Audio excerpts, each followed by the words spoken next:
Here we go, scrummaging, getting an opportunity to get warm with their buddies.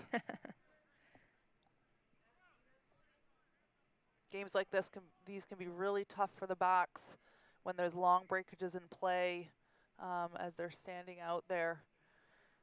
Yeah, especially those back three.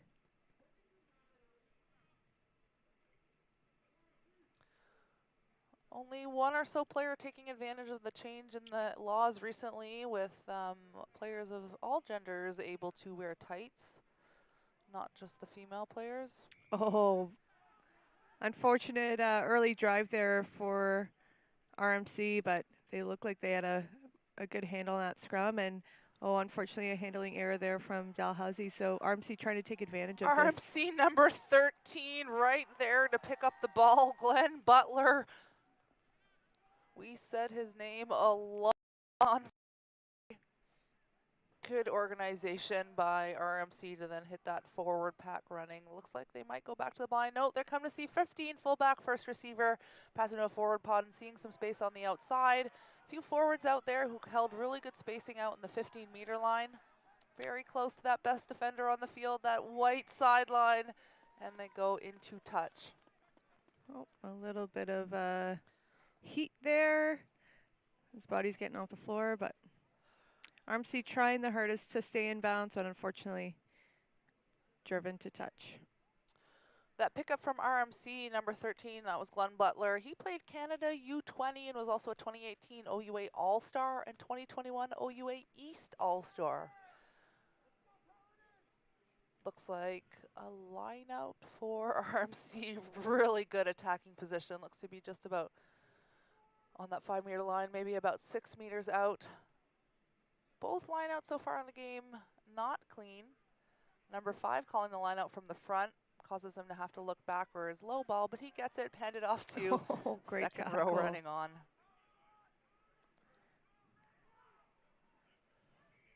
Good use of width from the 9 to pass to forward runners on the 15-meter line, but looks like the referee has seen something that we haven't seen here in the booth.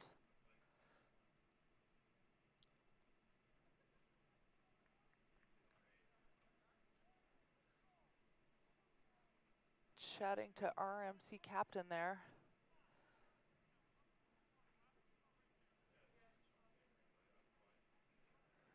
Yeah, looking at these guys, you can just tell how cold it is out there. No referee hand signal to know exactly what that penalty was for, but he blew the whistle quite hard and quite loud, so he obviously saw something very clear. Dalhousie relieves the pressure a bit, probably not the best kick that they would have hoped for, trying to relieve the pressure. Oh, great steal from RMC. RMC had Dalhousie's playbook on that one, and they are going rumbling down the field with a line out. Very close to the line, a little bit disjointed at the end, but 9's in there digging for the ball. Really good up by Dalhousie there, take away the space. Yeah. RMC looking to play far away from the breakdown. Not opting for a pick and go strategy, but trying to have some forward crashing. Oh, great defense, great line speed there from Dal.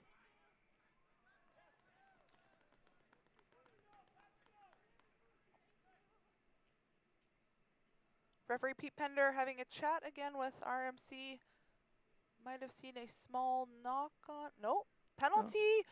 Dalhousie came in from the side in a ruck, so in a ruck you must come north-south. You must come from your own goal line, can't be coming from the side. And not, looks like it was a knock-on, then perhaps coming back, or a penalty coming back. Not quite sure what happened there. Yeah. Saw a penalty arm, but here we are, scrum. I think RMC opting for a scrum in from that penalty. Thank you for that. Definitely missed that one. And RMC using their pack strength. No advantage yet, but the scrum looks like it kind of got taken apart. 9 decided to go to the right, even though the scrum's wheeled to the left. Didn't want to run into his opposition 9. Hooker number 2 wants that ball from RMC. Good little rumbling Couple meter run there. Oh, and RMC's in. Number 4, their captain. Oh, hold on, referees signaling. Maybe not.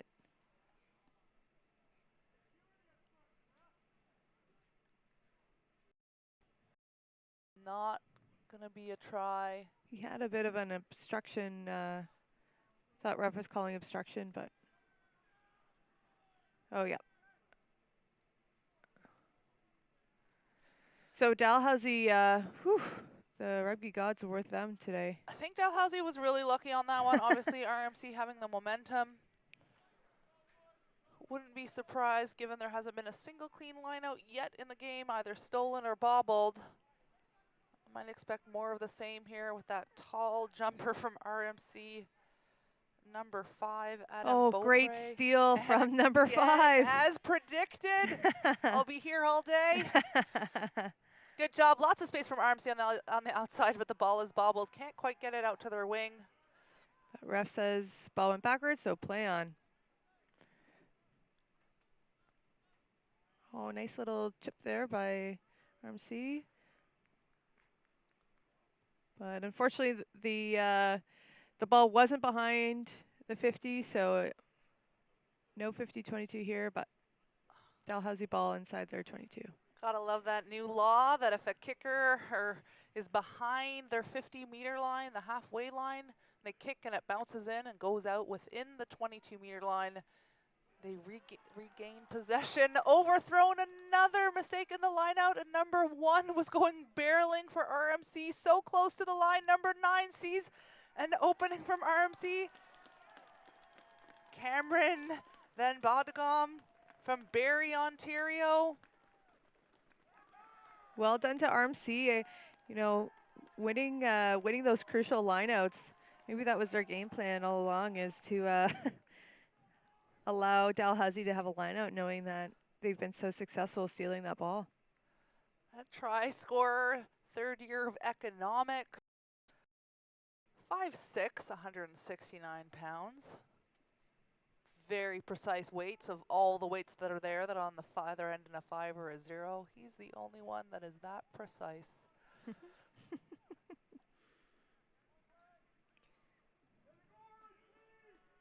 We have Butler here taking this kick. Butler's in his 4th year of business administration from Grisby, Ontario. 6'2". 220 might be a little generous.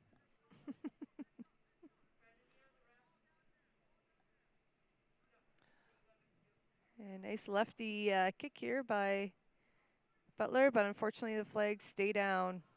It was quite a difficult kick from the left-hand touch line. Yeah, for a left-footed kicker, the left-hand side of the field is not where you want to be kicking.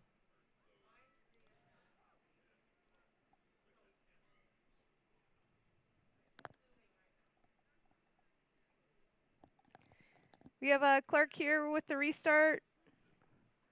He's been kicking pretty deep all game, so we'll see if it's contestable or nope, opting for a nice deep ball. Pinning the RMC to that edge. Great kick there by Clark. We know that there's a long line of backs ready for RMC. Looks like it went a short little ball to the forwards. Still at the 22-meter line, not much gained in terms of field position. Switching back the other way. A little bit of a safe ball where the forwards are. Yeah, RMC just looking to slow this ball down before they can relieve for a kick, and here we see the kick. And ball goes out into touch, but is Dal going to want to play quick? Oh, they do, but the ball didn't travel 5 meters from that touch line, so ref's calling it back. Quick lineouts are lots of fun when the ball goes into touch. Whoever's team lineout it is, they do have an opportunity to play the ball and pass it in before a lineout is set. Must go 5 meters, must be where the ball went out, and must be lateral or backwards. They caught number 5 off guard, didn't get that steal. Finally, Dalhousie gets a clean lineout ball, as clean as it's been all game at least. And a penalty from Pete Pender. Time off again. There's been a few chats here. Not happy with number 5, assuming it was something that occurred in the line out.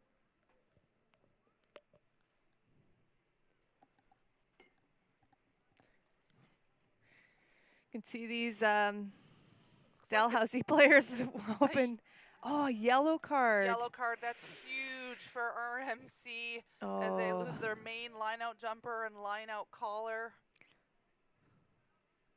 it's Adam Beaupre there with that card. Your last game of the season, not a spot you want to be in. Adam is 6'10" in political science. It's kind of height line-out coaches. Yeah, he is Dreams not about. short. Let's see how the line-out goes. Defending, easy ball for Dalhousie. This will be a real game changer for them at set piece. Nice ball there, but unfortunately bobbled in the tackle. Yeah, great pressure there by RMC. And again, another penalty for RMC. Pete Pender going to his watch, putting time off, and is going to have another chat. Dangerous territory here for RMC. Looks like James Clark there from number 10 is down, and not what Dal wants to be seeing right now. They've looked to James as a leader on this field, and James won player of the game in their first match, so hopefully it's just maybe a stinger and he's able to get back in. He was obviously one of the players to watch this tournament. From St. John's, Newfoundland in his first year. Coaches touting him as one of the best fly halves in the Atlantic region and really able to see gaps. Number 2 coming off for a yellow. RMC now down to 13 players. Wow. Dalhousie is going to want to play everything quickly once time is on to take advantage of being up 2 players. This is where on-field leadership is so important. The team understands that they need to play quickly, need to take advantage. Hopefully they play here and don't go for points. Are they going to opt for a scrum? Not super happy with that decision given that takes away valuable minutes and runs down the clock on those sin bins. However, they're likely looking at it that they're lost 2 forwards and they think they're going to have a significant scrum advantage. RMC back coming in, going to play flanker. So many wasted seconds right now. I was always a player that wanted to play quickly. A little bit of my rugby soul hurts right now. An even scrum considering the situation, but a good powering run by number 8 from Dalhousie. Another good leg drive. Penalty the other way. Oh, obstruction. That's unfortunate. And now RMC, I imagine Gleb Butler isn't going to be too quick to kick. There you go. See? Yeah. See those conversations happening of, let's slow down this ball. Waste that clock. Oh, and unfortunately, that ball doesn't make it to touch, so Dalhousie kicking back. Opting not to keep ball in hand, putting RMC under pressure. A little bit of ping pong here, coming back over the head. Good favorable bounce for RMC, but Dalhousie is there, number 14, the winger, keeping his feet, doing a good job of staying in bounds as well. AR right on the spot to be able to see it. A hot potato right there. Great tackle there by RMC number 12. Forward runner, running on ball, really good footwork before contact. Looks like there might be a jackal from RMC, and there is. Great body position by number 13 from RMC. Kicking away quickly on the counterattack, trying to find Dalhousie off guard in the backfield. They were there with an easy take.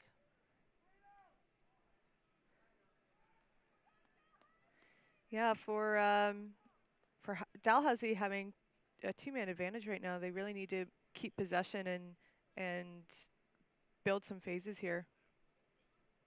they have an opportunity to gain a lot of confidence as well. Yeah. That's part of it, making sure that you know, quote unquote, punish the team for, having individuals in the sin bin. Generally, sin bin is worth about an average 6 points statistically.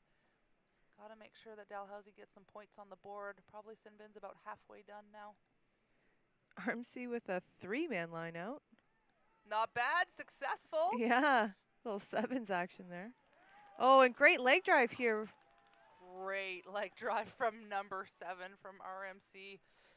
Brandon Scrivo, back row from Oakville, Ontario, 4th year. Oh, lots of penalties here. And time off again. Wow. Maybe it's some foul language or something that we can't see in the booth here that's happening. When we see Sean McDonough, RMC coach, right there, making sure he's listening to the call. Oh, Sean's body language wasn't the best right there. A little bit of a laugh under his breath. Sean has been the longtime head coach of the RMC men's rugby program. I think 15 years he's been coaching there. He started at RMC as the assistant coach of the men's basketball team. Fun fact for you. Yeah. Assisted by Beth Bartz, Les Davidson, David Harries, Michael Boire. Yeah, and Beth Bartz has coached me since I was 16, so definitely the reason why I came to Queens, and I'm in Kingston now. So love to see Beth sharing her knowledge of the game and working with RMC. Dalhousie obviously going for a full line out, knowing that RMC are down players. And it gets stolen by RMC. Great job to number 4, Brandon Gray there. Number 4 is going for a yellow, taking a player around the ruck who was not involved. Oh my goodness gracious. Doesn't need to talk to the other individual about being a captain and what to do. He should be getting off the field.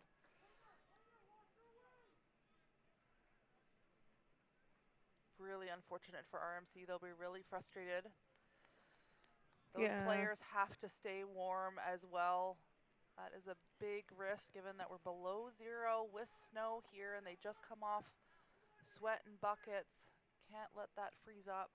Yeah, RMC's got to turn this around right now. They can't be subjected to their hot tempers here in this game. Would really like to see the leadership from Dalhousie take control. Play quickly, one-off runners. Those gaps will open up. Yeah. 15 versus on. There we go, tap and go. Yes. Yeah, 15 versus 12 right now, so definite huge advantage. Oh, and great tackle here by RMC. They are not happy with the decisions that have been made on this pitch, and hopefully they'll be turning it into positive rugby and not more yellow cards. And penalty for RMC.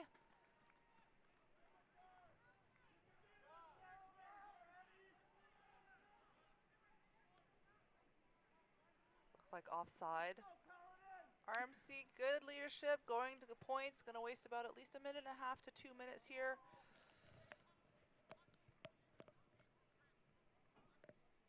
Is that Beth providing the yeah. tee, assistant coach, Beth Bars. Running that tee out for Butler there.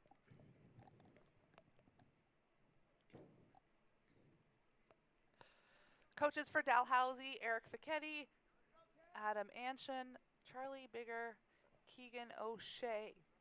Eric's been the head coach. He actually played for Dalhousie. He's from Whitehorse, Yukon territory.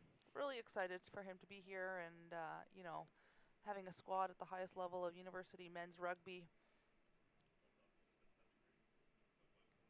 They were the provincial champions in 2019 and then now the first time Maritime champions here in 2021.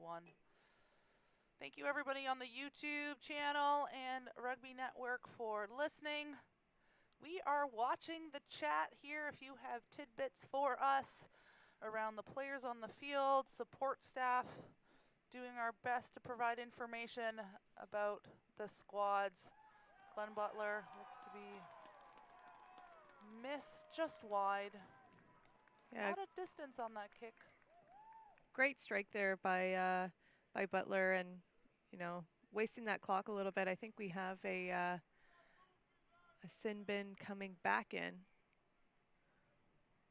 One thing to be careful about is when a player goes off with a yellow card, when they come back, if they were to get another yellow, that would be a red. A double yellow turns into a red card. Sometimes you play a little bit differerently on the field after coming back from a yellow.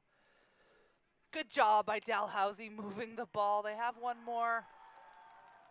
Just that little Sonny Bill Williams flick pass out the back went into touch. Trying a little razzle-dazzle there. Oh, we see the long legs of number 5, Adam Beaupre, back on this pitch. 6'10", he is a tall tree.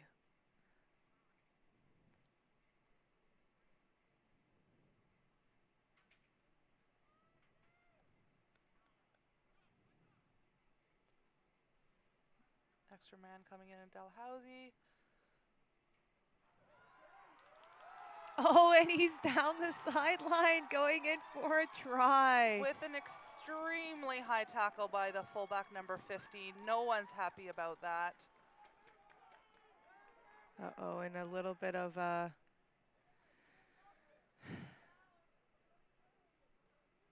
Not necessary at all by either side. Either coming in high or coming in and retaliating. Let's see what referee does here if he awards a penalty try for that high tackle. We all know penalty try, it's an automatic 7, so kicker doesn't need to take the conversion. Number 15, Gregor Logar on Dalhousie. He's one of the changes, one of the 3 starting lineup changes for Dalhousie from the Friday game. Look at those long legs streaking down the sideline, and yeah, that unfortunate. He's from Aurora, Ontario in his 5th year.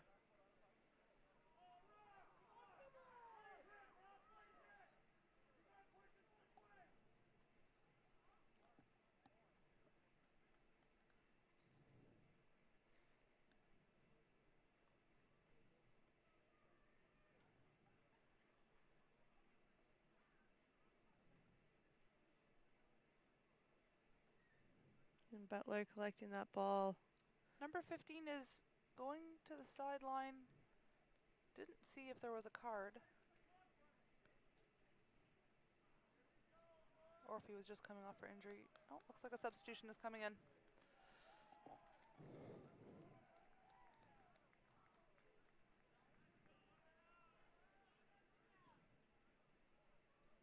Yeah, I think RMC would be looking for a card there.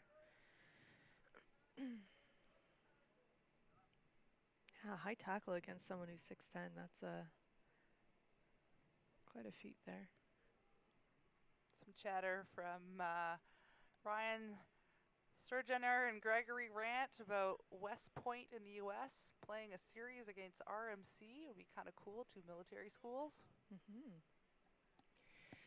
Butler here setting up for this kick. And big left-footed boot, flags go up. That was excellent form.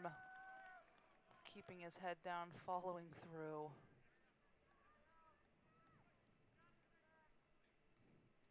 yeah, hopefully we see the end of this yellow card saga for this RMC squad, and they can continue to play really good rugby.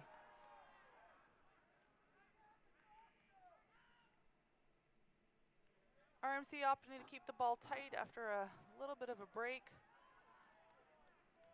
Ball right in the middle of the field. Straight back, looking for a kicker. A little bit of a stab, maybe trying to go for the 50-22. Goes over the head of number 12. Looking for a kicking option right off the side of the boot. Well, I don't think that went as how we had hoped to, and RMC regains possession here right inside their 22. Dalhousie well set up defensively. They need to come off the line, and they do. Double tackle. have a lot of people on the blind side. Oh, great inside ball there to number 1. Going in for that try.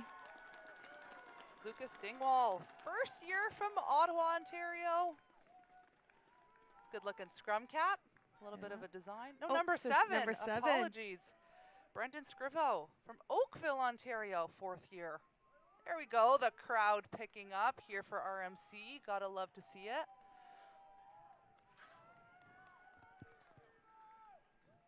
That was a nice run, a nice line, good finish. Yeah, great job by Butler to see that inside ball. He's been really great for RMC with those decision-making skills that he has. Lots of Dalhousie bodies were on the blind side of that last breakdown, likely causing the gap. And a good pickup by the flanker, being able to just power through an arm tackle.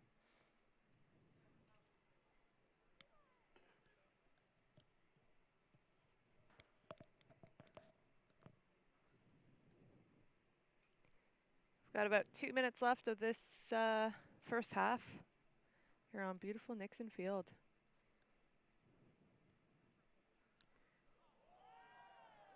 And the flags are up, and Butler adds an extra 2 points here. We'll see this nice inside ball here. Oh, look at that.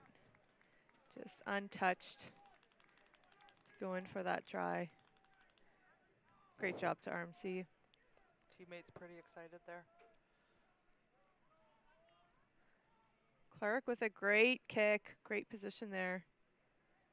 It's a kick sometimes you want to get that ball as close to the sideline as possible, really limiting the options for the other team. So again, lots of individuals on that blind side for Dalhousie and just not there to get around the corner to make those first tackles. RMC keeping the ball alive.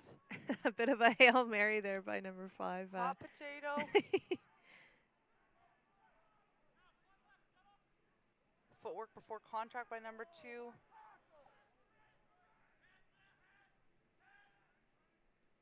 And ball went backwards on Dal here, so we have a turnover game. We'll see what Dal wants to do with this transition, and I suspect they're going to want to set up a platform to kick here.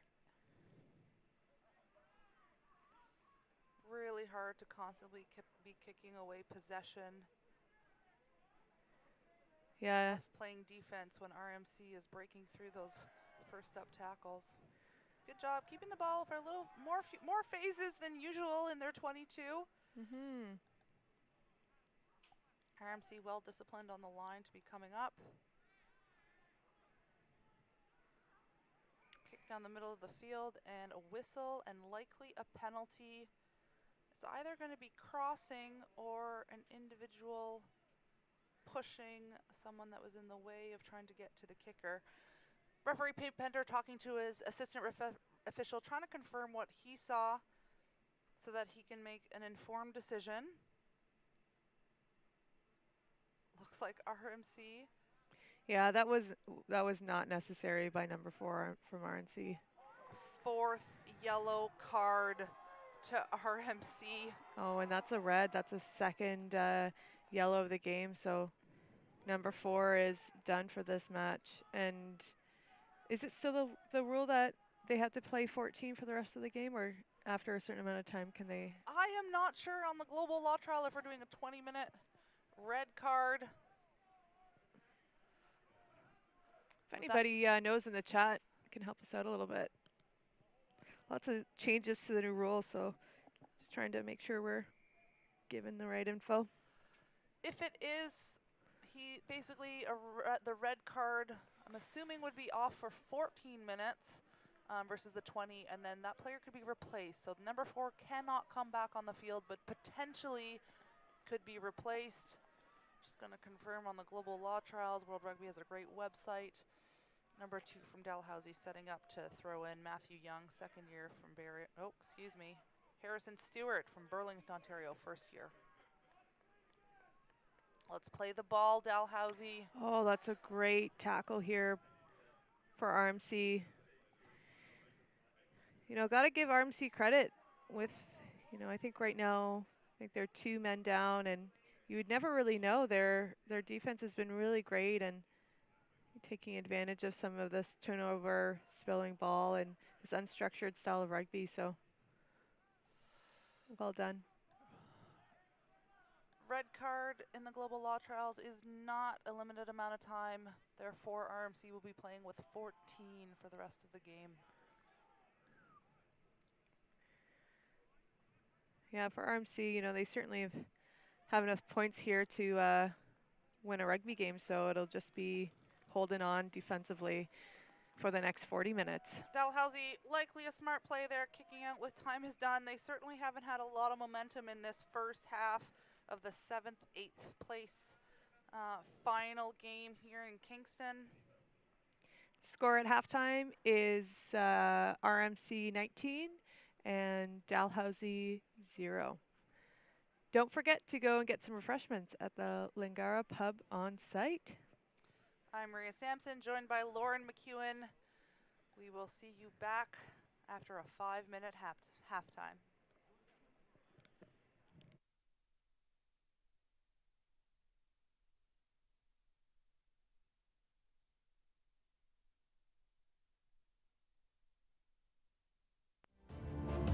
The most successful people in life share one thing in common. They all put themselves in a position to thrive. Surrounded by people who challenge them to think bigger. And communities that support them at every turn. In the classroom. And way outside of it. If you want to set yourself up for success. If you want to give yourself the tools to achieve any goal. There's no better place to begin than Queen's. We challenge. We support. You succeed. You'll be great, no matter where you go. But your greatest story starts right here.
When kids in need are given the chance to play sports, what you're really equipping us for is life. Support the future of your community. Support Jumpstart. Because we all play for Canada.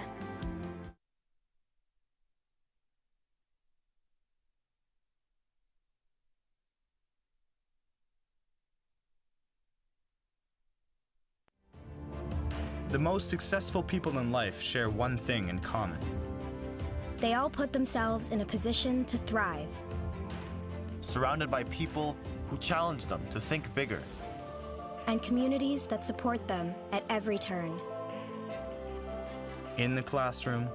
And way outside of it. If you want to set yourself up for success. If you want to give yourself the tools to achieve any goal.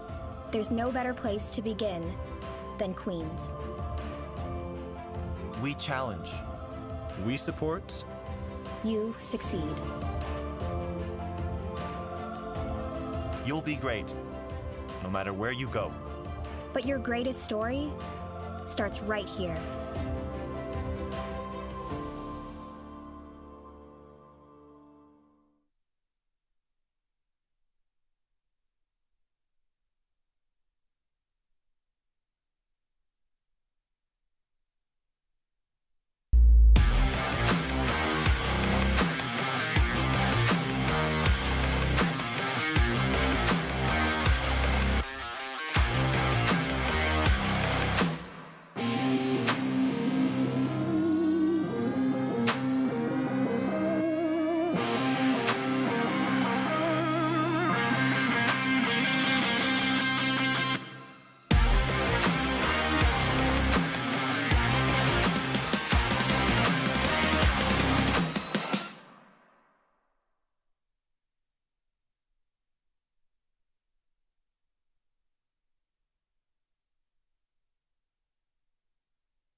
When kids in need are given the chance to play sports, what you're really equipping us for is life.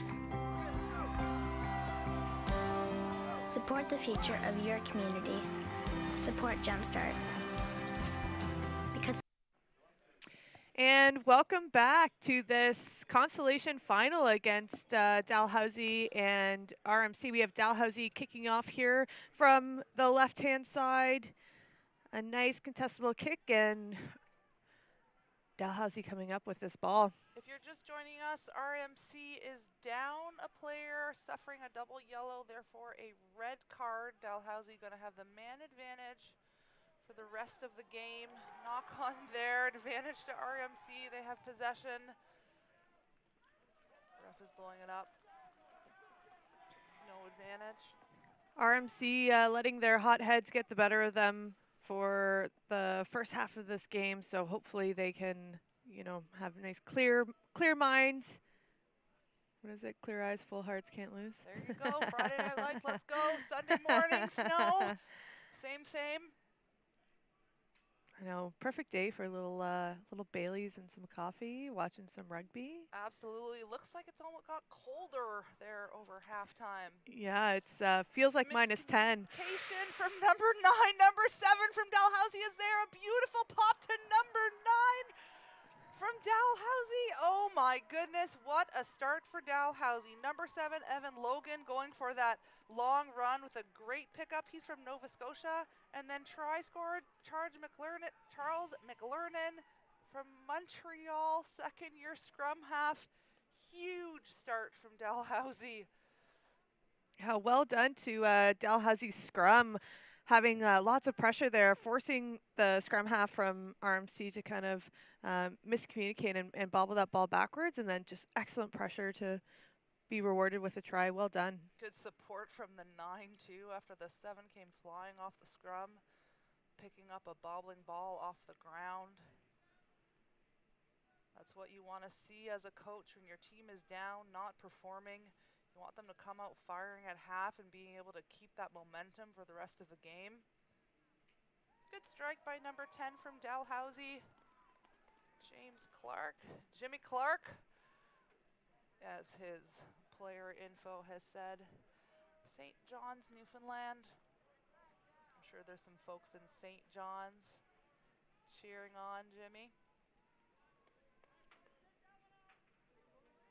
Gosh, that snow is going. Yeah. Swirling in different directions, mostly going left to right across off your screen. Glenn Butler from RMC getting ready to kick us off again after that try.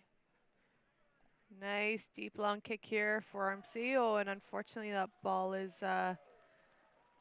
knocked on here from Dalhousie, and RMC has a great opportunity here to strike. Really smart from RMC to going long and deep on that kickoff. Dalhousie was known to make some mistakes deep in their half in the first half, and therefore that paid off with a scrum just about maybe around the 18 or so meters out from the try line.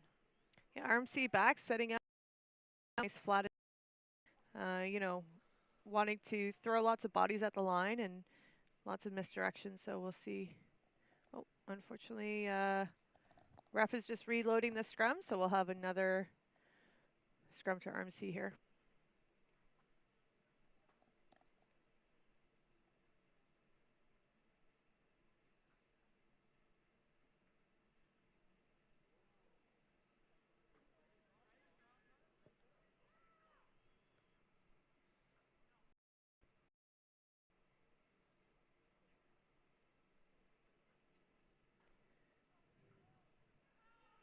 And RMC opting to go blind here.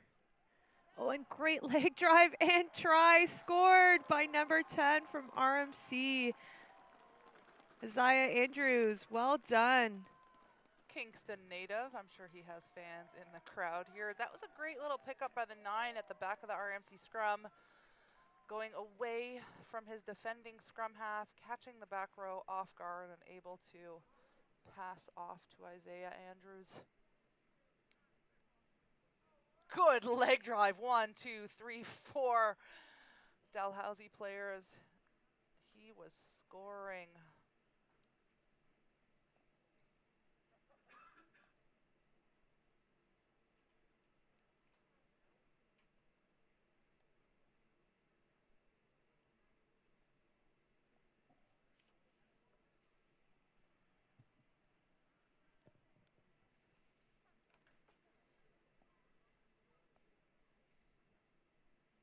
And Butler here for this kick. See a player in the background at RMC trying to get that great camera angle. Do it for the gram. Slow motion kick. Here we go. Good follow through by Glenn. And the flags stay down. Looked like a great kick though by Butler. It's all about building that content, you know? Absolutely. Got a feel for the players playing in this weather right now. Yeah. Good take by RMC just across their 22-meter line, going straight into contact. Dalhousie really tight again. Lots of players on that blind side just hanging out, taking two to tangle. Advantage being played for RMC. Offside. Yeah, Dalhousie really needed to tighten up their defense, making sure they're folding enough players around that breakdown and getting set for this RMC attack. You can see lots of people in those shelters huddling around a little fire, trying to get warm. As it seems like every minute that passes, this weather is getting worse. Great line out here for RMC. Full line out, going into a maul. They're continuing the drive. Haven't even gotten the indication yet that they've stalled at all. Really good setup. You want that maul to look like a scrum. Finally, they've stopped just a bit. People on the ground, but Pete Pender putting his arm out in advantage, thinking that it got pulled down. Let's see what the symbol is, and it is. Hand signals are pulling down the maul from Dalhousie. Once that maul gets set up, you cannot pull it down. That would be collapsing the maul. Clear penalty for the referee to call. They're going to go to the line out again. I imagine going to that maul again as well. Yeah, really, RMC really trying to force those errors and force those penalties. You know, once you force enough penalties for the other team, you know, you're kind of forcing the referee to make a decision here and kind of forcing the referee to start handing out some cards.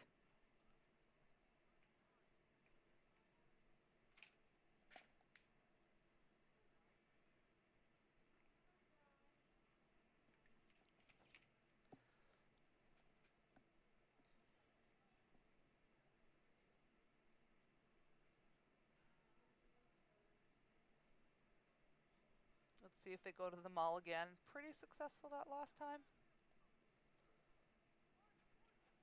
I Straight wonder up where who he they're was going jumping. to. Absolutely. Dalhousie had the opening there to kind of contest the maul, but they let it go, peeling away. I think that player was a little bit surprised by the amount of daylight they saw in front of them. Yeah. Out to number 12. Well done. Good fight. He was isolated a little bit, but Back inside looking ball for from that. 13 to number 10. Yeah, Butler doing that a couple times. Oh, and 15, he's alone, but he's going in. Does he get that ball down? Doesn't look like play continues. Good recycle backwards. Dalhousie is there defensively. Yeah, well done to Dalhousie stopping that ball. But that ball is put down on that line. Crowd cheering. Local fans here supporting RMC. And that try scored by number 13, Glenn Butler. Been saying his name lots today. Glenn Butler setting up in that pod spot, nice and tight to the breakdown. A little smile to the crowd.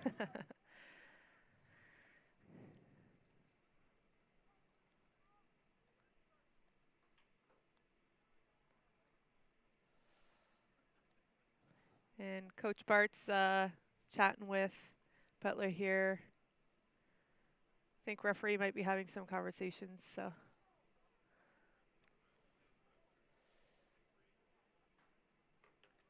RMC, no doubt, happy with their performance so far. Rugby-wise, maybe not so happy with all the cards, but they've certainly been playing some fast, good unstructured rugby. A few players to watch on RMC we've been told about.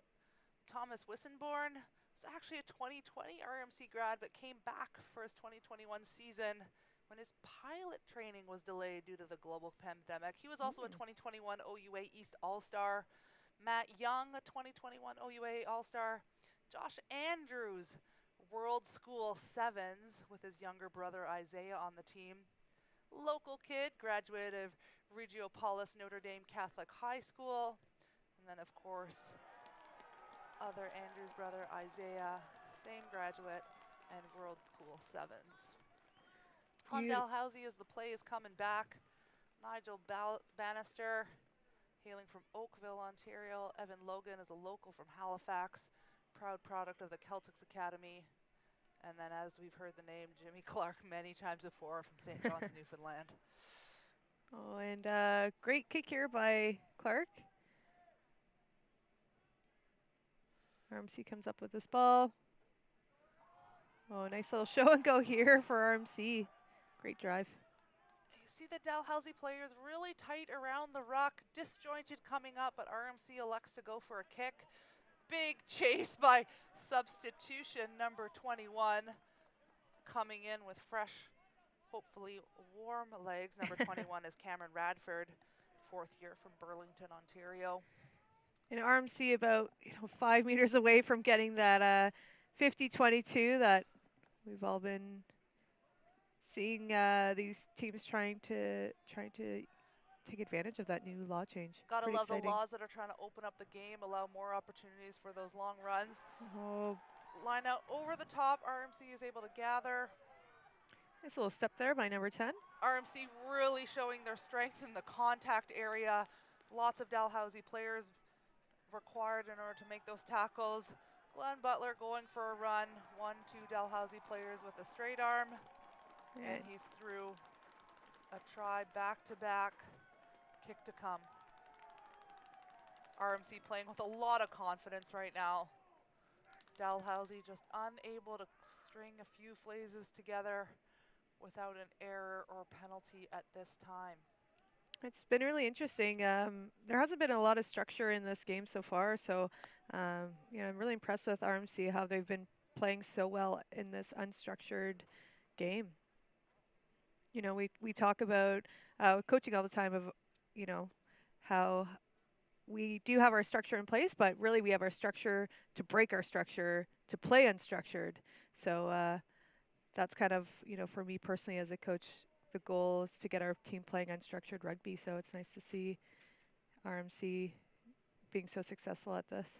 One of the beautiful things about rugby, you're not playing play by play like you would in football. There's continuous movement, multiple phases at a time, back to back. What you see in front of you is very different. You can't always run that exact same tic-tac-toe line. So it's fun. A lot of coaches just teaching people to be better rugby players versus following an exact playbook. Big kick from Glenn Butler, but actually just short. He was way far on that right-hand touchline. Probably would have been a 50-meter kick had it gone through.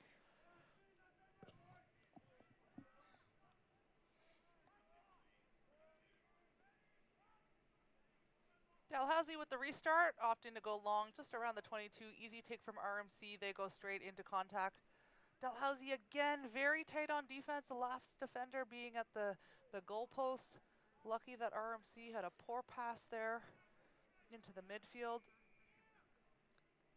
And a penalty. Time is off. Pete realizing that he's had a few penalties in a row here against Dalhousie. Likely going to have a chat with their captain, asking RMC to back up.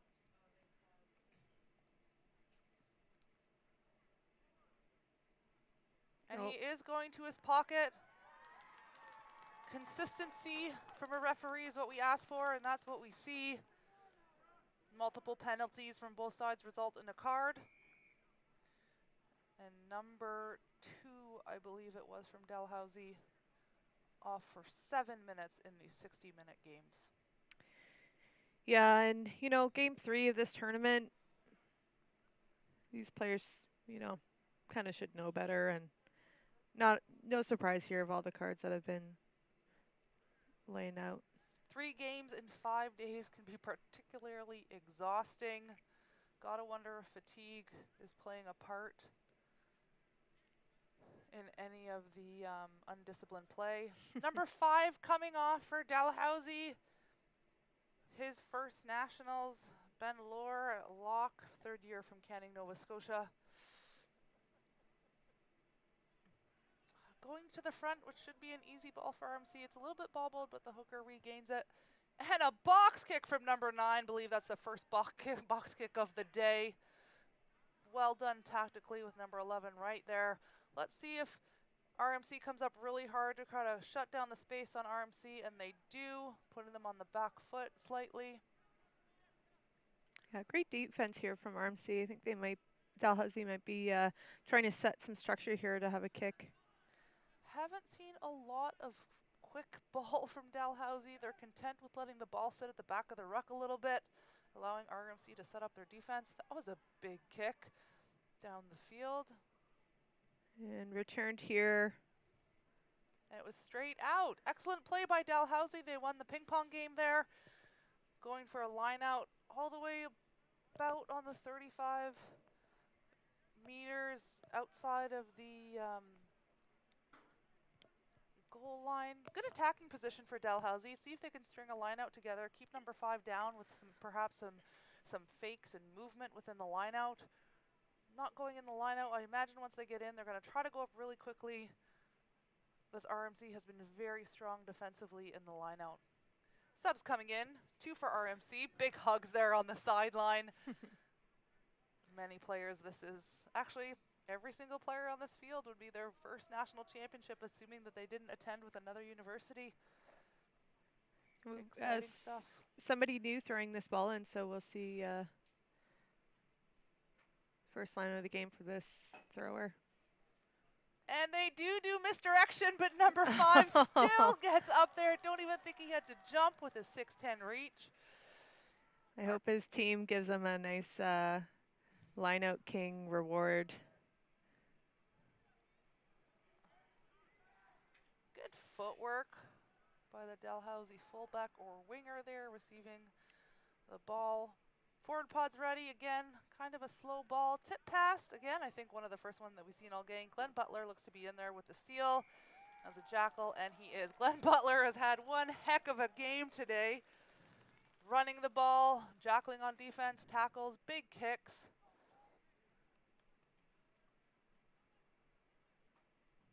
Extra special for him, obviously playing in Kingston.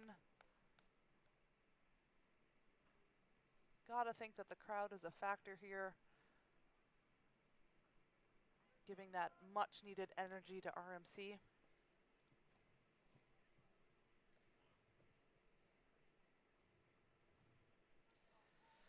Still feeling like -10 outside, so Being asked on the YouTube channel to hype up number 5. Have you been listening? We've been talking about him this whole time, and those lineouts. Adam Beaupre, after his yellow card, came in absolutely firing, making it up for his teammates. scoring a try, Big taking maul. control out of this this line out, and Look at him directing traffic, going backwards. A little bit of a peel off. Are they going to be keeping their feet? And they do. Just a tackle there, RMC there to play it. And number 6 with a ninja catch. That was amazing. yeah, good reflexes. Got those military reflexes. Absolutely.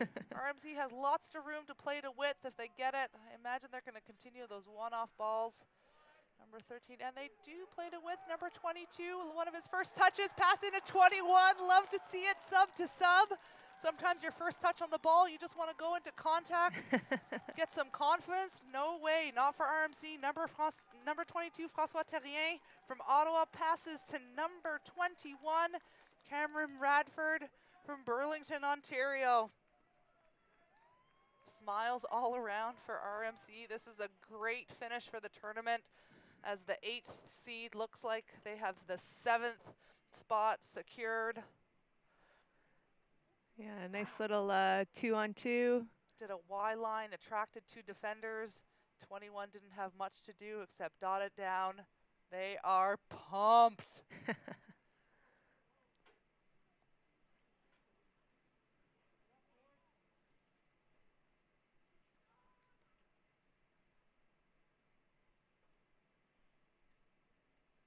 Butler really earning his money with these tough kicks here. In rugby, wherever you score a try, you come back parallel to the sideline. That's why Butler is so close to the sideline, because that's where the try is scored. Big left-footed boot. Does it curve? And it just slots in. Well done to Butler, getting that just right in the pocket there, those posts. 11 minutes-ish to go. RMC up 43-7.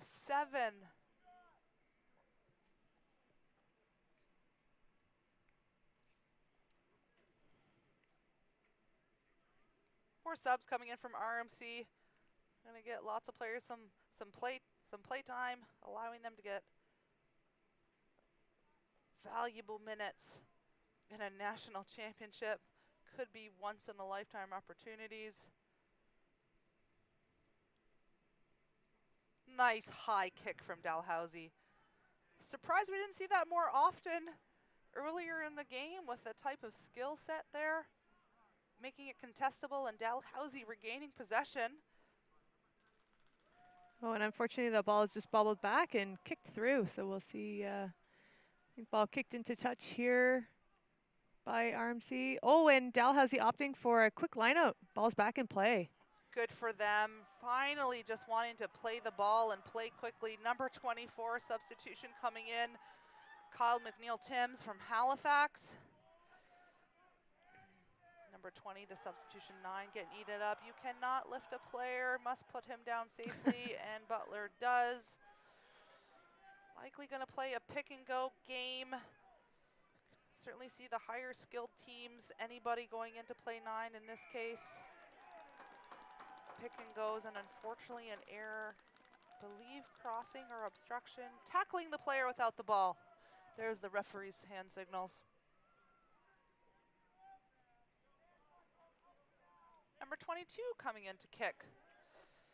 The assist on the try previously, back to 21. Certainly feel like we've been talking a lot about RMC this half. They've had most of the possession. When Dalhousie gets possession, they just can't seem to string enough phases together. Plagued with errors or penalties. Really unfortunate for them. Likely showing some fatigue, having to travel. Play 3 games in 5 days. Hopefully some positive experiences for these gentlemen being here. Another box kick from RMC. Knock on by 15. Dalhousie gather it. Let's see if they can put a few phases together. Back to a kicker, and they're opting to give away possession.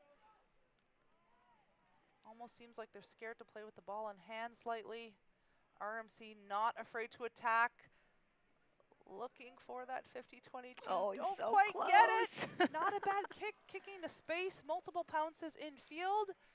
Yeah, but knowing how good RMC's lineup has been, this is not a bad situation for them. Hooker is ready to throw the ball in.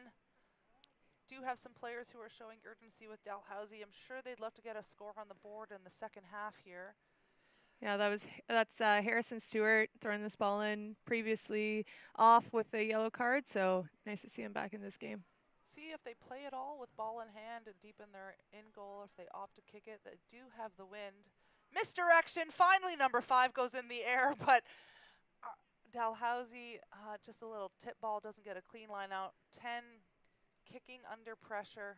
With that left foot, and ball travels into touch. Not a bad kick under pressure. Yeah, impressive that able to kick off both feet.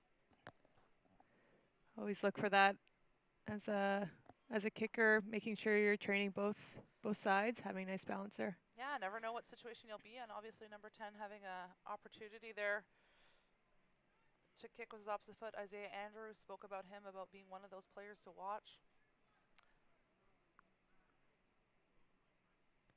Easy line out for RMC.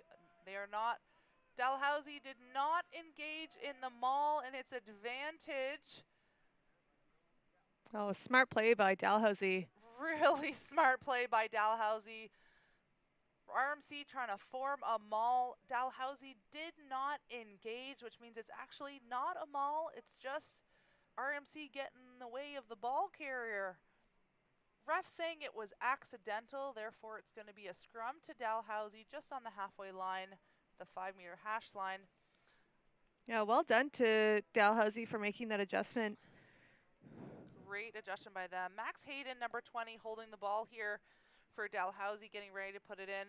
First year, Halifax native.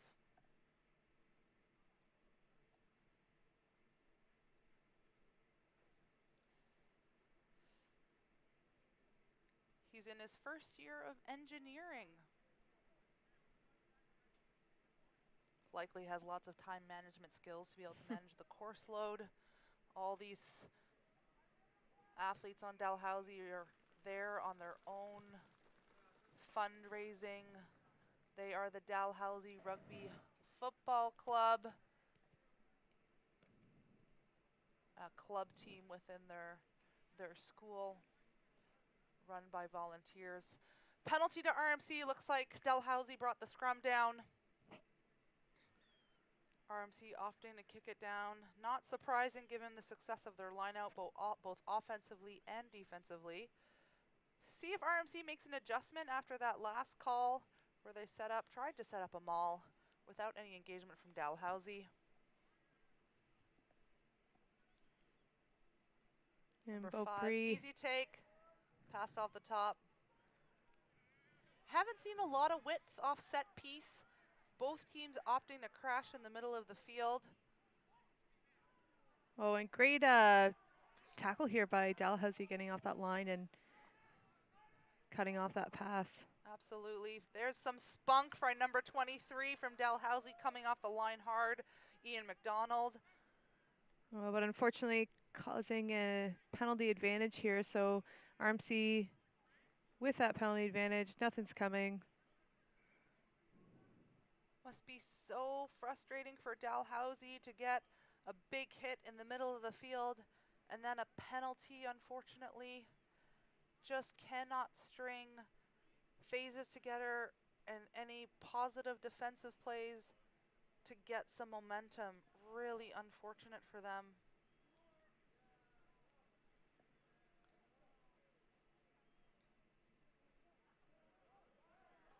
Oh, and another yellow card here in this match. Number 13, Graham Rogers from Ottawa, Ontario, in his 3rd year, going to be spending the rest of the game from the sideline.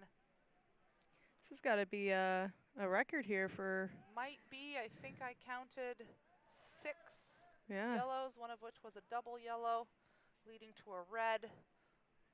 Yeah. Referee obviously has that tool to go into his pocket when required and when deserved. Try to regain, ask the players for more discipline. They know what the consequence can be. All the players here should know what the ref is expecting of them. Same maul, referee is allowing it to continue. Yeah, it's interesting. I know with the new rules of pre-binding into contact, surprised that he's letting that one go. My guess is Pete Pender thought it was the same maul, therefore when it peeled off, even though there was no Dalhousie players, they were allowed to continue.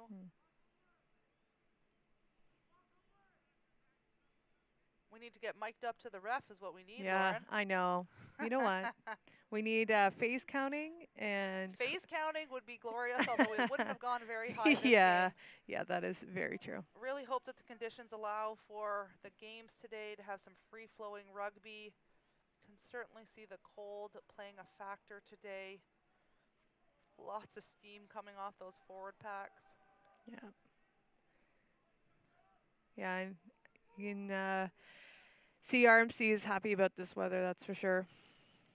Gotta mention it, I don't see many mullets in the 7-8 matchup. Normally there's been quite a few in each game.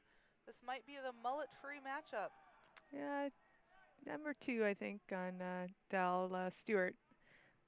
He's got a little bit of one, but... Little mini mullet, we'll take it.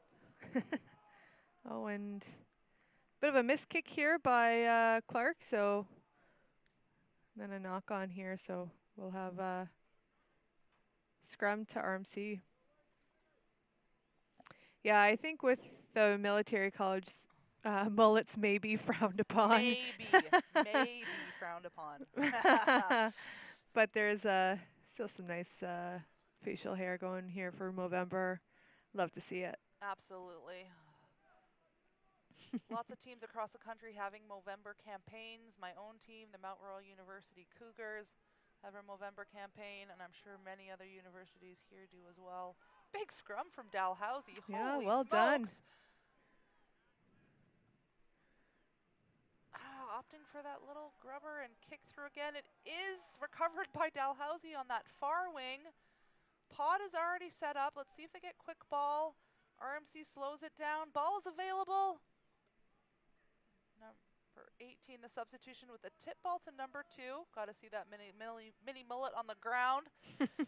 Going back to the other side, playing back and forth rugby, not really getting RMC to move at all defensively.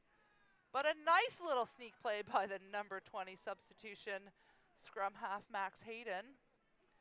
9's in, Dalhousie opting to play, and it is a penalty. They can go quick, 24 does, that's smart.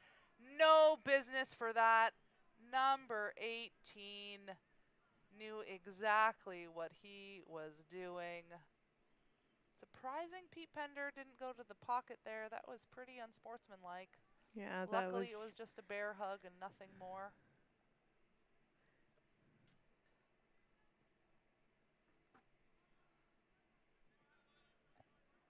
Up to 170 watching on Queen's Gaels YouTube channel. Thank you to all those tuning in, both on YouTube and on the Rugby Network.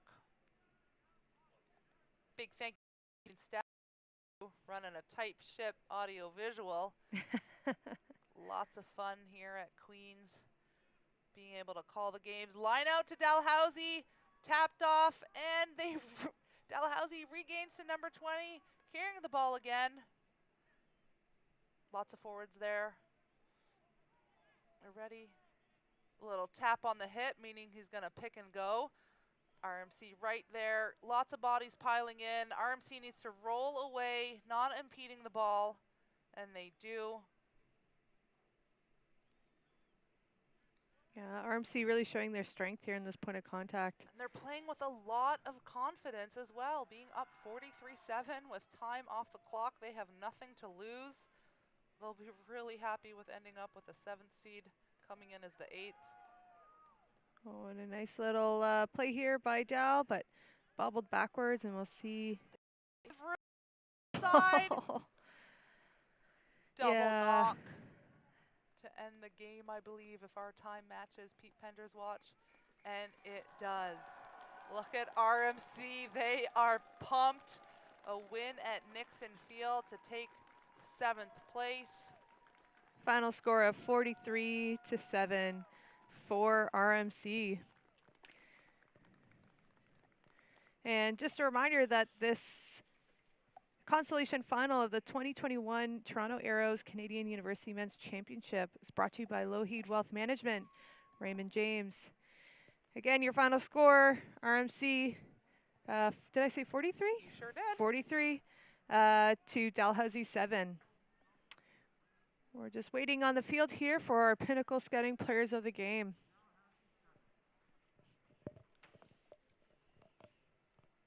Next games coming at you today will be at 11 a.m. Eastern Standard Time. 5th place game between the Concordia Stingers and the University of Calgary Dinos. The Dinos are here for the first time, the Prairies Championship, gaining their first ever berth to the National Championships. I feel like it's a safe bet to say Concordia and Calgary have never played each other before. So we got dinosaurs against bees. Now, Dinos against the Stingers at 11 a.m. Eastern Time. Shorter breaks between the games on this championship final day. Teams just gathering over on the spectator side to hand out the Pinnacle Scouting Players of the Match. Look at RMC, they're so pumped, super happy. Perhaps some sore bodies, scratches around the face. Yeah, but for this RMC team, you know, making it qualifying for nationals and coming out with a win. They're you can see they're very, very happy with their success today. Thank you, Jane Spiteri and Hamden Jayweed, for saying how great our commentary is. That is a reflection of you guys providing us those tips and tidbits about players on the field that we may not know about. We appreciate the support that we've been getting on the YouTube channel. Not surprising, Glenn Butler. I believe, no, apologies. Jimmy Clark? Jimmy Clark. Apologies. Jimmy Clark, not surprising, also not surprising, first year fly half from St. John's, Newfoundland. And number 5, just as it was called on the YouTube channel, give that man some props, 6'10", Adam Beaupre from Kitchener, Ontario. Big smiles all around. Congratulations to RMC, there we go, big run by the big man. Getting that place, blowing kisses to the crowd. Should be really happy, really proud of their performance. Dalhousie, they should be proud of being here as the Maritimes representative. They showed moments of brilliance, being able to ultimately, too much strength from RMC shown in that point of contact and at the set piece. Dalhousie will gain a huge amount from this experience playing teams that they likely have never played before. All right, folks, we'll be back in 40 minutes for that next Consolation Final for the Stingers versus the Dinosaurs. Love to see it. My name's Laura McEwen, joined by rugby legend Maria Sampson. We'll see you in a bit.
Welcome to the 11 o'clock Consolation Final for 5th place at the 21 Toronto Arrow University Men's Championship presented by Lockheed Wealth Management Raymond James. This matchup is between originally seeded number 7 University of Dino against originally seeded 5 Concordia University Stingers. Big game for Concordia right now. Wanted to keep that 5th seed. This match brought to you by Rugby Québec. Rugby Québec est fier de la entre the et Université des Dinos. 11h. Bienvenue. Je peux pas faire toute le broadcast en français, mais je vais essayer un petit peu. I'm Maria Sampson, joined by Lauren McEwen here in the booth. Just off the field of play at Queens, we are watching the exact same stream as you are, and appreciate everybody watching who has provided us information about players on the field, a little bit of tidbits available and via the Rugby Network. Just getting the anthems now. We see Concordia here in these nice yellow bibs on the right hand side, and Dinos in their classic black striped jerseys on the left side of your screen.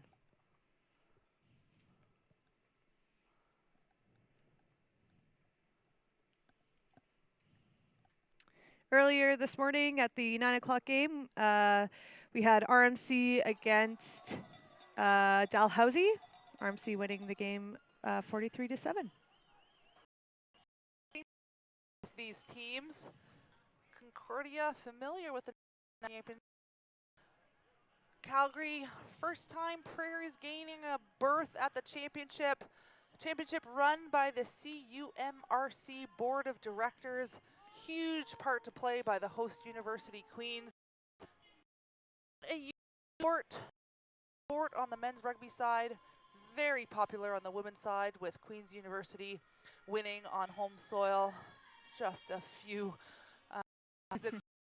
like on this very same Nixon field. Calgary will absolutely want to put their mark here today, potentially getting that play, presenting that Perry's Conference. University of Calgary, University of Alberta, University of Saskatchewan, University of Regina, and University of British Columbia, Okanagan, playing one game each in the regular season and then having 2-game semifinal and finals in Calgary every year.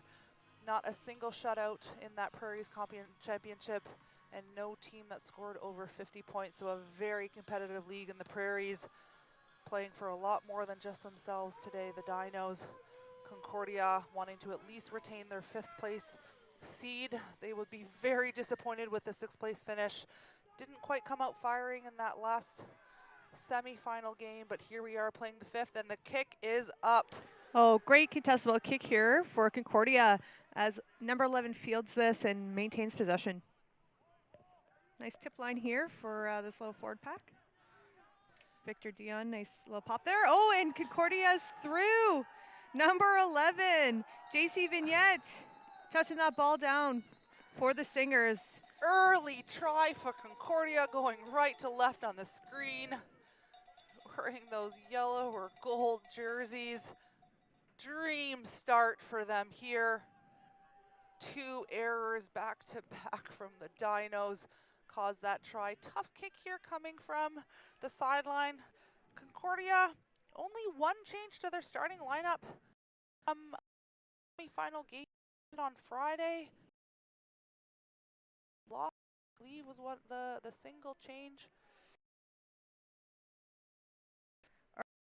Chifo taking this kick here for the Stingers. And for those just joining us, your eyes are not deceiving you. It is snowing here at Nixon Field in Kingston, Ontario. The outside is minus, feeling 9. Arthur Duchefaux from Barcelona, Spain, his last team with the Barcelona rugby team. He's a first year in international business. 6 foot tall, right-footed kicker from the sideline. Let's see how he does with his first kick of the game. A little bit to the right. Going left to right across the screen, brought that back a bit. UC gonna have to answer very quickly in order to into at the beginning of the game and those pep talks.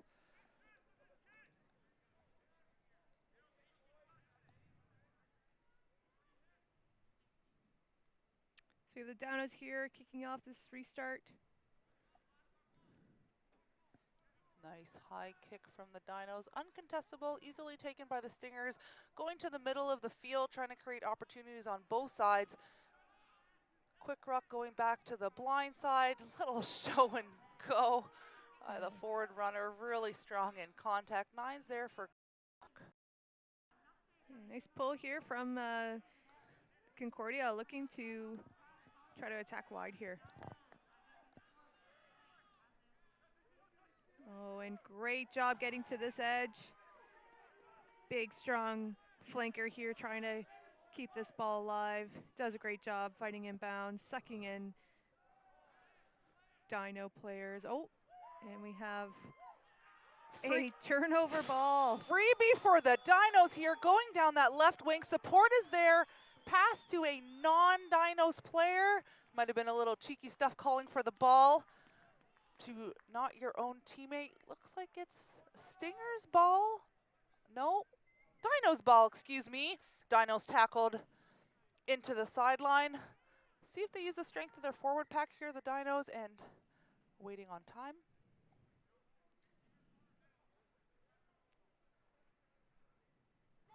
We have a forward in that receiver position.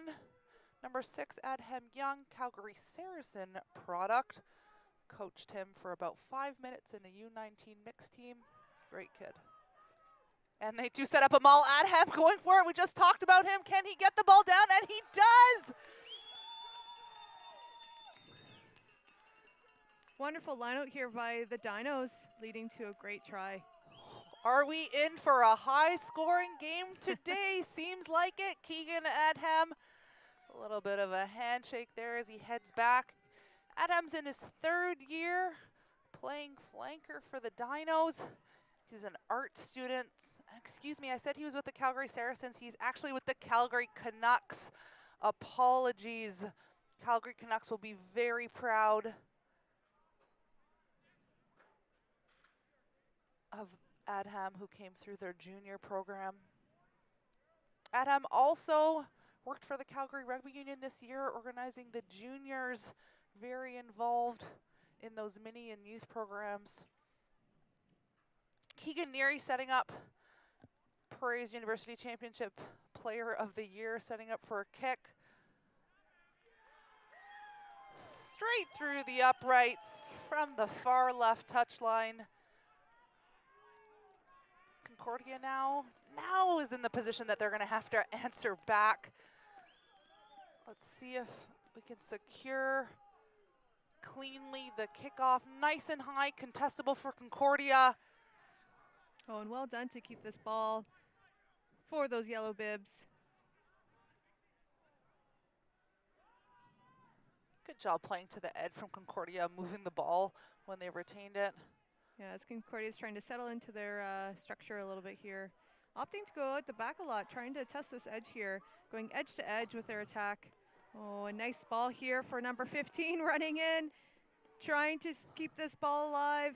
More ball movement in that phase of play than the entire RMC Dalhousie game previously. Both these teams showing off their skills, going right to left. Number 11 looking for another touch. Good job, 2 players to take him down. Forward pod ready with 3 potential ball carriers. 2 tacklers from the Dinos required. Good spacing from the Dinos as they come off the line. Don't quite see where the ball is out of play. Going to width, again, going all the way to the other 15-meter channel. Straight arm and unclear. Brad Schwalger wearing pink. Match official in the middle, joined by 2 assistant referees, asking the assistant referee what they saw, and they did see a touchdown. Holy smoke, 6.5 minutes in, 3 tries scored already. You are going to be in for a ball running treat today if game continues as it does.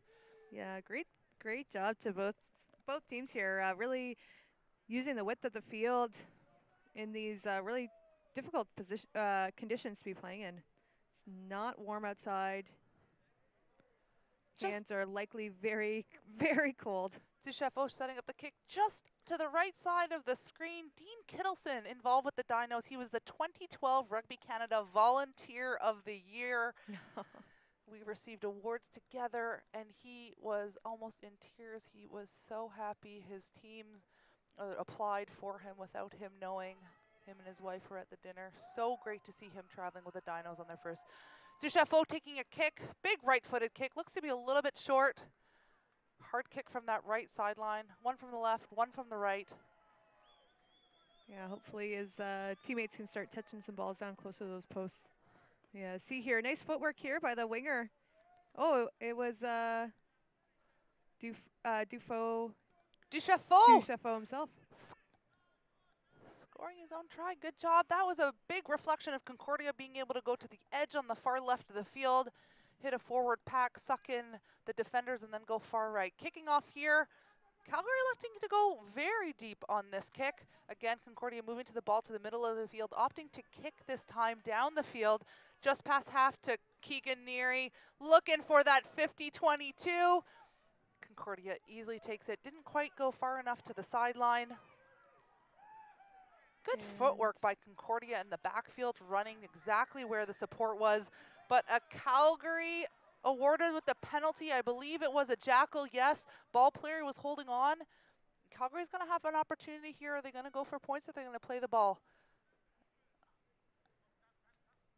Yeah, I think they're going to take a shot here. Why Try not? to tie up this game.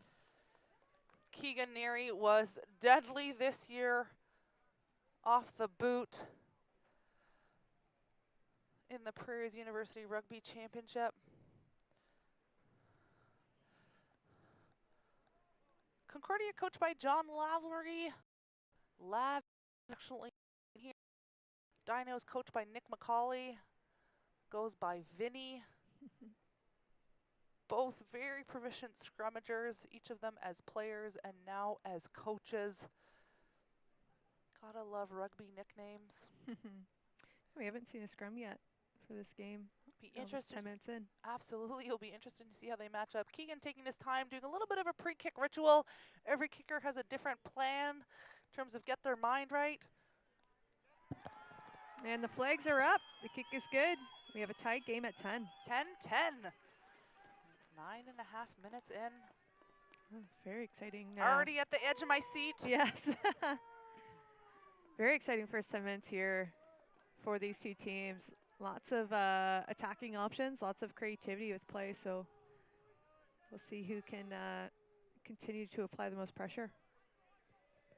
Opting for a Concordia, given they recovered the last cut going short and wide. Caden Powell, player of the game last, I believe. That's him, number. Bustling through a bit. Concordia, good job not going into the ruck, going back to Keegan for that big kick. Trying to just get over the head of Concordia, and they do on a bounce. Defensively, the Dinos are there. Concordia trying to work back so that once they get the ball there, they'll have it. And another steal from the Dinos in the Concordia end, holding on again. I know a lot about the Dinos, having played against them numerous times over the last few years. They are notorious jacklers. That pressure, kicking and then putting pressure. So they're setting up for this. Concordia Stingers had 4 players on the first RSEQ All-Star team. Arthur Duchefo, Aiden McMullen, their captain, Lawrence Oliver Belly, and Oh, and great lineup here for the Dinos, setting up this maul. But maul is taken to ground, and Dinos looking to launch their backs here. Caden Powell, the big straight arm. Great Very job. physical team, the Dinos. Concordia coming up very hard off the line, taking away space. Good job, double hit on Nolan. Dino's peeling around that edge. Oh, and a nice cheeky kick through. Number 7 chasing the kick. Got to make that tackle one-on-one. And they do, and he goes out. How many turnovers to date have the Dinos forced? I think that's been 3. Unforced error there. Again, running at that white line, too close. White line won't miss. Best tackler on the field. Looks like Kevin Eklund is calling the line out for the Dinos. Easy jump at the front. They did contest with a single man boost at the front, Concordia. Going for the maul.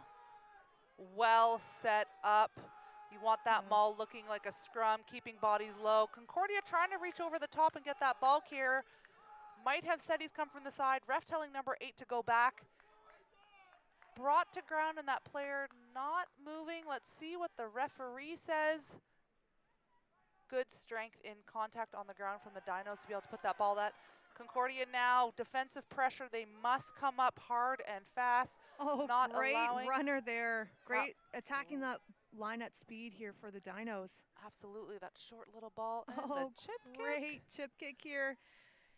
Nixon is a beautiful field, but the one disadvantage is really short ankles. So trying those little chips to little chippy poos into the end zone can be a bit of a risk. Brought back in, Concordia must have caught or touched the ball before the goal line, at which point they brought it into the in goal and touched it down or got tackled. And it's a 5-meter scrum, our first scrum of the game. Is that right? I think this is 14, almost 14 first minutes scrum in. of the game. Yeah. 3 changes on the Dinos lineup from the semifinal. Jack McCready played 8, moved to 4. Colin Petrillo and Michael Morilatos coming in off the bench at 8 and 10 respectfully. Just getting a look at the Dinos here in the blue penny. Mitch Rudy played for the Dinos for 5 years. Normal starting tight head prop there in the yellow penny. Unfortunately got injured on the Tuesday. Shea Murphy, a real force there and a big loss for the Dinos, losing one of their starting front row players so early. Tell you more about the Stingers if we get a view at them as well. If any of our Stinger fans watching and want to give us some fun tips, fun facts about the Stingers, feel free to throw them into the YouTube chat. Lucy on Queens Gaels, like and subscribe that YouTube channel. 221 watching right now on YouTube. More on the Rugby Network. Todd Hancock provided 11. Chris Hancock, who grew up in Hong Kong, playing for the Discovery Bay Pirates Club. Well, I sure hope we have viewers from Hong Kong so Lauren and I can go worldwide. International, Mr. Worldwide. All right, time is off right now as the injury to number 13, Nolan Kernick. Very excited to see this first scrum here of this game. Hope it's going to be a scrumptious scrum. Games are won and lost on set piece many times. Let's see who has the advantage here. Seen a lot of teams go back and forth at different times with scrums. Queens seems to have the most dominant scrum so far, but let's see how it goes between the Stingers and Dinos.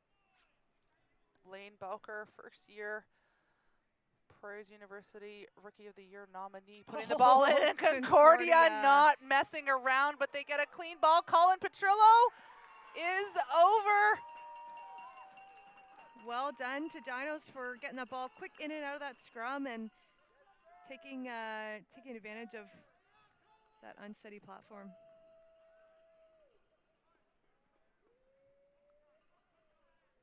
Colin Petrillo, third-year business student from Calgary, Alberta. His sister played for the Dinos, I believe, for a full eligibility. Laura Petrillo. Dinos will be super pumped about that. Yeah. 8-man. Colin did a good job cutting back in the 7 there, who was shooting and just Great couldn't drive. recover. That's a big man heading for that line. It's a super duper try. Sometimes coaches will coach that back row 7 to go past the 8 to cut them back in. So 8 on 8 defensively. Sometimes not done when you're back within your 22. You just tackle the person with the ball. Not sure what the tactic there. Could have just been a clean footwork from Colin against number 7, Mohamed Al-Molim. Great strike here, and the kick is good. Dinos extend their lead, 17-10. Let's see if Concordia goes long or short here. They've been successful going short. Long. Dinos recovered easily. Concordia needs some momentum. I'm sure they have fans in the stands. Not a far drive, Montreal to Kingston. And great tackle here by Concordia. And Dino setting up to kick. How many boots will we see from Keegan Neary today? Right down the middle of the pitch to the backs from Concordia, they see an opening. Oh, and trying for that 50-22, but unfortunately, if that ball goes straight out, to line out from where you attempted that kick, so. Concordia really need to gain their composure here. A few errors in a row, that try, that kick directly into touch. They're gonna want to settle a bit. I imagine they're gonna be coming up really hard on defense, try to make some defensive big play. Easy jump at the front. Dino setting up the maul. See if the strength of the Stingers pack can stop them. Oh, and great job here Looking from like Concordia. a jackal. Great body position there. Can't quite see the number yet.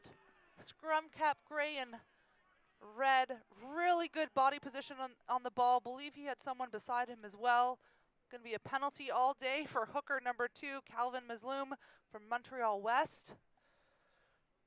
Yeah, well done. I know with the new rules with poaching a ball, you know, just making sure that you're quick to that point of contact and getting your hands on that ball and just surviving that first attempt to clear you out. And if you hold on and survive, then that ball is yours. Oh, great job here with Concordia, that line out. Again, Concordia looking for some deep options here. Gotta love the ball movement from Concordia. Unfortunately didn't go to hand. Caden Powell there. Josh Windley on the field early, number 22, usual captain for Concordia Dinos. Excuse me, Calgary Dinos. From Oliver BC in his 5th year. Really fancy footwork in general from him. I really like the ball movement that we see from the Stingers when they do get the ball. Unfortunately, that didn't quite go to hand, and the Dinos were there to recover. Let's see if Stingers have the advantage again. It's scrum time. Very good scrum on the last 5-meter line. Yeah, John Lavery will be happy with his boys for that last scrum. And big drive here by Concordia. Well done to Dinos for holding on there, and again, 8 from Dinos. Great strong run. Lane Belker jumping on it, the 9 trying to get it. Might be stolen, looks like hands on. Haven't heard the chatter from the referee yet, asking them to move away. We're not holding their own weight. Yeah, referee's looking for certain pictures in those breakdowns, right? If you can see the bottom of the poacher's cleats, right? Oftentimes they're not in a good stable body positioning, holding their own weight. So as soon as referee's seeing those cleats, he's gonna be blowing that whistle. Oh, and 15, Keegan Neary going for a shot at goal here. Statistically, I feel like this might be the longest kick of the tournament so Yes. far. This is not an easy kick. Shea Murphy running in the tee. Thumbs up to his fans in the stands. Keegan Neary, good for you going for it. You can see the flag just to the left of your screen. He does have the wind in his favor. Can always do a perfect setup on turf. Your tee is perfectly flat. Referee Batchwalger in the pink. Great job controlling the game so far. Players are disciplined. Hasn't had to have any one-on-one chats yet. Very different than the last game we saw.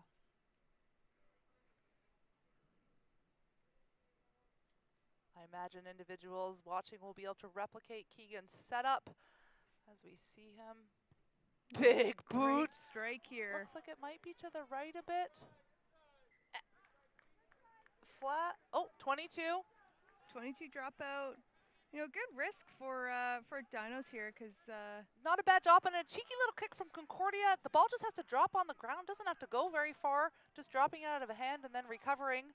Dino's not happy about that coming up. Hard on defense. I really hope Concordia moves the ball like they have with ball in hand before, and they do. nice miss pass here to this edge. Lots of space on the outside, and the winger come up to shut that down. Strength in contact from both teams here. And Dino's coming up with this ball, but I think there was a little bit of a attempted kick forward, and Concordia here resulting in possession on great leg drive here by Concordia, but unfortunately going back to that penalty advantage for not releasing. Yes, I think he got tackled. There we go. The referee, Brad Schwalger, saying the player had his knee on the ground.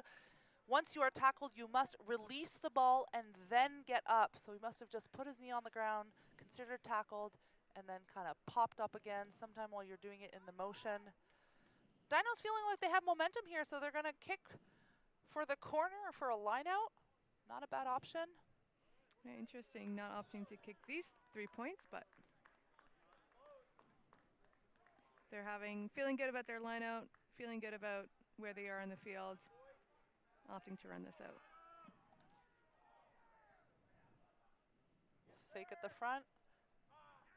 Oh, Kevin Eklund couldn't get overthrown. his hands on the ball, and there was a knock on. Oh, and Concordia playing this advantage. Playing out of their half, and then a big kick down the field.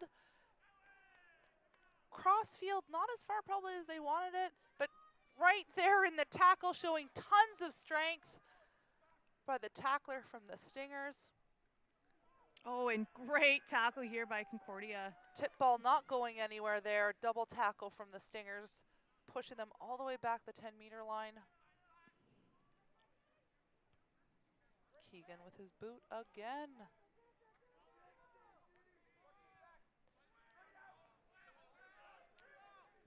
And JC Vignette returning that favor. Ball going right into touch. Roster for the Concordia Stingers, incredibly regionally diverse players. Player from Ireland, United Arab Emirates, Spain, France, and Saudi Arabia, and California for somebody from the US, with the rest of the players from Quebec or Ontario. Yes. Recovered the ball, number 7. We've seen him passing the ball in hand, playing as a ball passer in the middle of the field, down the left sideline. Love that Concordia is moving the ball. Not afraid to play what I would call some champagne rugby. Gonna go to the edge again. Well done to Concordia for keeping that ball alive with great continuity here. Hitting in just the forward pot on that 15-meter line. Tackler needing to release that ball carrier on the ground. Oh, and Dino's kind of diving in there. We'll see what ends up happening here. 3-4 now individuals to make that tackle from the Dinos were involved, and they did not roll away. Concordia playing with advantage. Likely going to go wide since they have that freebie. No risk of a knock-on. They will come back to the penalty. Well done to 13 here. Incredible strength from the Dinos there in the in goal, not allowing that ball to be tapped down. They're nice and tight. Potential pick and go. Oh, and a nice spin to get that ball down by number 3, Lawrence Belly from Concordia.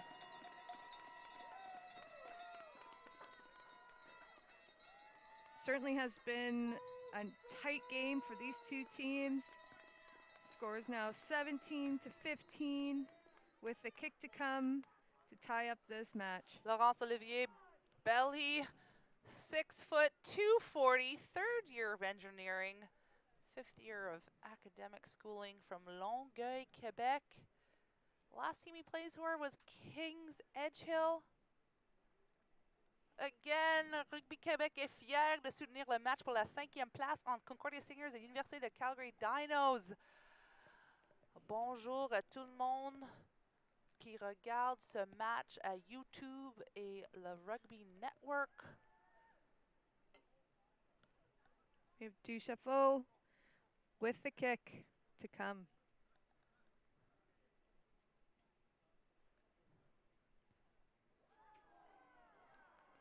And unfortunately, the ball just slicing to the right, keeping this 17 to 15.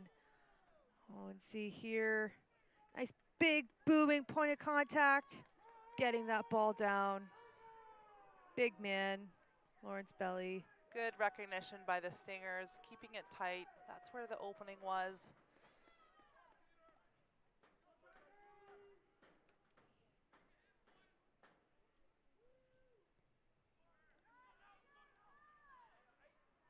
JP Teal on the YouTube channel giving some props to the Dinos 9, Lane Bowker. Big booming kick all the way to the halfway line. We saw Ducheffault kick a lot in that semi-final. Not afraid to use the boop. Him and Keegan are very well matched up. Quick ball at the front, not clean, but taken at the back by the Dinos.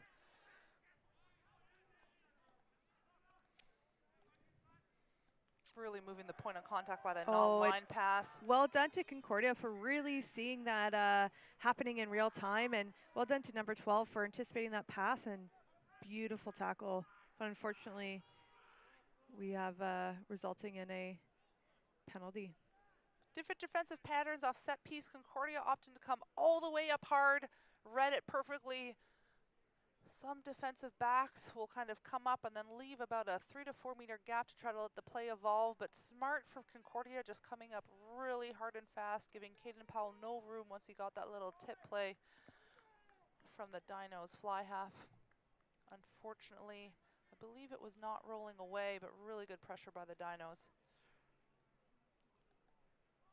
Early jump by Concordia, not called by the referee, didn't have much effect on the play. Or maybe he did. Double knock. No, option. Oh. Option scrum Concordia.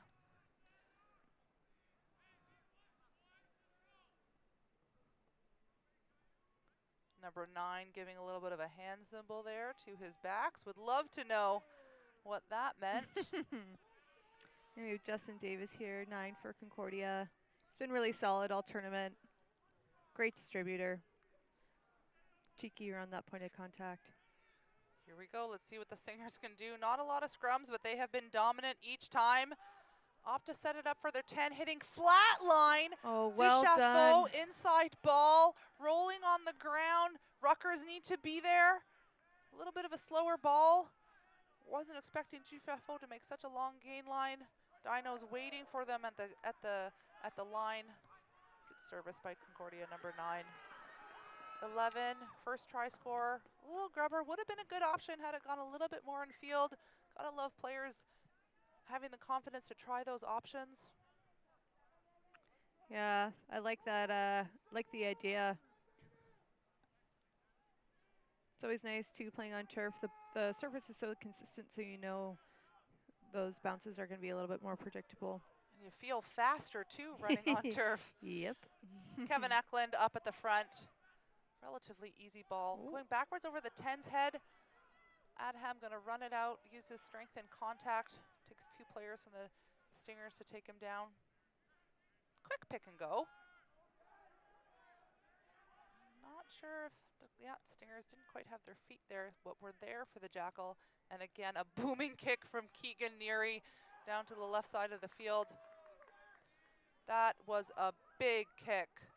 Yes. And good chase by the Dinos, but they need to make those one-on-one tackles if they're going to have an opportunity to stop that counterattack. So threatening from the Stingers. Yeah, great transition play here by Concordia, trying to get back into their shape, but really well done. And unfortunately, number 2 just ends up facing the wrong direction, and Concordia players leaving their feet at that breakdown. One thing that we've started to see is the Dinos having to put more than one player in the tackle to take down those Stingers players. Could definitely start tiring out the Dinos later on in the game as the Stingers move the ball quite well left to right and right to left to those 15-meter channels. Unfortunately, a couple breakdown errors here, and they're back on their back foot in the 22. Yeah, Calgary doing a really great job here. Really good one-man boost at the front there, but number 8 from Stingers doesn't get it. He just had his fingertips. He is on the ball in the middle of the maul, though. He does not have to let go as he got in there right before the maul was called. The maul collapsed, and therefore it is a Stinger ball, and they are buzzing, pun intended.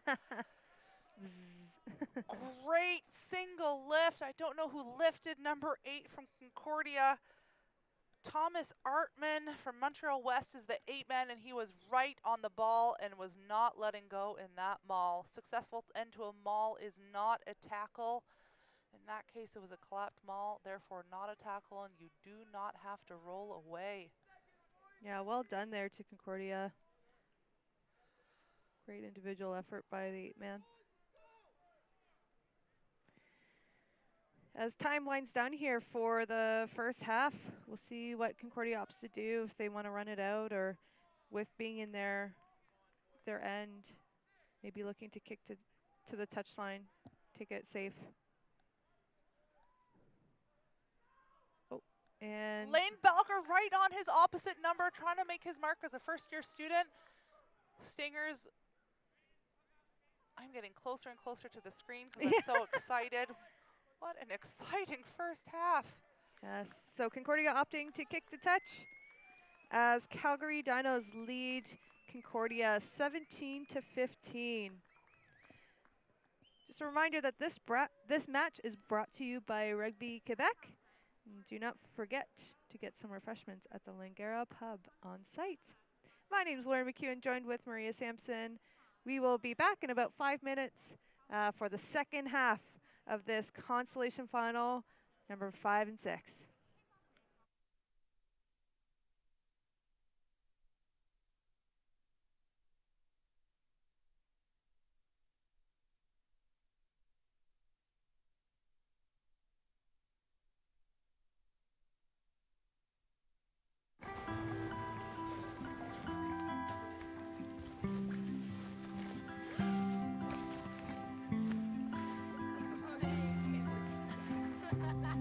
When kids in need are given the chance to play sports, what you're really equipping us for is life.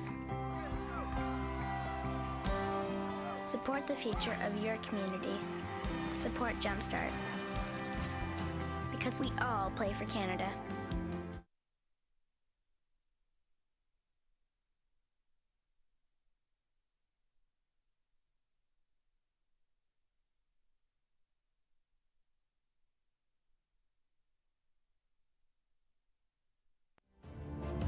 The most successful people in life share one thing in common.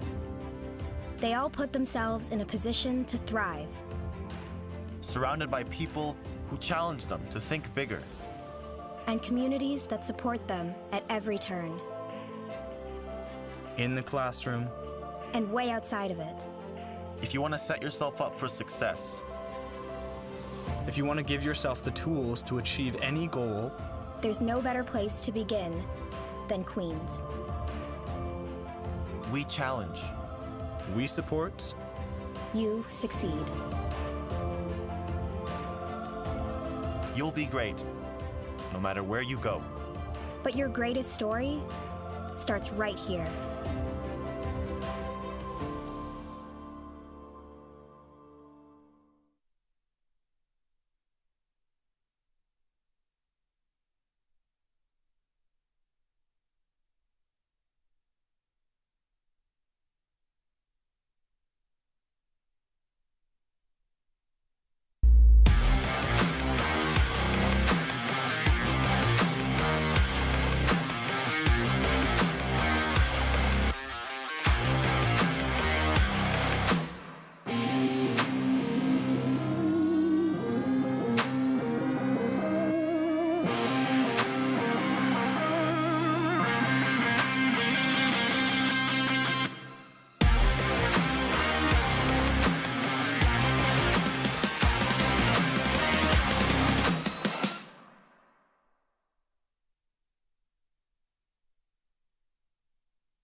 When kids in need are given the chance to play sports, what you're really equipping us for is life. Support the future of your community. Support Jumpstart. Because we all play for Canada.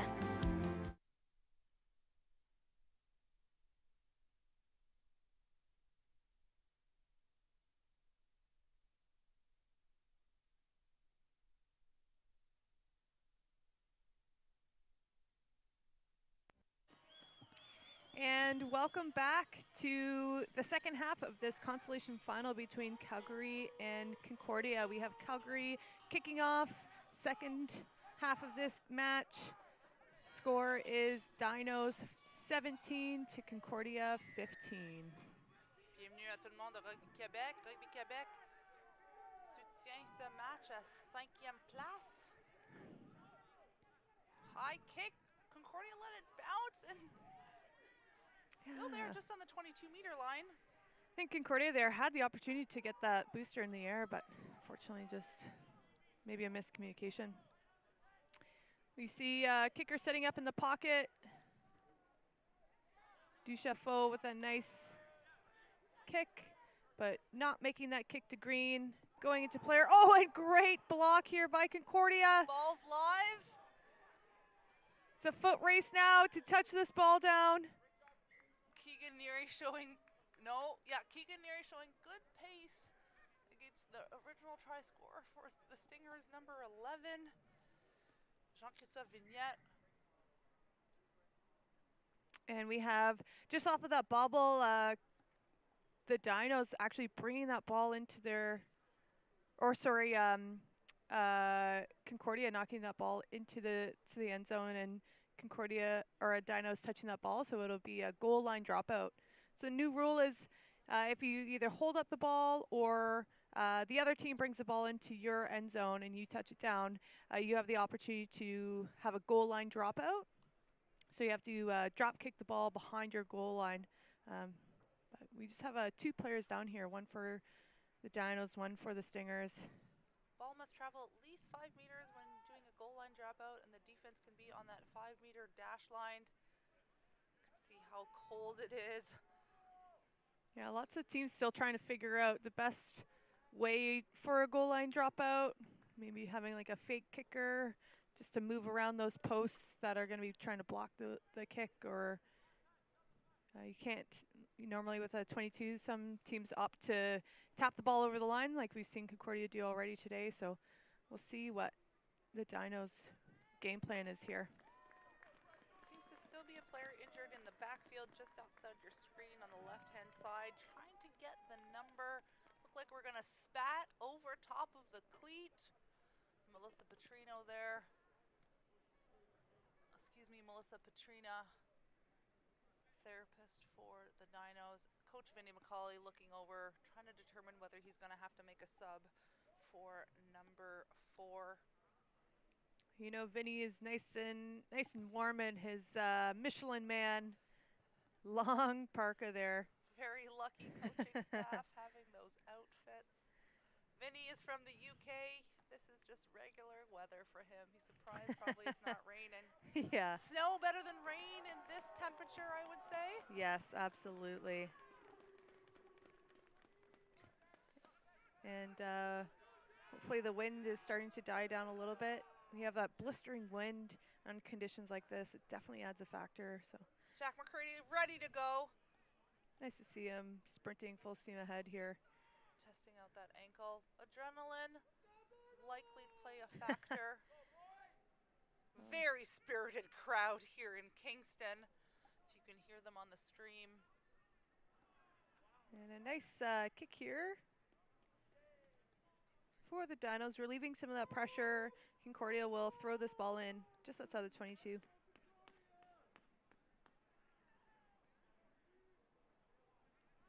And we see that snow really coming down here. This tropical weather.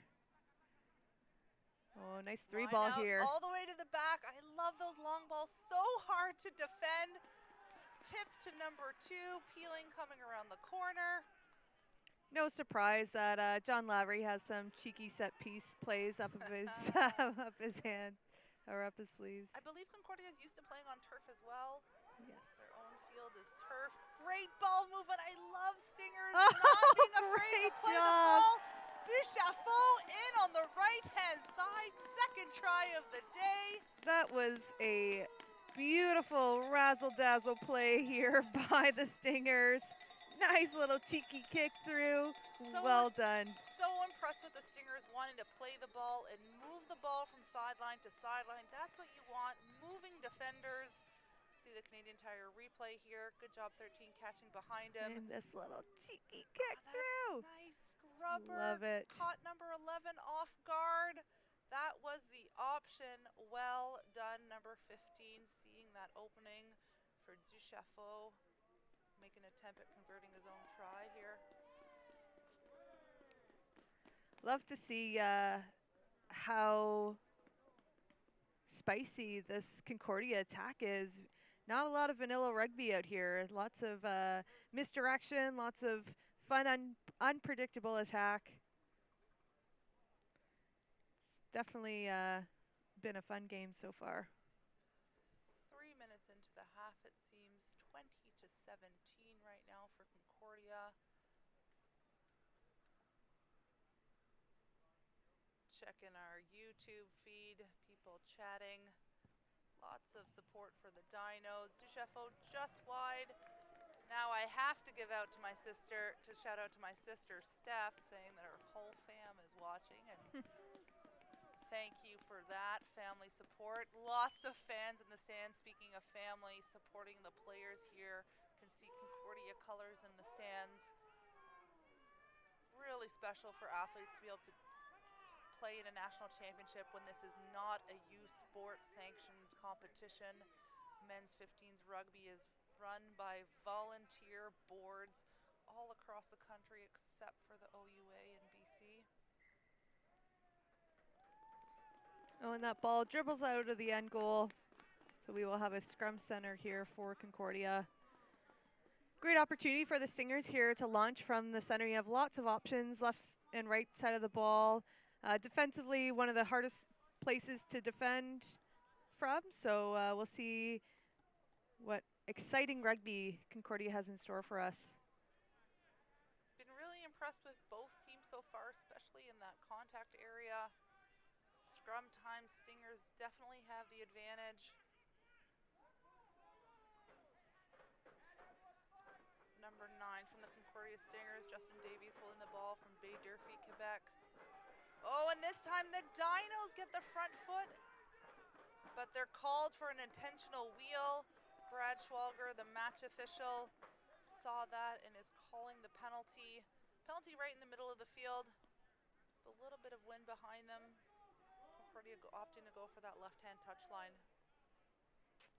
Yeah, for myself, I really only played in the backs or back row, so anything that happens in the Type 5 is just complete like mystery. It's magical things that happen, or just tiny details.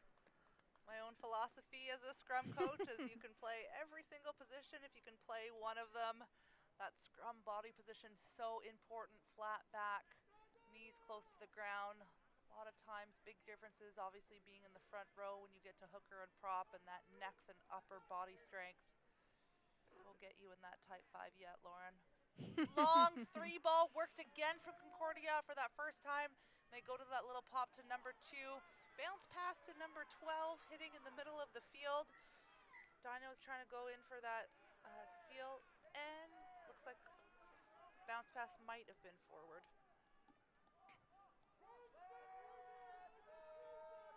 Teams in the Prairies will be super happy with the performance from the Dinos so far, knowing how competitive that league is. Concordia as well, the RSEQ, really good competition there. McGill and Concordia both in the inner city of Montreal, lots of opportunities to play each other. Yeah, Montreal also a great hub for club rugby. You know, they have lots of dominant teams there, and so much history. Dinos getting the strength push, but obviously doing so illegally. Brad Schwalger seeing it. Looks like they're getting lots of strength on that loose head side. Oh, and Concordia opting to attack ball in hand here. Oh, and great leg Nice drive move. here by number 11. Good job seeing an opening around the ruck. Pick and go, number 7. He's gotten lots of touches on the ball previously. Mohamed Al-Mualim, back row 3rd year from Riyadh, Saudi America. He is a 3rd-year finance student, 6'1", 200 pounds. And speaking of club rugby in Montreal, he is from CUMRC. Some bit of some naughty words exchanged at the end here for that try. As the fellas head back to their respective sides. Similar from Concordia, they had a slow start in the semifinal game and then started to pick up in the second half. Similar to today, evenly matched in the first half between the Stingers and Dinos, and now Concordia 2 back-to-back tries, showing openings in the Dinos defense. And great strike here for Concordia, and the flags are up. And Concordia extending their lead 27-17 in this Consolation final game, playing for number 5. If anybody on our YouTube channel can help us out with the full Concordia coaching staff, want to give them some recognition for the work they've done to get here. Turns out we don't actually need your help. We have a small piece of paper that has it. John Lavery, head coach David McLeod, Morditz Whitman. It's so important having athletics therapists as well. Inderpreet Kella, joined by a student therapist, Megan Vincent. The team behind the team.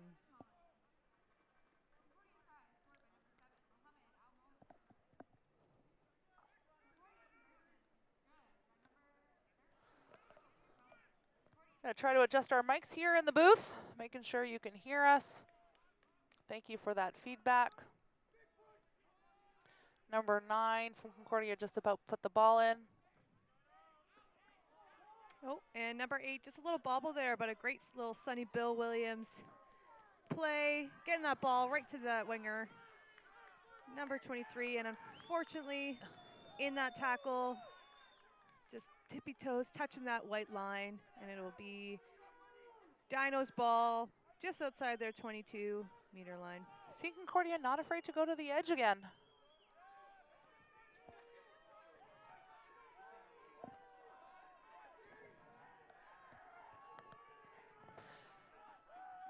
(17) throwing the ball in. Looks like it might have been stolen. Unclear. Kevin Eklund still has it. Going really close to the ball.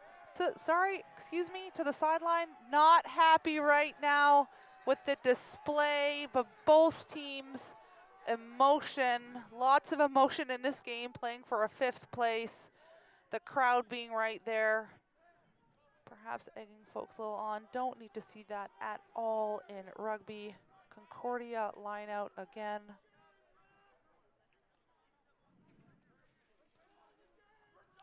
We'll see this Concordia line out here, opting for a 4-man, nice up at 1.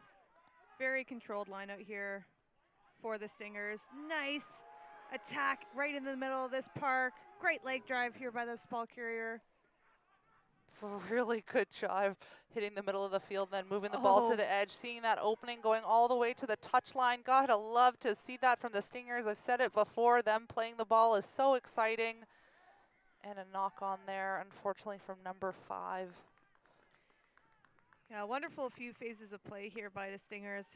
Very creative. People attacking the line at pace. Love to see it.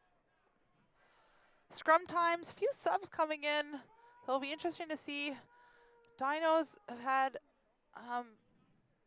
good strength in the scrum, but seems to be they're overtaking the Stingers Yeah. against the spirit of the law. Hence, there was a couple penalties. So let's see if Dinos can retain possession on a clean, and Concordia does drive, gets messy, spins. Lane Bowker gets it. Consistency from the ref here, which is really good to see. The scrum was wheeled, which occurred previously going the other direction. Coming in from the side, see the hand symbol there. Looks like the loose head was driving in on the tight head. Great thing about rugby, the number on your back goes with your position. Number 1 being on that loose head prop side, 3 being on the tight head prop side. Great kick here by the Dinos. Attacking just outside the 50-meter line. So looking, if they look for a 50-22 here, I would not be surprised. Quick ball, trying to go to Kevin at the front of the lineup again for the Dinos, but it's stolen by the Stingers. Front ball. Oh, great attack here by number 3 here for Concordia. Another run at the middle of the field. Well done by the Stingers. Getting that ball close to that 5-meter line. Knock-on advantage. Oh, but unfortunately, just a bit of a messy breakdown for the Stingers. Bobbling that ball. And it'll be scrum to the Dinos.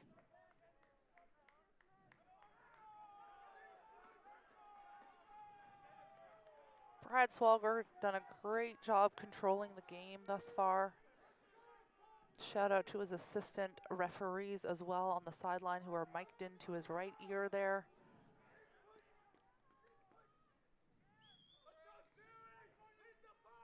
Crowd very involved. See a Stingers toque on the bottom left hand of the screen. Yeah, and this snow is just relentless here for this field. Dinos starting to gather on the field. Absolutely. Now it's starting to sit up with the -degree weather. Dinos used to playing in this. We've had our inner city derbies and snowstorms before. So I'm really impressed with the Stingers continuing to move the ball wide, even with cold hands, cold ball. Oh, and another wheeled scrum here. I think those watching who remember the 2017 Women's U Sport Championship at Lethbridge, that was a lot of snow. That, and I believe it was maybe 2004 in Edmonton, similar conditions.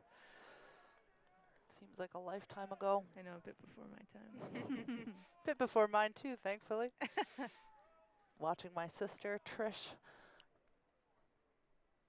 All right, here we go. Scrum reset, Lane feeding it directly into that one channel. Stingers getting a huge push. Dinos managing to keep it. Good job by 8-man Colin Petrillo. Yeah, Dinos doing a great job holding on in those scrums. Number it's 10. Not an easy feat. Number 10, lots of pressure. Had to cut back inside. Going back to Keegan for his booming kick likely. No, using some footwork this time. Concordia game plan change coming up really hard defensively, putting the Dinos under pressure. Have realized that that is very advantageous. They've done it again. They've caused 2 players to have to step back in, unable to pass the ball. Now they've put the pressure on number 9, and they gain the penalty with a jackal.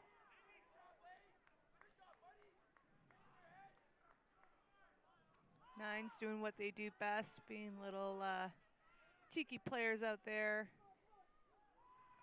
Oh, and well done by number 11. Great leg drive here as Concordia setting up some structure for tacking, knocking at this try line door.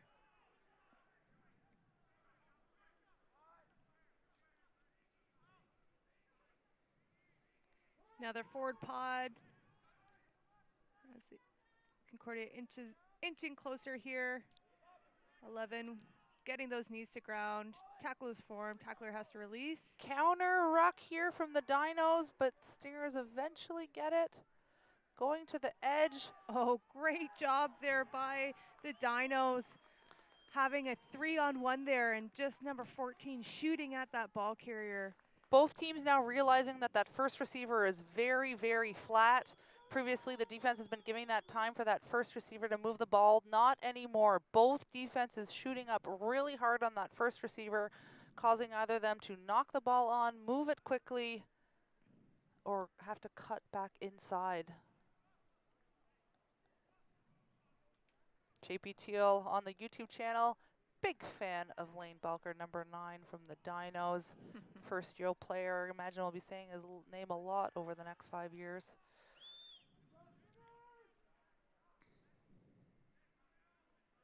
Yeah, Concordia, looking at Concordia's roster, lots of first and second years here for the Stingers, so both teams fairly young here. They're hugely set up for success for the future, the Concordia Stingers.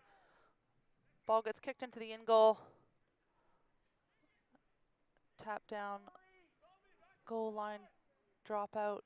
Keegan was back there. Such a solid player to be able to have at fullback. So much confidence when you have somebody deep, directing traffic, catching balls, being able to kick, and it's blocked by the Stingers just 10 meters out. They have a real opportunity here in the middle of the field, can go both directions. Looks like they're setting up to go right.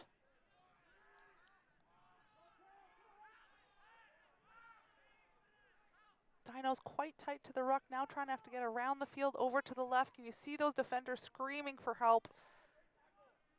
So many Dinos in our screen's field of play view right now. Again, if the Stingers move the ball and go wide, big opportunity, but they opt to go with their forwards and they move it. Number 7, heard his name a lot today, try scorer. Well done. Nice quick breakdowns here for the Concordia Stingers.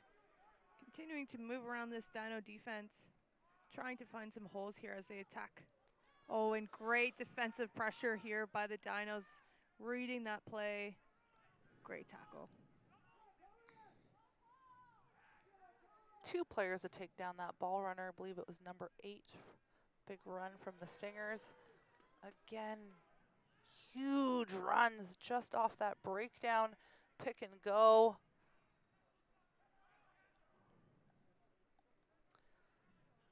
One pick and go right, one pick and go left. But Dino's not being bullied here. Forcing Concordia here to go to the edge. See if they can continue to build phases here. Oh, and forcing a knock on. Number 9, Lane Bowker coming out. Oh, scary play for the Dinos. Caden Powell 2-on-1 looking. Josh Winley over to, I don't know that individual's number, but wonderful. He just got tripped. He's still in bounds.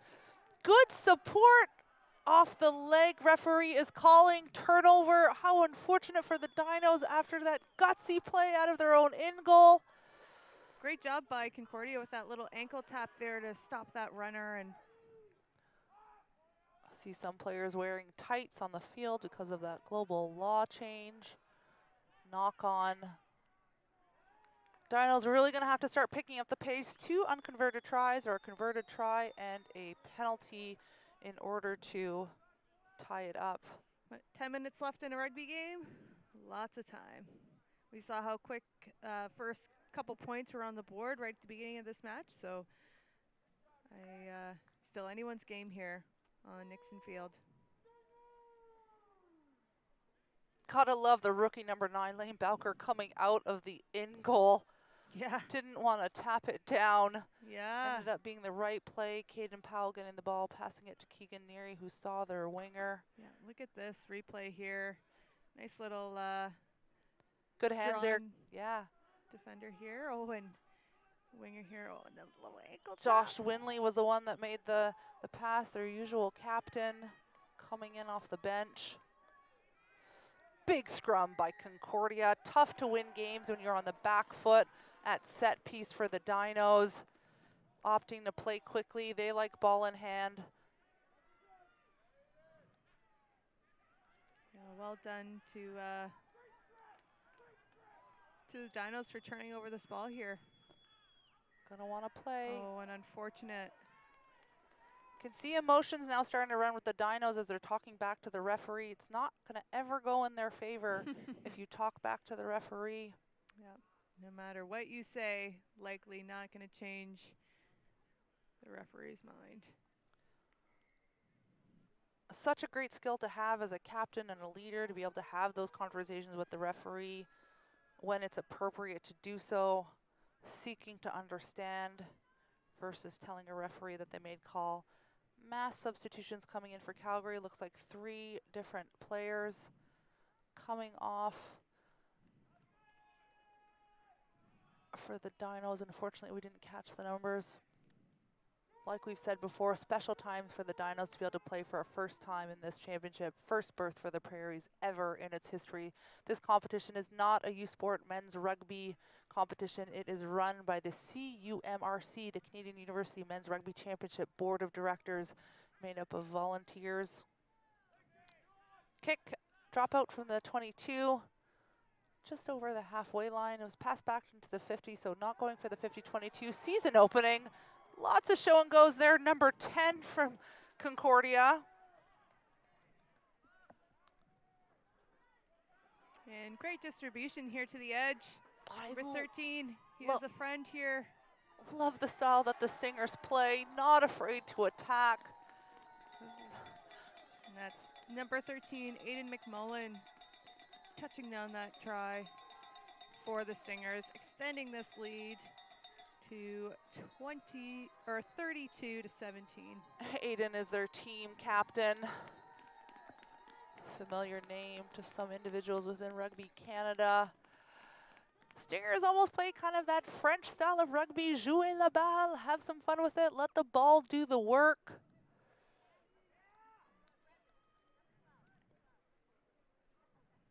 Aiden going to be taking the play. I imagine Ducheffault might be off already. Nice leg drive here, and a little assistance from number 23 to get that ball over the line. Nice haircut there by the individual bringing in the tee. It's the best mullet of the day we've seen so far. Seem to see more as the day goes on. Aiden McMullen, left-footed boot, just left.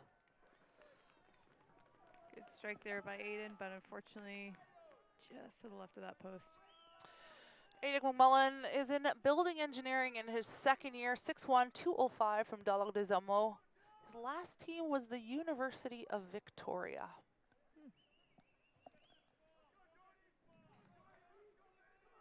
Nothing to lose here for the Dinos. Gonna have to start being really creative in attack. Substitution and time is off. Referee Brad Swalger, again, really impressed with him today. No referees, no games. Always got to give credit to the referees being in the middle of the pitch with 30 individuals. And great restart here by the Dinos. And good take there by Aiden McMullen.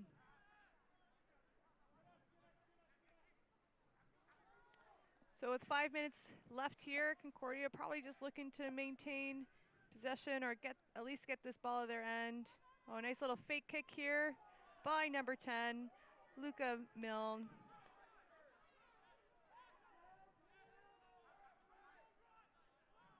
Dino's really good at attacking position here, almost on the 22. Hopefully that wasn't a knock on, and it was just at the base of the scrum. Rudy Dewall coming in as a sub, super unfortunate.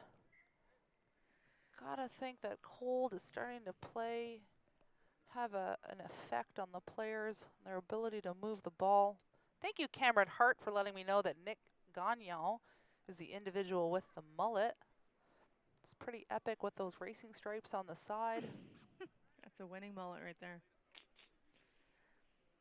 Yeah, Dinos unfortunately not able to build some phases yet during this game, so hopefully here we'll see lots of holding on in the scrum and able to launch their backs here. Height difference between the two scrums has a little bit more right now with Rudy Dewall coming in off the bench against Justin Davies from Baie d'Orphée. Concordia Stingers. Merci à tout le monde à Québec qui regarde le YouTube stream ou à the Rugby Network. Très spécial pour Rugby Québec. 8 la compagnie qui soutient ce match de 5e place entre the Concordia Stingers et la Université de Calgary. Just reloading the scrum here.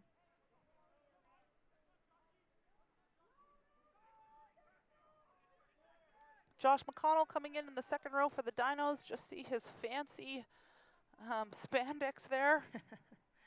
Yes. Third-year lock from the Calgary Saints. Calgary, lots of flair with their choice in spandex for this game. Absolutely. See the Smurf legs from number 8.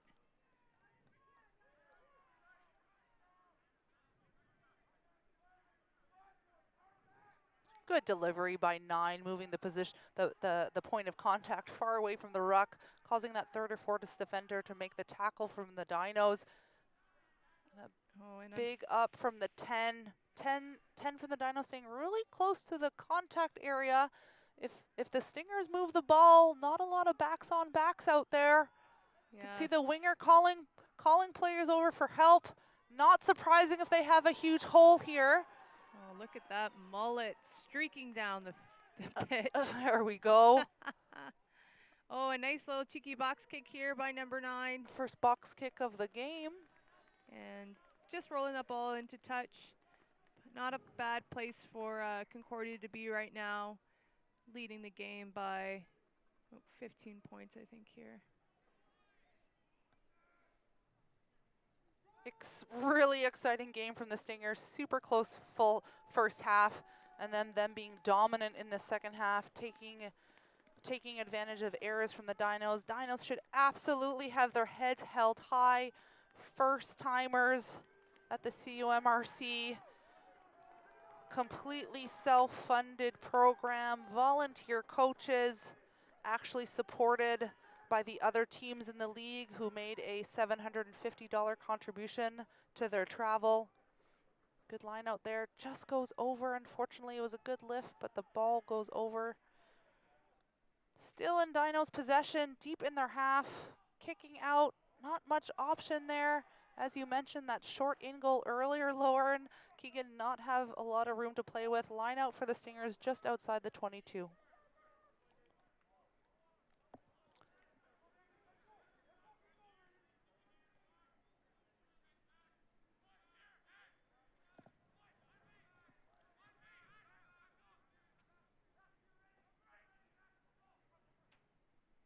And great line out here by Concordia.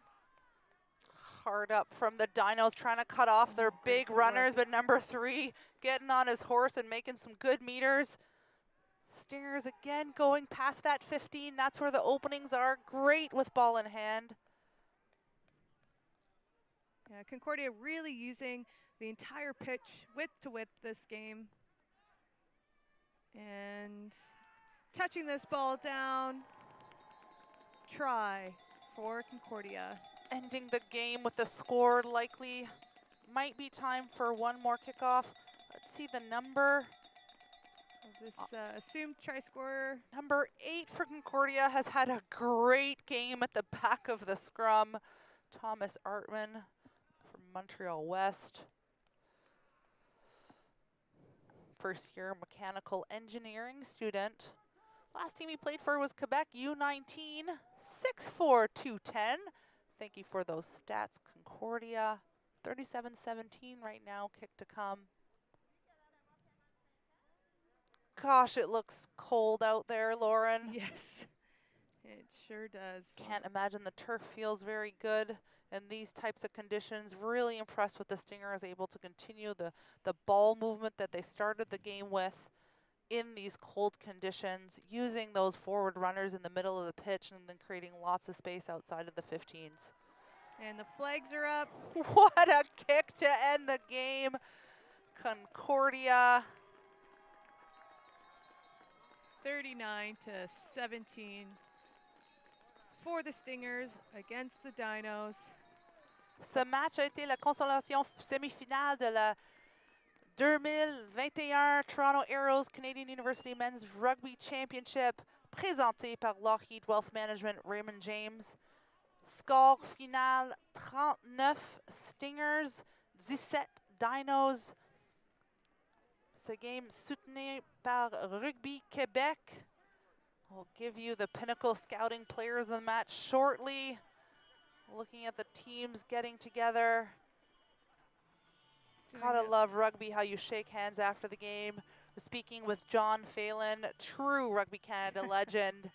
Got his cap for Canada, I believe back in the 1980s. Yeah, against the All Blacks. Against the All Blacks, his first cap. Anyway, he was saying that he was a football and hockey player, and what brought him to the game was the very first game he played, and his opposite number came over, gave him a handshake, and offered to buy him a beer, and he was hooked. The beauty about rugby is you can have it out on the field and then hug it out after. Congratulations to the Stingers, maintaining their 5th place seed.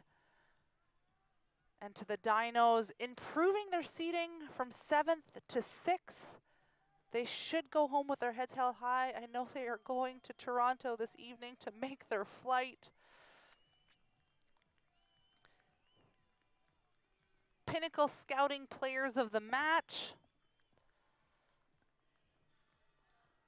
Number 15 for Calgary, Keegan Neary. Great game from him.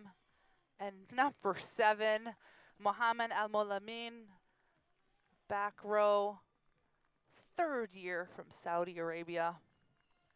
Really impressed with his play. There he is on your screen in support of a try on the wing. Some of those replays, Colin Petrillo with the score. Yeah, really exciting rugby to watch today, given the conditions and how cold these hands must be. Oh, I love that ankle tap there in that replay. And how exciting, great rugby to watch. So lucky to be watching rugby right now through this global pandemic. So grateful for this wonderful championship to be in Kingston, Ontario. Credit to the Queen staffs and students that are doing the audio visual. It's been fantastic being here. I know we've received lots of positive comments from those watching the stream, both on YouTube and the Rugby Network. Bronze and gold medal games to follow. Now talking about Pinnacle Scouting Players of the Match, which we've already told you about. They will announce them on field.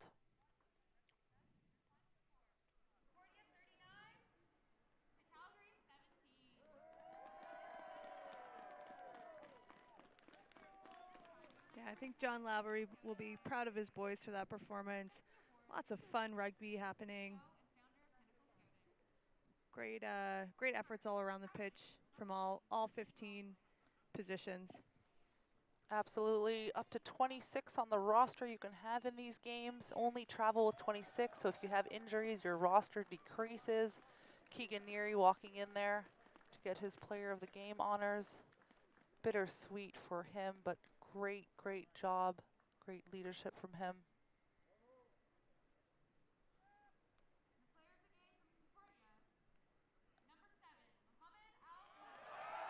Keegan Neary having a wonderful tournament all around. And we see number 7 here, Mohamed Al-Molem for the Stingers. Wonderful performance for today. Big smiles there. Next up, we're going to have the All-Ontario Bronze Final, followed by the All-BC Gold Medal Final. Exciting times. I imagine the crowd will be rowdy. I am Maria Sampson, joined by Lauren McEwen. Thank you so much to those who tuned in. See you shortly.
Welcome everybody to the bronze medal game here at beautiful Nixon Field. We have an all-Ontario bronze medal game, Queens versus Guelph.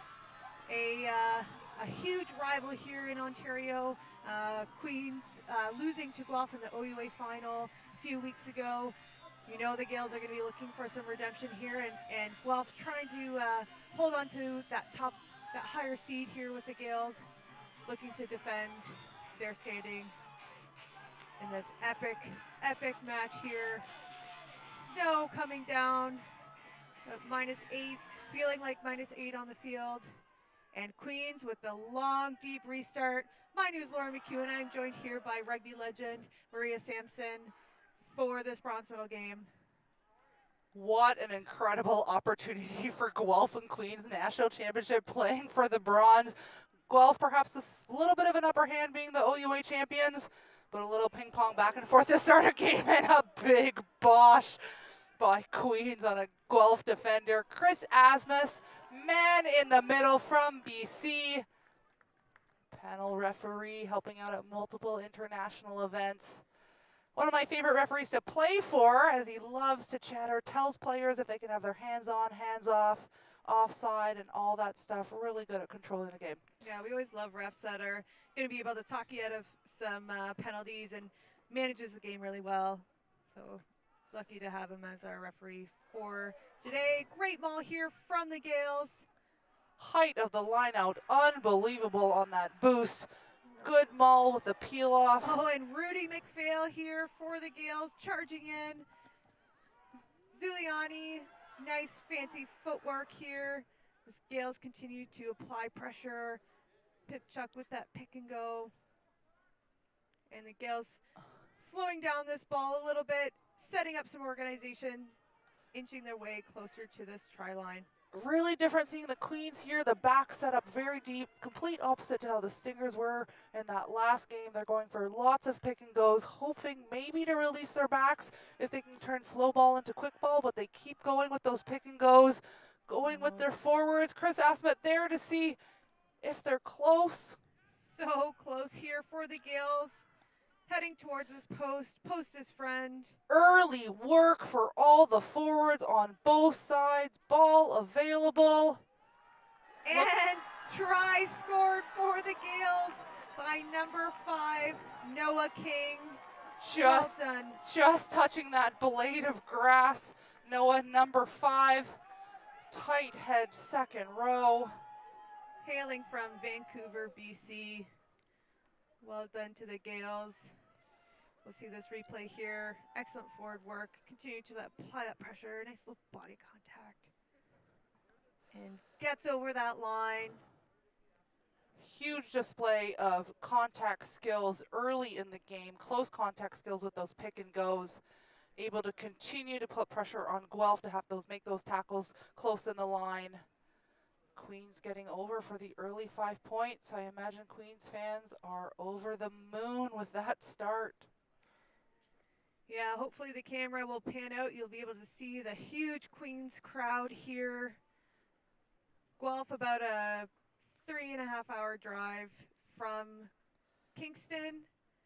So lots and lots of supporters here for this game. Oh yes, and you see the sea of orange toques, a token staple in the Queens postseason. Lots of their supporters. That try scorer, Noah King from Vancouver, St. George School, and played for the UBCO Ravens. 5th year of general arts. Be nice to cap off his career here, the bronze medal. Nice deep kick here for the Griffins. And fielded by Will Matthews. See first year Adam Doyle here for a scrum half for the Gaels. Local Kingston kid, lots of love and support for Adam. So cool to see him grow up here in Kingston as a young pup, and now as a dominant rugby player in this tournament. So well done to Adam. Great tackle here by number 8. Oh, but unfortunately having to release. Referees really paying attention to these breakdowns, making sure that if the poach is going to happen, there has to be a clear release from that tackler to get hands on that ball. Big left-footed kick on the penalty, getting right about to the 22-meter line. Easy take by Guelph. Nice out of the back ball, hitting a short runner, but missing it. Looks like the ball went backwards, going to the winger one-on-one, taking two in the tackle. Ball's available for quick ball. Good job there by Guelph, working to the edge and then getting quick ball to hit some forward runners. Great movement here by the Griffins. Lots of attacking options here. Out the back. Nice little miss pass here. Right to the edge, 2-on-1. See if this winger can fight to keep this ball in bounds. Great job. 13 was there for a little tap back in. They weren't going to get tackled by that white line. Love to see players playing edge to edge. You can really see both teams getting better and better as we've gone up from the 7th place to 5th place to now bronze medal final. Already skills on display have been fantastic. Guelph really close to the line, looking for the little pop pass off the base of the ruck versus going with the pick and go, trying to move that point of contact. There they go with the pick and go, but it just comes off a Queens tackler. Still Guelph ball tight to the line. Yeah, Queens doing a great job here defensively, but they're going to have to flood this breakdown soon. Oh, and just to the edge. Oh, and Guelph scores. I think that's number 14 here, Nick Soder. Nice ginger mullet. As a fellow ginger myself, got to appreciate a good head of red hair. Number 4. Sorry, number 11. Number 11. Playing on the right side wing. That's what screwed us up. Love to see a blind winger going looking for work on the right side. Colin Smibert, London, Ontario, 3rd year. He's 6 foot, 200 pounds. Not bad for a winger in environmental engineering. Go up here, left-footed kicker. Beautiful kick here. But unfortunately, the flags stay down. Quick question from our YouTube channel, 330 people watching. What's the chimney in the corner of the field? Is that a hurried turf pitch? Actually, it's the exhaust from the parking garage under the field. And I know that because that's where my car is parked. Yes, Nixon is situated on top of a big parking garage. Great use of space. Yep, and I remember when it was a grass field and the men would be playing, and you were in the parking garage, you could actually see the roof shaking, so they had to redo that parking garage and put a nice, beautiful World Rugby approved turf on that surface. Beautiful long turf, and the Nixon family obviously being very generous to Queens. All right, first scrum of the game here for Queens and for the Griffins. These teams have scrummaged against each other multiple times over the years, most recently at the OUA Finals, where Guelph was triumphant and ended up having this number 2 seed coming into the CUMRC Championship, non-U Sport event run by the CUMRC Board of Volunteers, each host taking on an enormous amount of planning, scheduling, and logistics. Queen's University, in this case, UBC next year. Scrum collapses, allowed to play on, didn't affect the play. 10 had to do an inside step with a lot of pressure from Queens coming up hard. Really easy to see Queens in their gold jerseys and their defensive alignment and how fast they come off the line. Oh, and great double tackle here from the Gaels. You know, Gaels will be looking to double tackle just kind of in the middle of these 15-meter channels with their big forwards, trying to stop momentum, stop any sort of continuity here. Chip and chase unsuccessful for the number 10 from Guelph. Queens easily able to regather in the 15-meter channel and then hit a forward pod and another forward pod midfield, but Guelph coming up quite hard, making that hit. kick likely to come, not making meters gained, and they do kick to just over the 22-meter line. It will be a Guelph line out. Yeah, we see lots of kickers here trying to take advantage of the new law change of that 50-22, and unfortunately just shy of that 22-meter line, but we'll see Guelph's set piece here, line out what they're choosing to do. Oh, unfortunately, ball's lost forward. Queens has advantage here. Counter ruck from Guelph. Ball unplayable. Chris Asmus calling it up. Oh no, there was a knock on in the counter ruck, so it'll be Queens scrum. Comments on players in tights. New rugby law recently. Previously used to be only female players that could play in tights. And about the last 2 weeks, a significant change, perhaps the last month, significant change that all players can wear tights if required. No judgment from me in the warm booth watching these players play in swirling snow on hard turf. They can wear as many pairs of tights as they want, in my opinion. Absolutely. Probably the only people on the field who wouldn't normally wear tights, even if it got to be freezing cold, would be line-out jumpers. You can see Queens and Guelph players here, the flankers and second rows and 8-mans with booster blocks just at the bottom of their thighs. Helps the lifters lift them as high as possible. Not fun to rip off your legs in the cold. Yes, absolutely. Front rows for the Guelph Gryphons at hooker. David Scollin from Mississauga, Ontario. Left and right for him. Got Gersha McCundy on the tight head side, and then Aiden Vachon on the loose head side.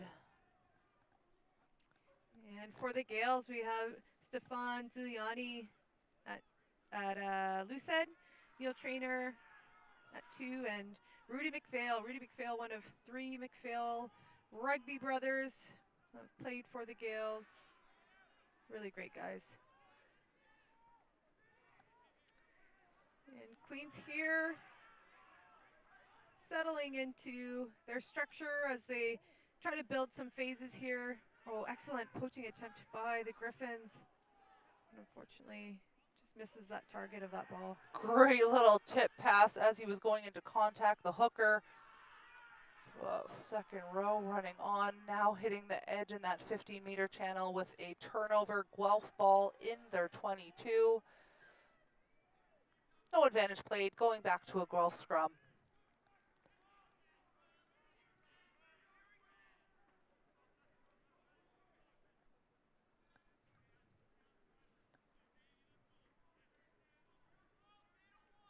Nice to see all of the Queens men's alumni here.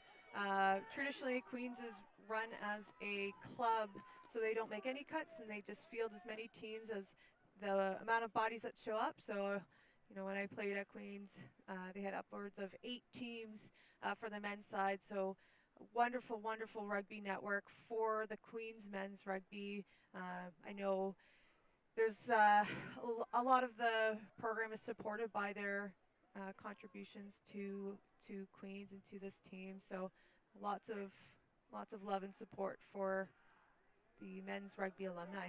One of the few programs to also have full-time coaches. The dream job right there, being able to coach the game you love.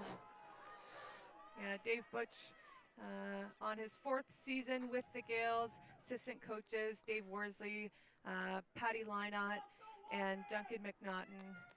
Scott Kyle also coached last year.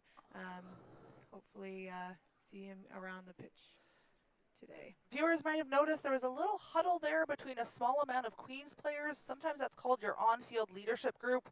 They were discussing in a group of 3 or 4 whether to go for the penalty for 3 points or whether to kick for touch. There's a single on-field captain, but a lot of times you'll have a group of players that can discuss and debate quickly before relaying the decision to the referee. Here's number 15, Thomas Kirkwood from Vancouver, BC for Queens. Seeing number 8 there, trying to get a contact in, not trying to, contacts in sport of rugby, if you lose one, can be devastating. That's rough. Couple players from Queens To watch Liam Casey, he was the OUA Player of the Year and led Queens in tries this season with 5 in 3 games in the regular season. Coach Butch saying he's one of the most prominent ball carriers, most tackles, top try scorer in all metrics. He's just had a huge impact. Excited to see Liam Casey today. Yeah, wearing. unfortunately, Liam actually broke his collarbone in the Oh, first game, so. Unfortunate for him in front of his home crowd. But here we have Queens with making that penalty conversion. Score is now, I believe, we'll see it come up here. 10-5 for the Gaels. Griffins with a nice deep kick. Good camera work getting right in on that tackle. Love to see those fine details here. And Queens is setting up here to kick. And Guelph looking wonderful job fielding that ball from the Griffins, looking to transition here and counterattack.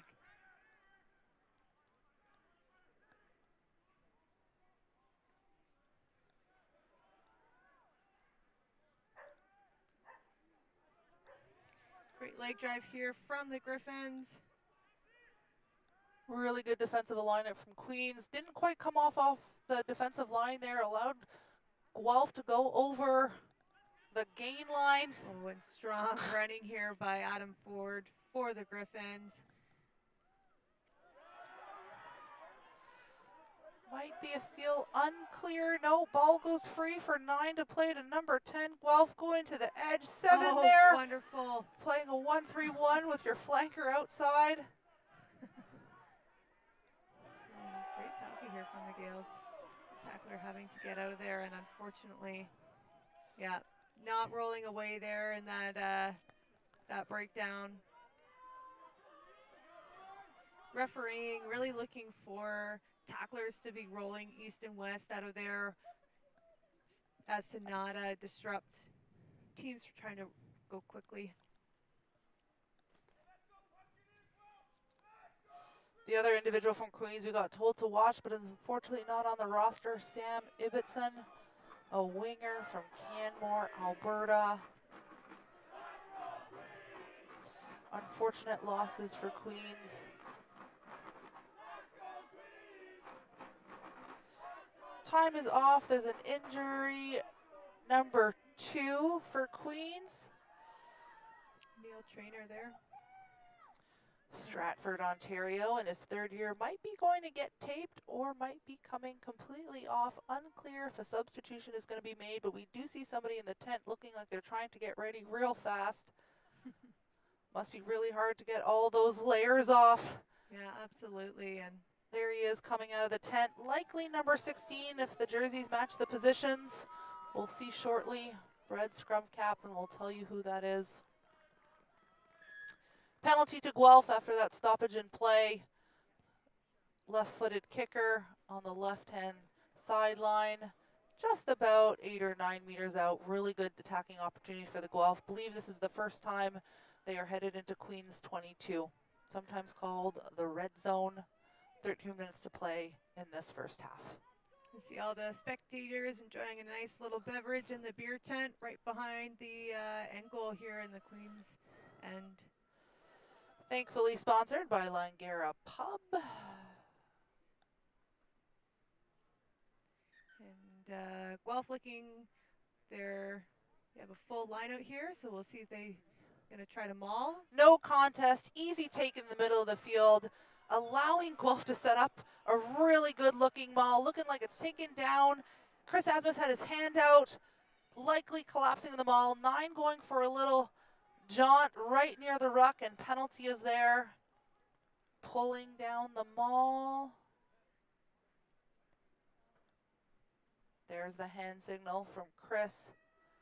You cannot pull down a maul.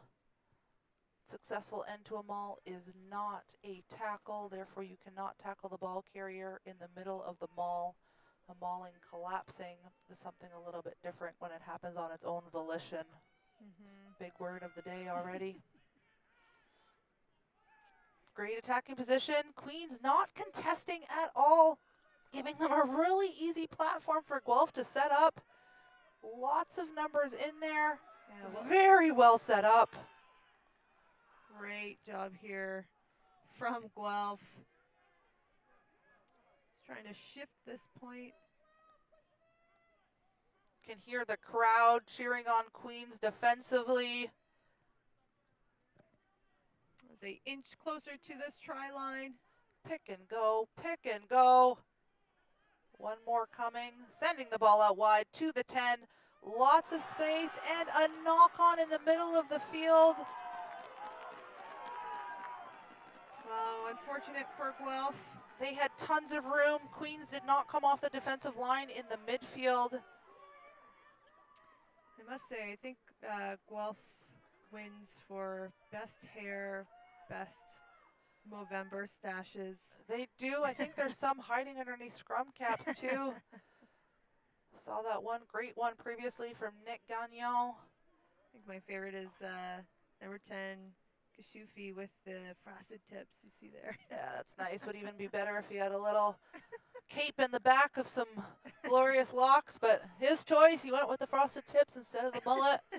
Number 12, sporting a great mullet too. Yeah, we'll talk to him later about some fashion tips for that hairstyle. You and I in hoodie and tights are really bringing up the fashion in the booth. At least we are warm. On the back foot, Queen still gets a ball cleanly out the back of the ruck. Big contest at ruck time, going to hit some forwards. Oh, and Big Rudy run. McPhail here with a great run. He's looking to set up a platform to kick here. Rudy McPhail, big guy.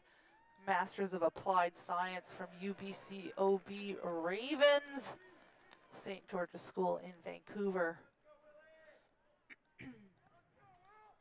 Everybody will be really excited to know that for the next game, all the Carsons, we have figured out how they are related. So stay tuned, let the suspense build. Number 2 from Guelph throwing the ball in. David Scollin, hooker from Mississauga. Clean ball. Number 12, redhead mullet man. Nice footwork into contact. Queens is going to have to get around the defensive perimeter there. Oh, and well done. Well defended here from the Gaels, forcing that knock on and that point of contact. And Gaels with a scrum kind of midway between the 22 and the 40-meter line. Hoping to exit here out of the Gaels' end.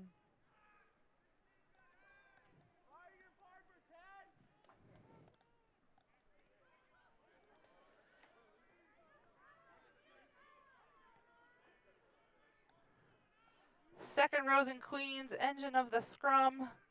Loose head side, Cole Hickey. And on the tight head side, Noah King.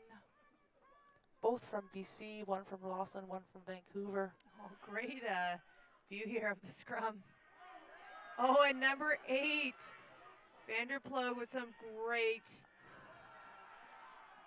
leg drive here, but looks like Guelph has successfully poached that ball, causing that penalty. So Guelph will be thinking about what they want to do here. Maybe a shot at points or... Nope, they like what's happening in their line out, in their maul, so they're opting for a line out here. Smart play if Queens isn't going to go up and try to defend the line out at all, giving Guelph clean ball. Skills from the hooker have been very positive thus far. Neil Trainer, sorry, that's for the Queens. The Guelph number 2, David Scollin, first year. Great for him to get those starting minutes and great experience at a national championship. Queens this time does contest and therefore not straight. Realized a decision needed to be made in order to contest that line out. They did, and it was in their favor. Great adjustment there by the Gaels. Announcer's curse, just telling the hooker that their throws have been excellent. And unfortunately not straight there. Now looking at these two squads, Guelph definitely having the younger team, lots of first and second years, and Queens lots and lots of age and experience. including a few 6th and 7th years. Yeah. Because this is not a youth sport championship, there is no 5-year eligibility limit. We have an age limit, normally 25 years old, this year 26 due to COVID and not having a championship last year. Guelph really close to the line, few forward picks, lots of bodies on the ground. Well done to Guelph, just inching and battling for that. Heroic defense right now from Queens. Yep. Excellent 3-point stance here. Really good job structure from Guelph, multiple pick and goes. Not worried about not making too many meters, but trying to suck in that Queens Gael defense. Now getting close. Now they're close to the line. Chris Asmus getting on all fours, trying to make sure he can see if that ball gets touched down. Ball's available. Good stop by Queens. Yeah, trying to go for that post. Now but going out moving the this back. ball. Oh, great defensive effort here by number 14. He had one choice, and that was to go in hot, and they've stolen the ball. Well done, Credit- by Queen. Credit to the winger coming firing up. Sometimes they call that a kill ball on defense Yeah. or a shoot. Yeah, with that situation of, having a 2-on-1 and just kind of a Hail Mary, go for applying that pressure, shooting up. Lots of time for a big clearing kick, but it does not make touch, and number 10 for Guelph is going on a run and a high hit, and that player may be in trouble. Queens player, Yes, he knows it's coming. Yellow card, he's going to be out for the last 5 minutes of the half. It's number 8, Vanderploeg for the Gaels. Crowd not happy, honestly, no choice being given. Yeah, that was a naughty play. Player in question from St. Anne's High School, London St. George, his 3rd year of commerce from Walton. Momentum shift here for Guelph. They had a lot of momentum close to the line, then a big defensive effort from Queens. Thought that relieved the pressure, but no, a high tackle, yellow card, and now Guelph inside the 22 with an attacking line out and stolen. Great steal there by Will Matthews, number 6 for the Gaels. Well done. Oh, and Guelph there leaving their feet. And just like that, momentum changes, big line out steal, now penalty. Queen's gonna kick down the field and have a shot with their own line out. Thank you to everyone on YouTube tuning in. Getting close to 500 viewers right now. Player got a yellow card, being asked why. It was a high tackle. Need to protect those players, their necks, their heads. Oh, and unfortunately that ball is not straight in the line out. Wind playing a factor here. You can see snow blowing pretty sideways.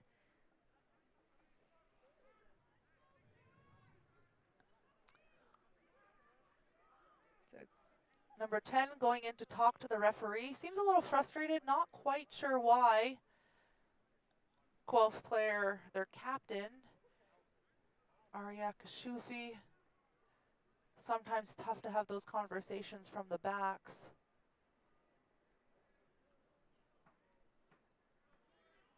And Guelph so successful in their lineout at the beginning of this game, so hopefully they'll be able to maintain or get back to that success. Close contest here in. Oh, and unfortunately another not straight line out, and Queens will have the scrum. Commentator's curse coming in again. Apologies, number 2. 10-5 right now for Queens over Guelph. Queens has a man in the bin. There is 3 minutes left in this first half of bronze medal final in the 2021 Canadian University Men's Rugby Championship.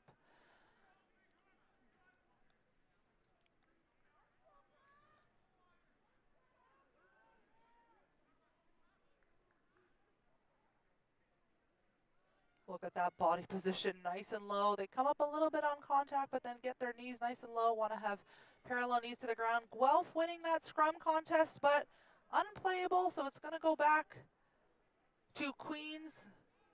apologies, not unplayable. The front rows both came up. Saw the hand signals from Chris Asmus there, putting his hands up in the air. Yeah, front row here really trying to win that shoulder battle, getting nice and low and setting low. Engine room for Guelph, Adam Ford on that loose head side and Cooper Grow on that tight 10 side, both from Ontario. Really important to have a good connection. Locks to props. Try to leave that hooker alone. They can play the ball. Oh, and that ball is stolen in this scrum to Guelph. Guelph looks to go wide.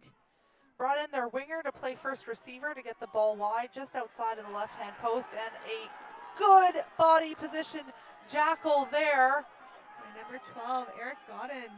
Going quick, Queen's not messing around. They want to score before the half, give their spectators a show. Oh, big run here for the Gaels. And Santi, great ball there by number 10. Now over the into the 15-meter channel on the left-hand side, hitting a big forward runner. Support lost his feet, but didn't matter. There was extra support there, and going back to that left-hand blind side, trying to catch Guelph off guard, but they were obviously there, and a knock-on scrum again to Guelph. They will not be unhappy with that result, getting to scrummage again. Yeah, and nines often when they're scooting, they look to offload the ball so that they can, still be able to play the ball at the back of that breakdown. And unfortunately, Adam Doyle, just with attempting to offload that ball, just a little bit of a knock on there, and it'll be Guelph scrum here. Back row for Guelph as we set up for the scrum. Blindside flanker number 6, Reese Collins. Max Goodwin's on the open side flanker wearing number 7. And then number 8, Tyler Casey. Both of these rosters taking a hit this tournament. Guelph only dressing 21 players and Queens only dressing 23. So both teams starting out with 26. So you can see that managing bodies is the name of the game. Penalty at scrum time. Queens goes quickly. They've had success getting down the field. When they go quickly, Chapin goes. Number 1, loose head prop. Good footwork and contact. Nice quick ball. High ball, what we may have called a suicide pass. Yeah, great job for the Guelph Griffins here, setting up quickly on defense. They've had excellent spacing and coming up and targeting where that ball carrier is going to be. They've been lucky with who they're sending up because they're not sending the whole team up. As you can see, the right-hand bottom side of the screen is not going up at all. And a penalty the other way. Multiple movements. Let's wait for it. Holding on, excuse me. Yeah, unfortunately with that ball carrier, as soon as your knee hits the ground, you got to release that ball. So if you have momentum and you are continuing to go, you have to release that ball, get back on your feet and pick that ball up again. Guelph electing just to tap and then kick it into touch. Stop the half. Good call by them. Halftime right now. Queens leading 10-5. This match is brought to you by For the Love of the Game. Don't forget to get some refreshments at the Langara Pub on site. Now 500 people watching on YouTube, more on the Rugby Network. We're going to take a quick break for 5 minutes. I'm Maria Sampson, joined by Lauren McEwen in the booth. Quick run for a bathroom break. We'll be right back.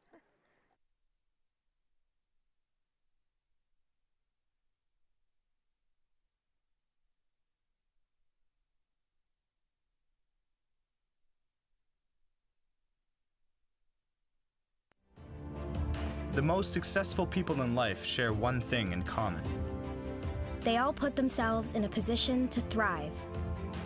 Surrounded by people who challenge them to think bigger. And communities that support them at every turn. In the classroom. And way outside of it. If you want to set yourself up for success. If you want to give yourself the tools to achieve any goal. There's no better place to begin than Queens. We challenge. We support. you succeed. You'll be great, no matter where you go. But your greatest story starts right here.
When kids in need are given the chance to play sports, what you're really equipping us for is life.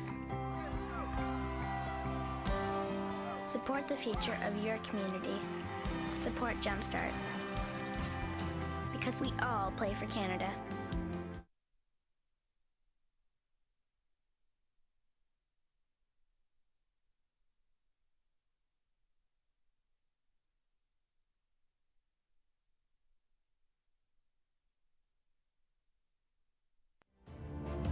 The most successful people in life share one thing in common. They all put themselves in a position to thrive.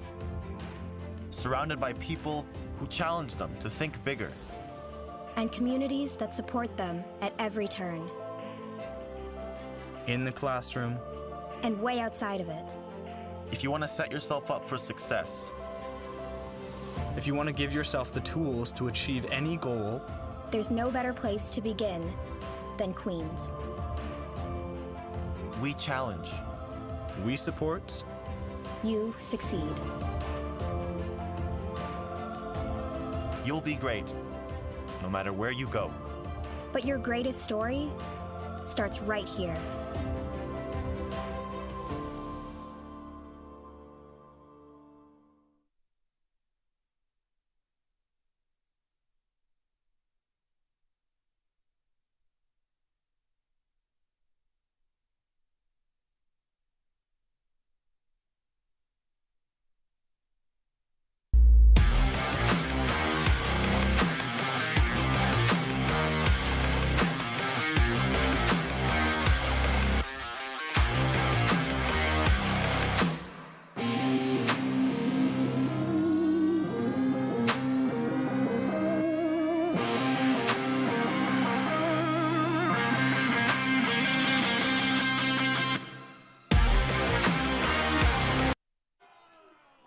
And welcome back to the second half of this bronze medal final. Guelph Griffins here kicking off to the Queen's Gaels. And unfortunately that kick does not go 10, so it will be a Queen's scrum at center. My name is Lauren McEwen. I am joined by rugby legend Maria Sampson. So honored to have you in the booth with me as we do these games, and pretty awesome having two rugby women commentating a men's final. Absolutely. Having a great time here. Pleasure's all mine. We did have comments around 5-year eligibility rule with the OUA. That does not matter here. This is the Canadian University Men's Rugby Championship. They run under their own regulations. Each conference is allowed to run their conference as they choose. If OUA chooses to limit to a 5-year eligibility rule, that is on them. This is not a youth sports championship. Players can be this year up to 26-year-old on January 1st. Yeah, we have Rudy McPhail, 7th year, Johnny V, 7th year, and Alex Pipchuk, 6th year. They could very well be in their 7th academic year, but perhaps only 5th year playing-wise. Nice pick and go, seeing an opening around that post for Queens, going right to left on your screen, wearing gold and blue. Oh, great footwork here for the Gaels. Good clear out there by number 16, the replacement hooker. Oh, great hands on that sideline, stepping back in bounds. We talk a lot about the best defender on the pitch, that white line. So well done to the back three for stepping in, and unfortunately bobbled forward from the Gaels. And it will be a Guelph scrum here. Massive amount of momentum that each team creates, and then it's just stifled with either a soft penalty or a knock-on. Well, we see the sin bin, number 8, Vanderploeg, coming back in for the Gaels. Oh, the Gaels have certainly missed having their 8-man out on the pitch. That replacement hooker for Queens, number 16, Declan Williamson, 3rd year, Oakville, Ontario.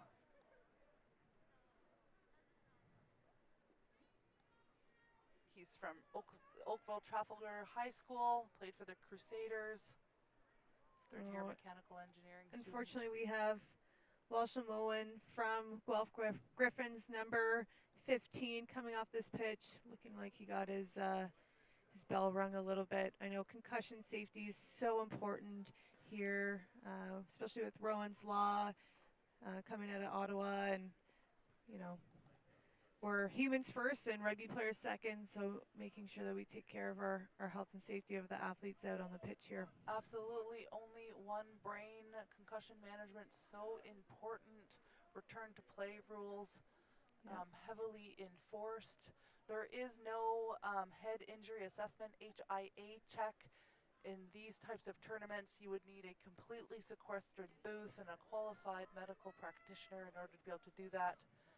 Cannot do a quick sideline assessment with the therapist, therefore he will be off for the rest of the game. Yeah, it'd be hopefully one day we'll see that growth in the game. Back to 15 on 15 for a couple minutes now. Oh, and a nice scrum here. Not tons of stability in either scrum for either team. Queens had a push there. The number 10, their captain, Aria, going for a run, but a high ball to number 11. Unable to bring it in. Tough to catch that. Colin Smibbert normally plays on the wing, but he might have shifted into 12, or he could have been coming off his wing. I think Dalton Campbell might be his little doppelganger there. We got a couple red mullets there. Oh, the for the gingers. Griffins. We're watching from just the same screen. You are at home. Need to get those binoculars out and look over through a window at the pitch to get that better vantage point. Excellent job by our Queens audio-visual crew getting these games broadcast on both YouTube and the Rugby Network.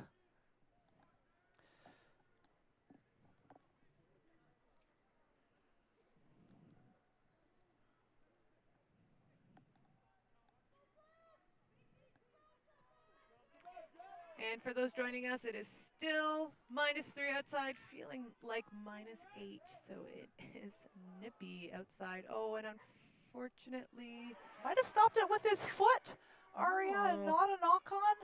Was just off the field of play, or field of view, so didn't able to see it. Big left boot coming just, and Queens gathers well positioned back three to get that ball, run up the sideline, staying home, going right up the gut of where he caught the ball. I think there could have been an opportunity for a couple passes away from there, but here we have Santi kicking that ball down the pitch. Here we go, ping pong. Oh, and Potentially a 50-22, and it wasn't. Didn't go out. well done to that Queens back player there for keeping that ball from going out of bounds for that advantageous 50-22 that we see so many players and teams trying to take advantage of. Slowing the ball down here, Queens, they did a pick and go A little bit of a slow forward ball as Guelph comes up really hard defensively. Now moving to kick again. Fourth or so kick in the last minute and a bit.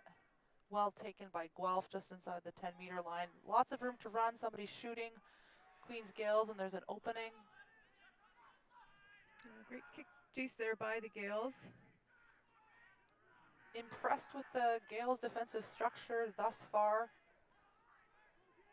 Possession stats, I would think, would favor Guelph right now.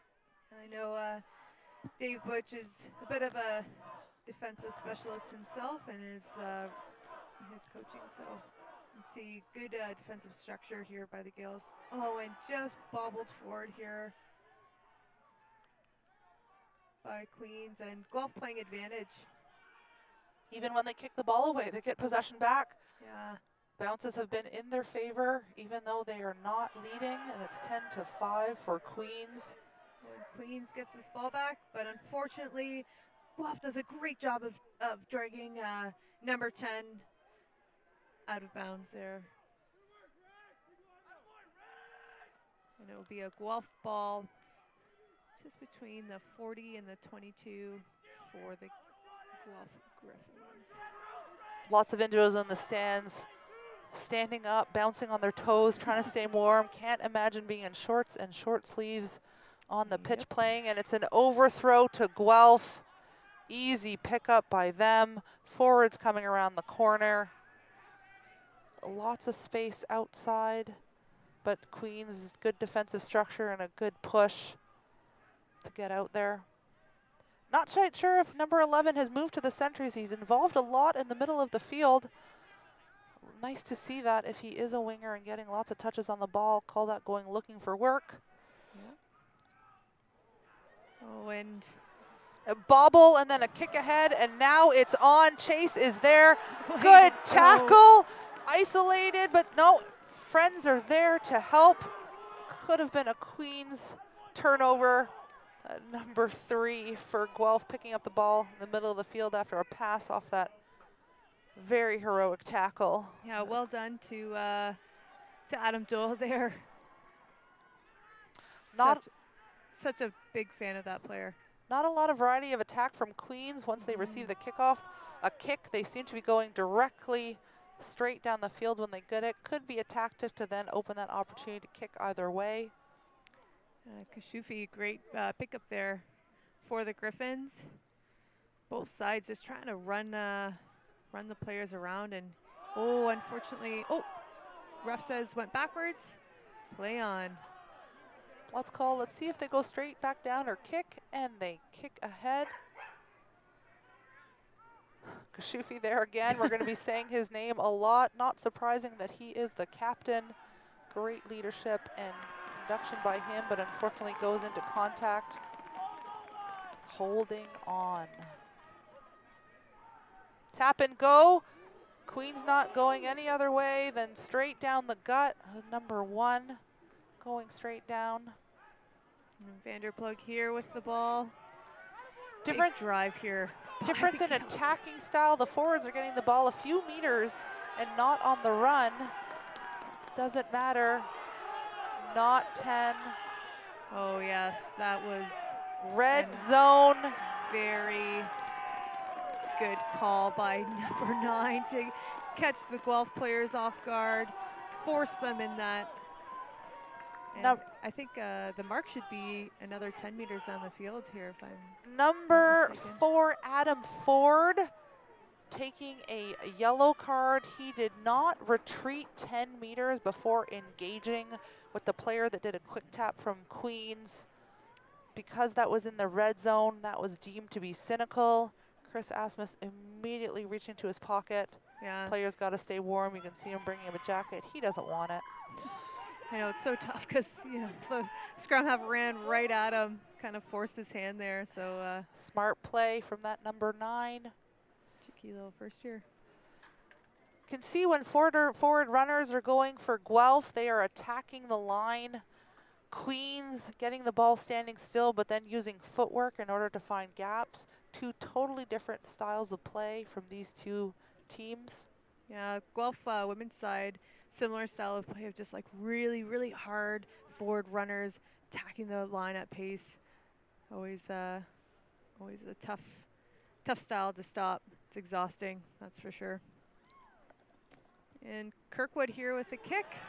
And the flags are up, and Queens extends their lead by 8 points here. 13-5. This bronze medal game. I know Queens losing to Guelph in the OUA final a few weeks ago, looking for some redemption here. Absolutely. I'd be pretty proud for them getting a bronze medal here at the CUMRC. Hosted at Queens in Kingston at Nixon Field.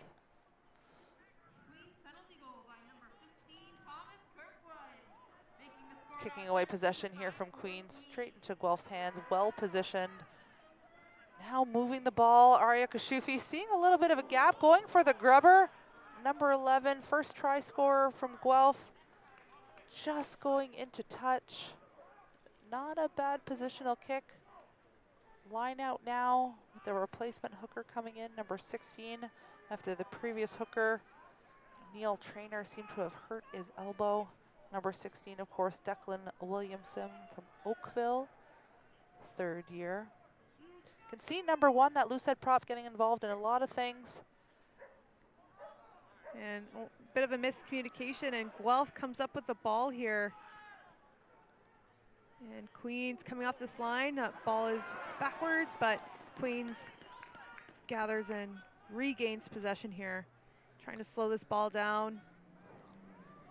A great opportunity for these players to be playing in Ontario. Big kick here from Queens. And again, Kashufi is there, moving the ball away from where he caught. Lots of space to be played, long placement. Ball is there, slow down the ball, what could have been quick. Little tip pass. Well done to Will Matthews there, great tackle. And a penalty. Oh, unfortunately, Queens getting dinged there, but see if Guelph will go for a shot, or nope, they like what their lineout's been doing, so let's get that ball on the 5-meter line. And getting a correction that number 16 is actually Malcolm Shields. There must have been a change in the jersey numbers. Appreciate those on YouTube that are following along and giving those corrections. Also want to mention that the U18, U20, and Pride Academy coaches are here in person watching. An amazing opportunity for these players to be seen live by these coaches. They also ran a session at the Royal Military College yesterday. Guelph on the attack in a maul, well set up. Great drive here by the Griffins, and looking to pick and go.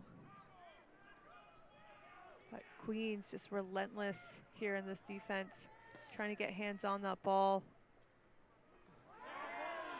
So desperate to keep this 8-point lead. You can see number 23 just putting his hand up on the right-hand side. He was thinking that he had some space, but they're honestly making inches with these pick and goes. Being very patient, little pop pass perhaps coming, or another pick and go. Looks like number 1 is ready with that pre-bind. You can only have a single player pre-bind, not more than one.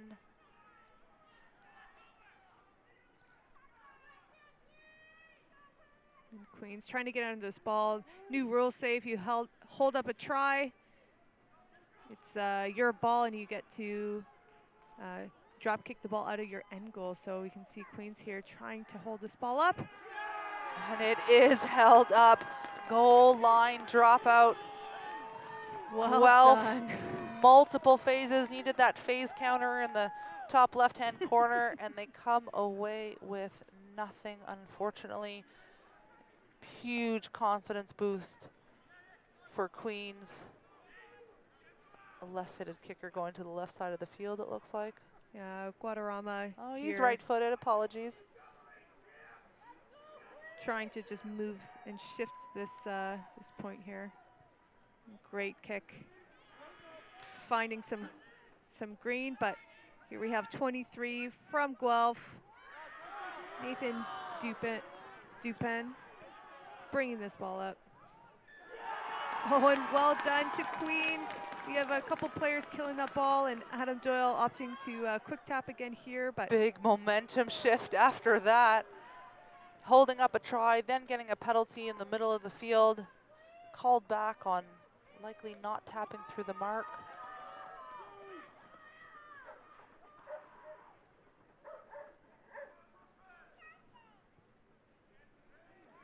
great kick there by Santi, but unfortunately that ball does not head out of the pitch. 22-22 return kick. Mark was called? Mark was called.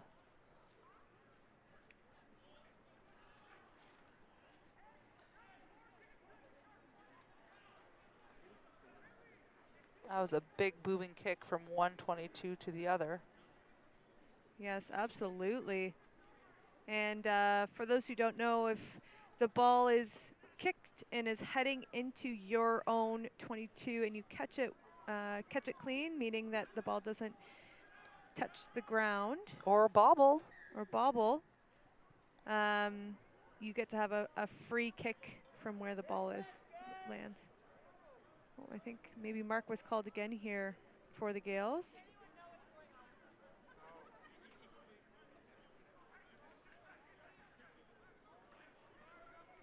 So with Adam Doyle looking at The ball. kicker who caught it must take it when you're calling a free kick, or else he could tap and then pass it. Oh, really?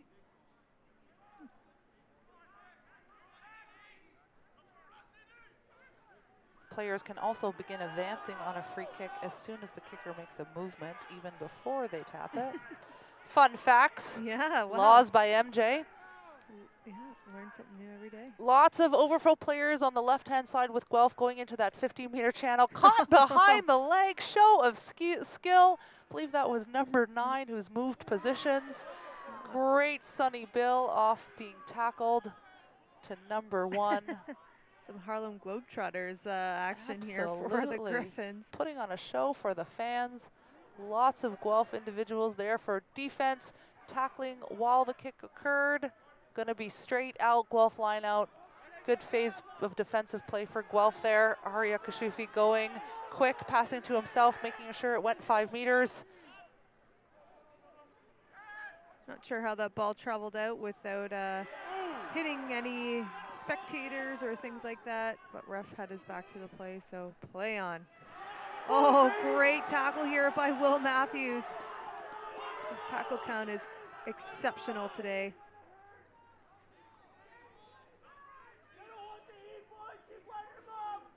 Well done to Queens. Great defense here. Oh, and unfortunately, Contact was made, therefore they no longer have rights to the ball on a second attempt, I think is what it was. Subs coming in. So grateful to have this caliber of referees here, both in the middle of the pitch and as assistant referees from across the country. Yeah, so many great rugby human beings here in Kingston, Ontario. So lucky to have all of these wonderful officials, teams, coaches, facilitators, administrators of the game. The game is always looking for more referees. No refs, no games. If you're interested in taking a referee course, contact your provincial union. Can be done over a weekend, at which point you can start refereeing in the age grades and gain some experience. Great way to learn more about the game too if you're a developing player. Oh, absolutely. I remember Lisa Newton, former national Welsh player who I played club with in Toronto. She said, McEwen, go be a ref so you know where the ref's supposed to be on the field so you can be a little cheeky. Absolutely. Guelph getting an easy line out there.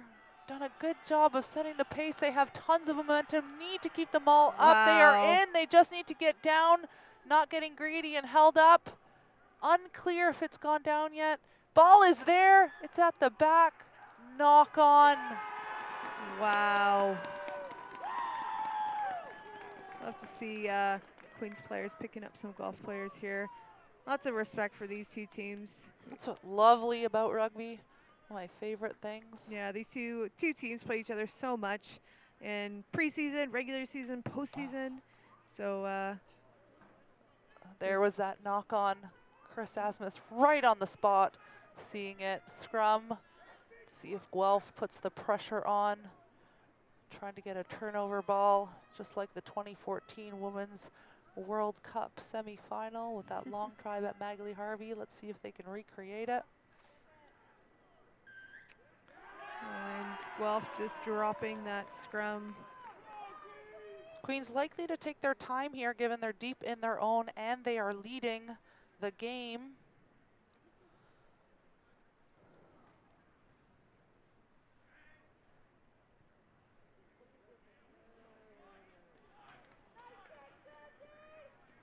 And Queens line out just outside, about 10 meters outside their 22. And with just over 10 minutes left in this bronze medal game here, all Ontario bronze medal final. 10 minutes left, can't believe it.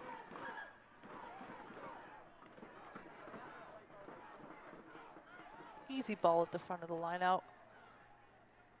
Moving the ball to a middle tip.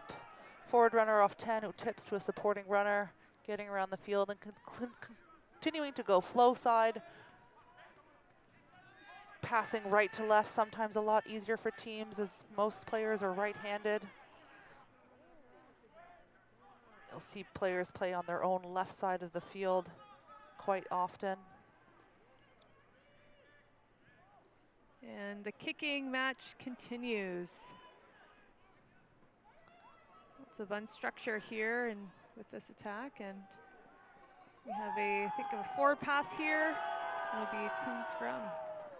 You see number 21, Dan Svoboda, coming in for the Gaels. So Svoboda, big Belleville Bulldog family. Dan being the cousin of Sarah, Katie, and Tia. 3 incredible female rugby players. And Sarah playing over right now for Loughborough Lightning in the UK in the Women's Premiership. And Katie and Sarah both winning a national title for McMaster on Nixon in this tournament the U Sport tournament in 2015. Did you have the boots strapped up, Lauren, in that game? It was a win for McMaster against Queens. It was my last game ever for Queens. I'm not over it. I know what that feels like. Ball's in, just staying in between the two scrums. Not a great hook by Queens Fender, and Guelph powering through, realizing that they had an opportunity to push the scrum. Hands were in on the Queen side as they were under pressure. Guelph ball. Lots of time in this game. Guelph going to play quickly, but did not do so from the mark. Mark being at the back of the scrum. Inching towards 600 viewers now on YouTube. We've passed the 550 mark. I know we can get to 600, now sitting at 562. Lots of people likely here in person. Yeah, for these two teams, we can hear outside the window here in the broadcasting booth. The crowd is pretty rowdy here on Nixon Field, so lots of love and support for these two teams. Great job by Will Matthews to steal that ball in that lineout. That was crucial for the Gaels here. Big left hand reach, one arm palm there. Queens player going back, getting ready to kick. Keeping the ball in would give them an opportunity to play it, but there is not. This ball goes to Guelph here. Guelph looking to move this ball quickly, down by 8 points. Is a tough spot to be in. So need a try and either 2 tries or a try and a penalty kick to tie up the game. And when Guelph securing this line out, going at the back. Shufi sees lots of room on the outside. Good footwork there. Aria seeing there's space on the wing for his teammates. Number 9 now being played by 21 for Guelph. Darian Hurst from Newmarket, second year. Not gaining any ground at all. In fact, losing about 8 or 9 meters. Queen's doing a good job of coming off the line nice and hard. Forwards are there, but really tight to the breakdown. Queen's not having to make any adjustment. They go out the back. It's going to be a high tackle. Don't want to get in the way of somebody hurting themselves. Don't want to hurt that neck, hurt that head. As a defending player, you are responsible for where you hit, and that is a big mistake by Guelph, trying to kick to the touchline, and it goes through the in-goal option. Queens chooses a scrum. Guelph, it's so tough because you want to take those chances and try to get that ball on the 5-meter line. I know for myself as a kicker, you know, you try to make that, trying to get as much ground for your team as possible once they've worked so hard to get that penalty. And unfortunate for Guelph, you know, this is such a tight game, and it's definitely a game of you know, who's making the least amount of mistakes. That's certainly what it seems like. Ball coming back on the Guelph side. They got the penalty again. Will they kick for the corner after the mistake they just had? And Guelph will have a bit of a do-over here. Number 9, now playing fullback, Colin Lynch, taking the reins, 5'9", 180, doing his master's in animal science from Castleknock, Ireland. A little bit of international flair. Everybody else on the team from Ontario, except for Dalton Campbell, who's from Calgary, Alberta.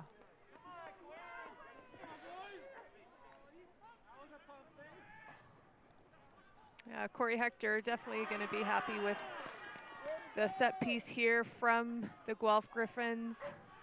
Assistant coaches for the Griffins, Gary Robinson, Adam Maas, George Smith, and Tom Van Horn.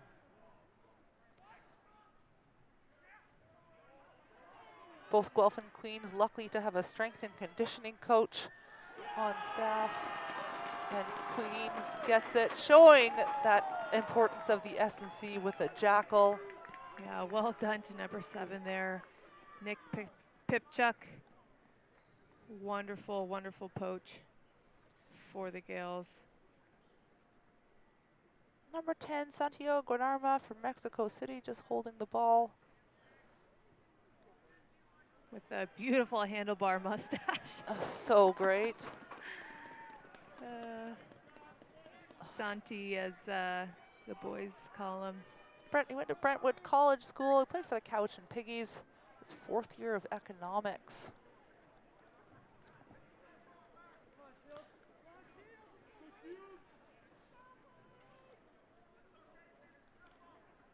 Yeah, strength and conditioning coach for the Gaels, Colin McCausland.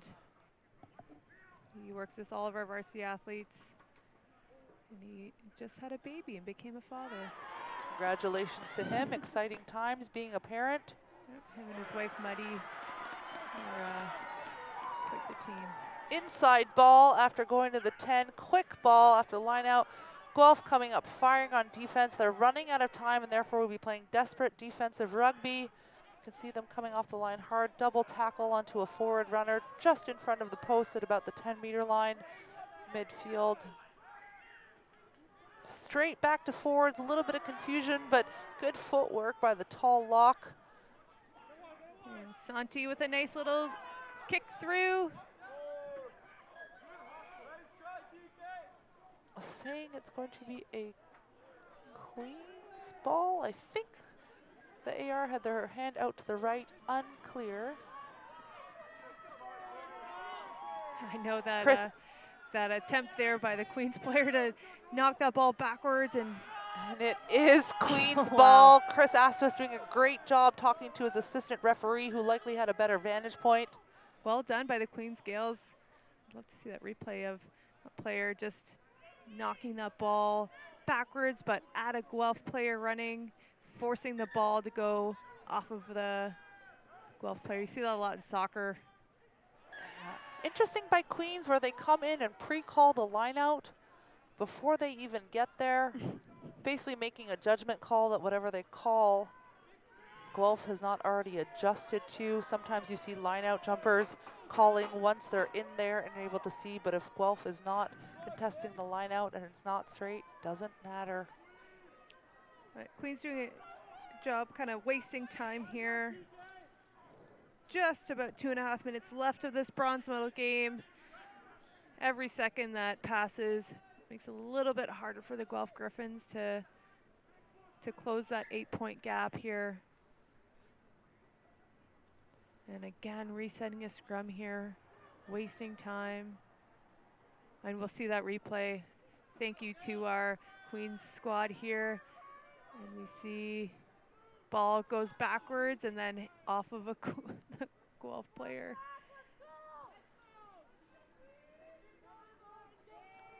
Tough angle there. Definitely didn't know a player was coming. Yeah. I'm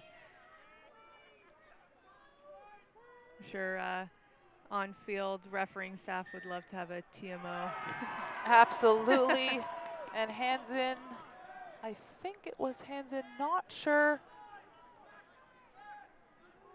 Didn't see the referee's hands in. Well, either way, it's a free kick. Queens definitely going to be taking their time here. Not a lot of time left on the clock. Wonder if they'll opt to run it. Or go for points. Can you go for points on a free kick? No, you can't. Yeah. I totally had a brain fart. A minute and a half here for the Gaels, trying to hold on to their 8-point lead. For a free kick, you at least would have to have a breakdown, and then you can go for a drop kick at Yeah. a minimum. I know we were talking about that today, how we would love to see a drop goal here. Wouldn't that be great? Scrums and lineouts, particularly messy this game. Lots of really good forward runners, though, even though set piece isn't great. Lots of good contact area, both defensively and offensively, with good clear outs. Just saw one there. I know, in Queens, we see Queens props playing almost every minute of this tournament. So unbelievable for them. Yeah. A lot of times you'll have, obviously they're scrummaging every scrum, lifting every line out. Yep. Rudy and Stefani really good job for them. Oh, ooh, uh-oh. Something has gone on off the play. Big whistle, crossing, Chris Asmus has called it. Sometimes the strength of the whistle makes you think there was foul play. Tapping and going here, running out of time. Either way, they would have to score twice. Either a try and penalty kick or 2 tries. Doesn't seem like Guelph is going to have the time to be able to do it, but certainly playing spirited rugby in these last few seconds here. Oh, and Queens comes out with this ball.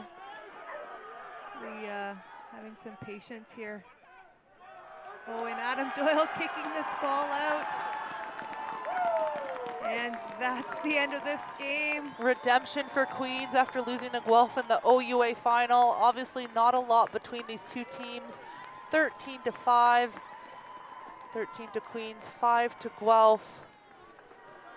Queens winning that bronze medal game here on home field. They are pumped. In front of all of their friends and family in Kingston. Well done to Queens and Guelph. Great gameplay by the Guelph Griffins. Such a close game, such an exciting game to watch, and certainly exciting game to provide commentary for, and well done to these Golden Gaels.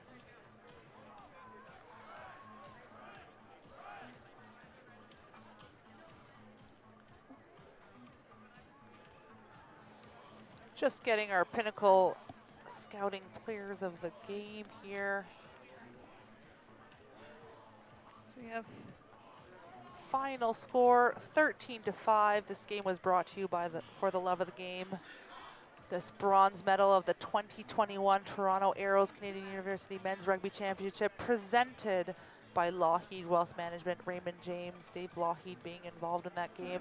Dave Lougheed of Lougheed Wealth Management at Raymond James are proud to be the presenting sponsor here at the CUMRC. Dave Lougheed and his team help people reach their financial potential, full potential, financial and beyond. Contact Dave Lougheed to begin your journey to a life well planned. Dave Lougheed is on site here, a Queen's grad, 4-time Men's World Cup attendee with Rugby Canada. If you're looking for a trusted advisor on championship wealth management, contact Dave Lougheed of Lougheed Wealth Management of Raymond James to begin your journey to a life well planned. Our Pinnacle Scouting players of the match are number 9 for Guelph, Colin Lynch from Castle Rock, Ireland. We saw him move from 9 to fullback, wearing that black scrum cap.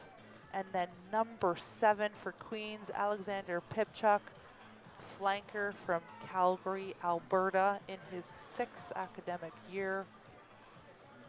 Yeah, Pipchuk doing all the work that you never see. You know, the work that's the grinding work of beautiful, beautiful tackles. Absolutely. Amazing balls poached. Calgary Canucks will be very happy as he is a product from there. Hugs all around for Queens. I imagine fans in the crowd are particularly happy given this is on home field. Look at all those orange caps.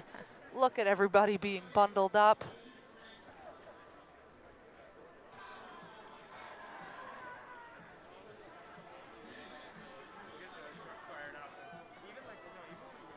Players just having a little bit of a chat before they present the Pinnacle Scouting Player of the Match on the field, as mentioned.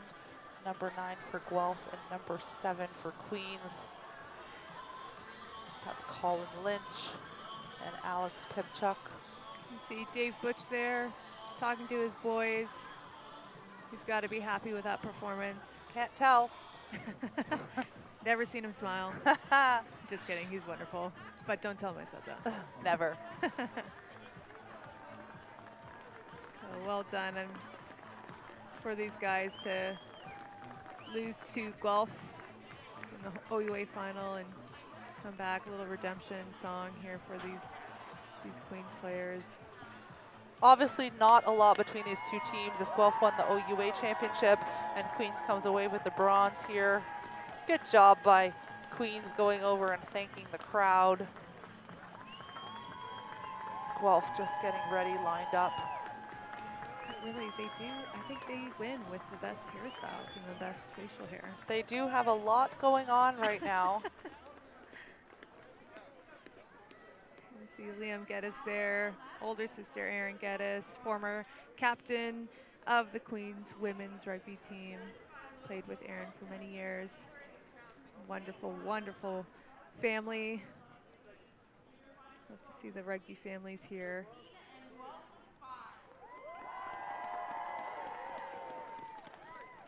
Just as the tournament announcer is announcing those Pinnacle players of the game.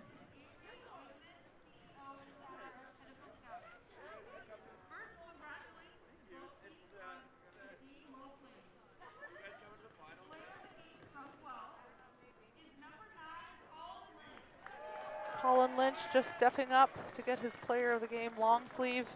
Unfortunately, not a mullet hidden under the scrum cap. Oh, yeah, bit of a disappointment. Honestly, though, really good job by Colin. Stalwart player, both at 9 and then moving to fullback. Substitutions, and he moved to fullback. Such a great job, and you know the Queens boys are so proud of Pipchuk. They see all the work that he does and puts in. He's not the shiniest player out there, but so glad that his work ethic Exactly gets what rewarded. you want in a flanker, not being afraid to do those hard yards. You can tell his team's so happy for him. We have Leslie Delson, athletic director at Queen's University here, presenting the bronze medal to the Queen's Gaels.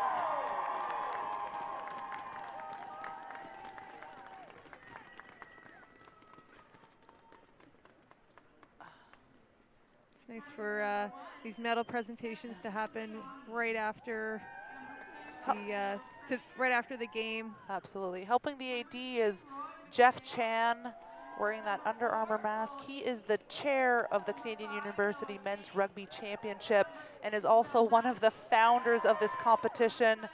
Very thankful for that man. Also working with him with the U Sports application to get Men's Rugby 15. He is the chair of that committee and I am his vice chair, pushing to ensure that we can continue to have a championship like this, currently funded by private sponsors, as we've mentioned so many times. So great for these players to be able to play such great competition, bringing in the best of university rugby from across the country. So important for the growth of this game and would not be possible without the tireless efforts of folks like Jeff Chan and yourself, Maria. And just doing everything we can for the game. Numerous CUMRC board representatives are here. I know I'm going to miss some, but obviously Jeff, myself, Stefan Hamel has been in the booth with us a little bit. Mike Holmes, an avid supporter. Gareth Rees from Rugby Canada. As I mentioned earlier as well, speaking of Rugby Canada, the U18 men's coach, U20 men's coach, and Pride Academy coach, that's Mike Curran, Jeff Williams, and Phil Mack are here watching the game. So important for them to be here and see this competition and the value of this competition and seeing like competition against each other.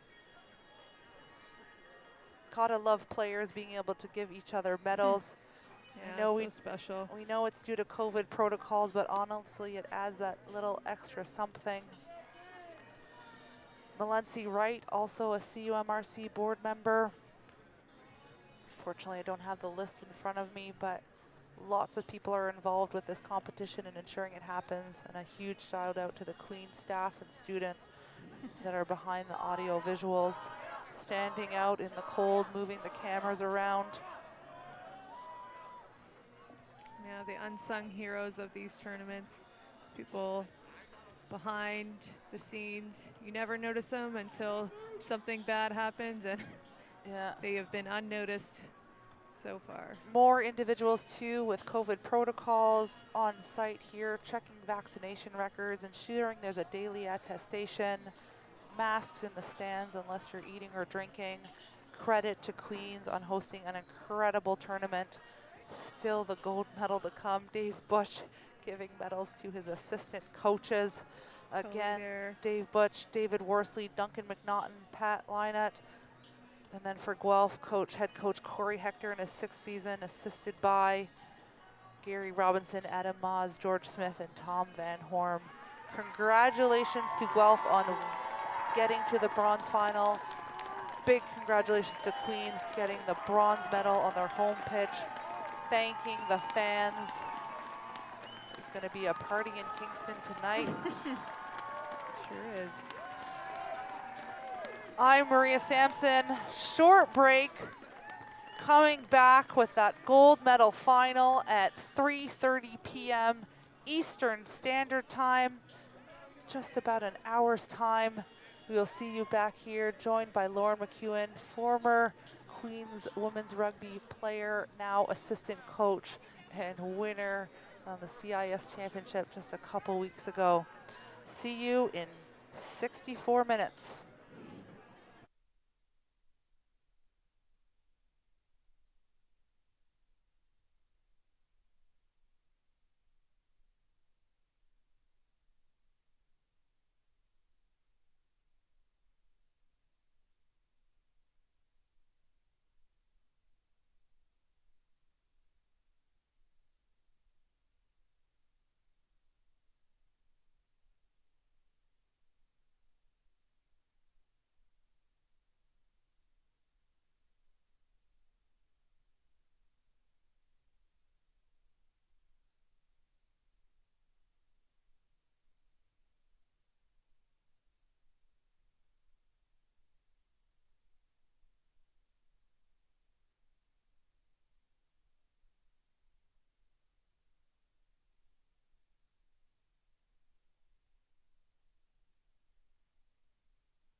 Welcome everyone to the 2021 Toronto Arrows Canadian University Men's Championship presented by Lougheed Wealth Management, Raymond James. My name is Lauren McEwen, joined here by rugby superstar legend, the one, the only, Maria Sampson for this game.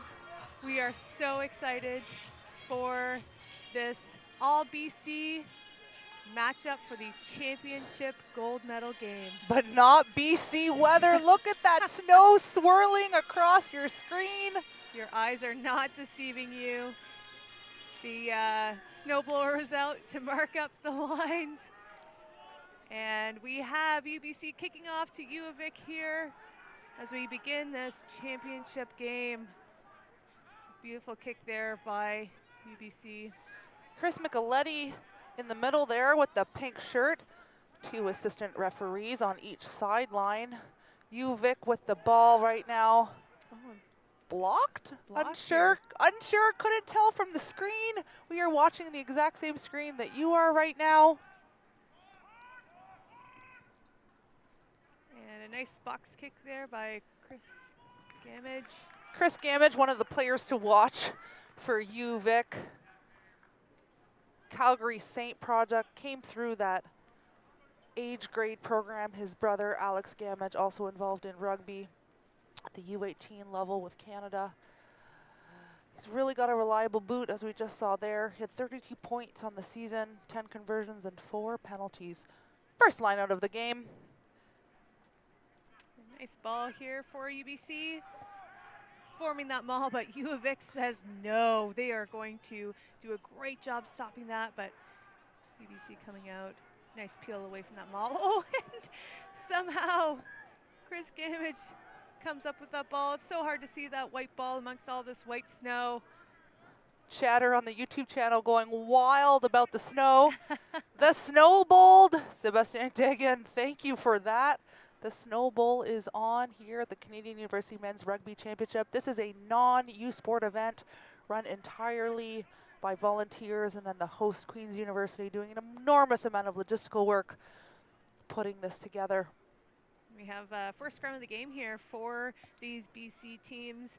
Unfortunately, with all the snow on the ground, I know type 5, the traction in this scrum will be really tough, so we'll see, be able to hang on here.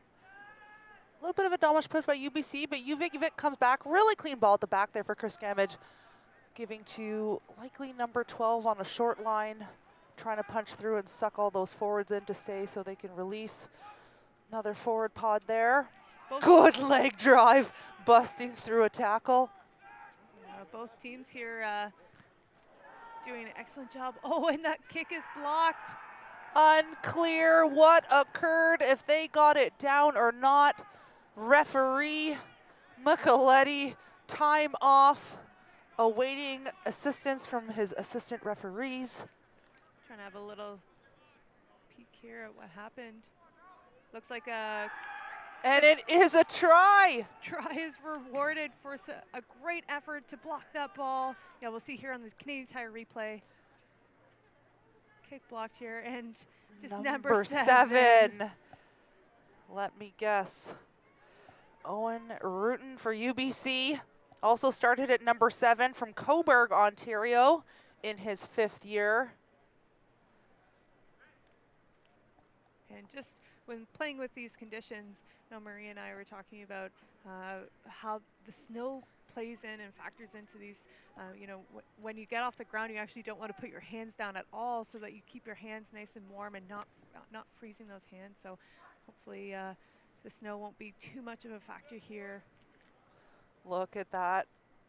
All those flakes going across the screen. 5-0 right now, UBC on a block kick, and then number 7, Owen Rutten, 6'3", 230, science student involved with the Canada U20s national 15s team when he was the right age. UVic fired up now, coming up for that kickoff.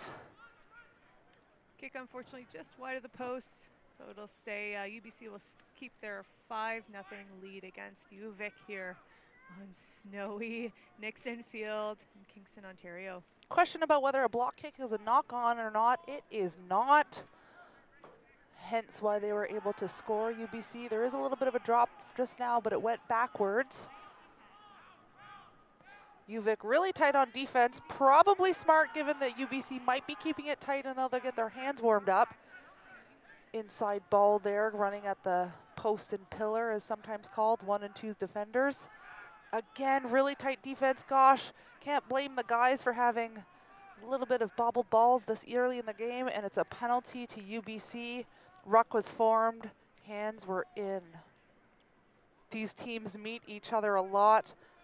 I was speaking with Scott Manning, the UVic coach, in his first year before the game. They're really fired up to get another crack at UBC, given that they lost to them in the regular season.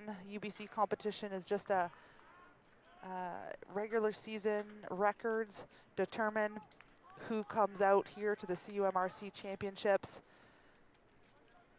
UBC beating UVic, and then UVic beating Trinity Western University, their first year in the competition here. Varsity program run by Andy Evans.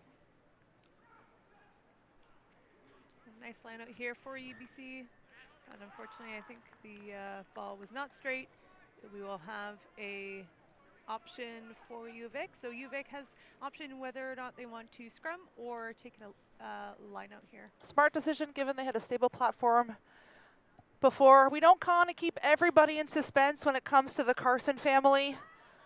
They're confirmed 3 brothers on the team. I believe it's Donald, Frank, and Hilliard. And then the other individuals, David and Jack, cousins. There was 5 or 6 brothers that played for UBC in the 1970s. I had a chance to have a beverage with Donald Carson Sr. last night.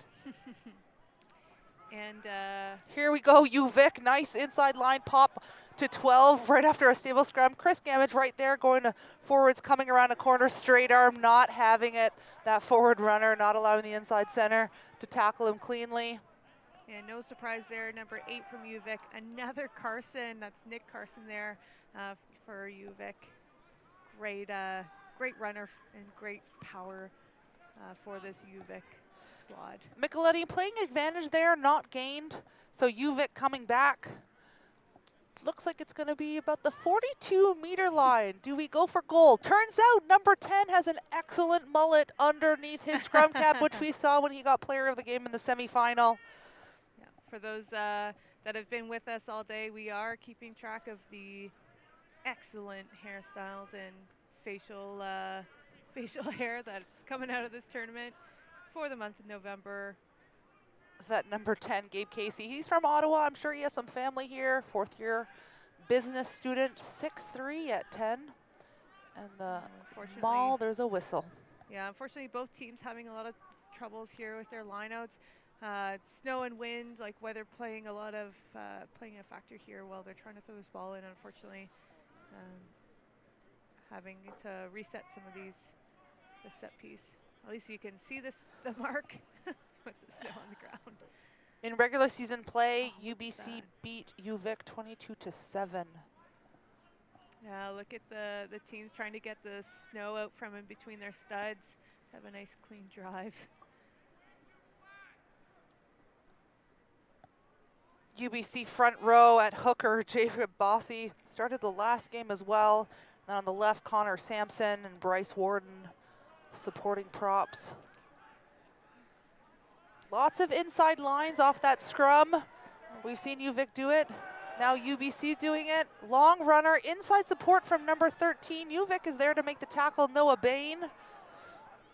Great work by Noah Bain there to retreat back. And UBC knocking at the door.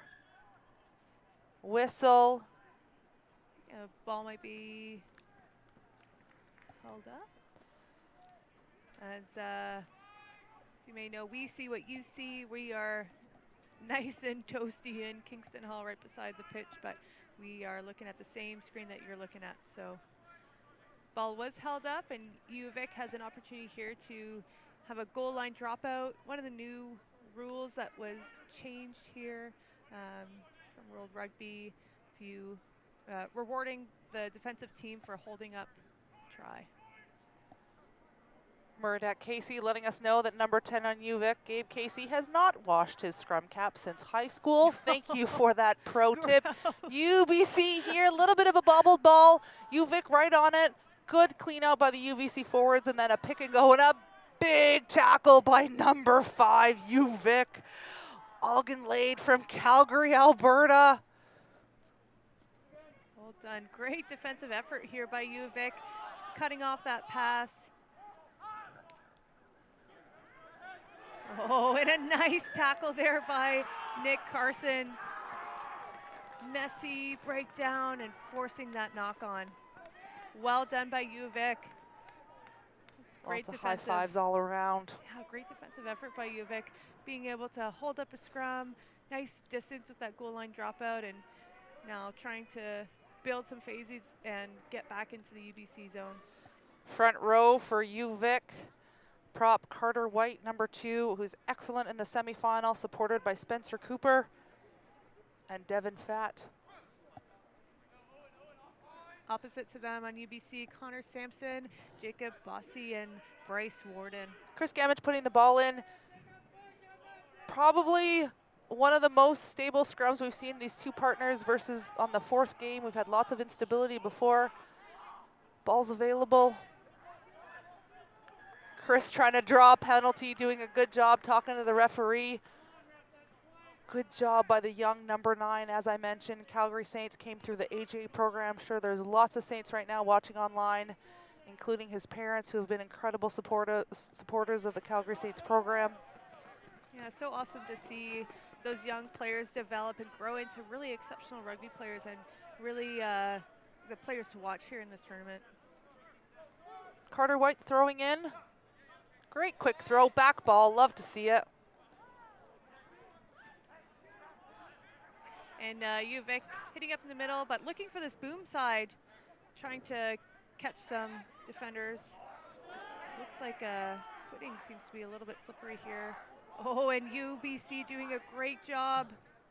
9 on 9 there. Yeah, around that point of contact. And Number 1 fighting to the ground, trying to get out of the tackle, so the tackler has to release, and they do so successfully. Tip ball in the middle of the field. Yeah, well done by UVic to get behind that shooting defender. That's always such a tricky thing to do. Oh, a nice little chippy poo through. But unfortunately for UBC, UVic was playing advantage there. I think advantage to offside. So we'll see what UVic chooses to do here. You see in the screen, number 13 of UVic. Jonas Robinson has been such an amazing player in this tournament. We'll be saying his name a lot in this championship game as these two BC teams fight and battle for gold. Yeah, Jonas is in his 4th year taking anthropology. 5'8", can play in the centers or on the wing. Gabe Casey taking right-footed kick down the line. Looks like it's past the 22 if we can see the line. Just before it. If anybody has any snow jokes, we will take them all day.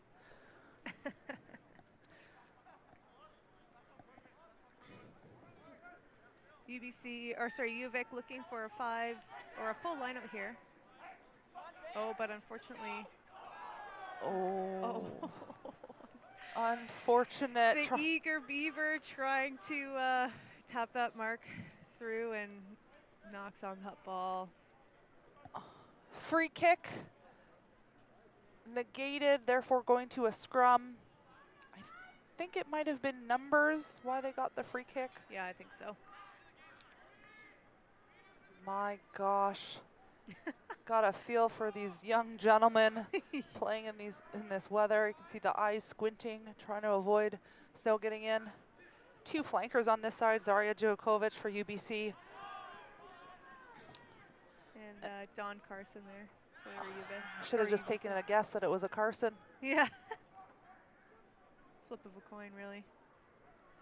Small advantage to UBC, I think, for a knock-on. Well done. Great defense here by UVic, driving that defender into touch. As you'll always say, the best defender on the field is the 16th white line. That white line. Mount Royal University Cougars men's rugby team knows it well. Say that a lot to them. Lots of room to play the ball with UBC. They opt to go directly into a defender, number 13, Captain Joyce Robinson, making an easy tackle. Pick and go from UBC. Would be interesting to see how much they talked about a game plan in these conditions.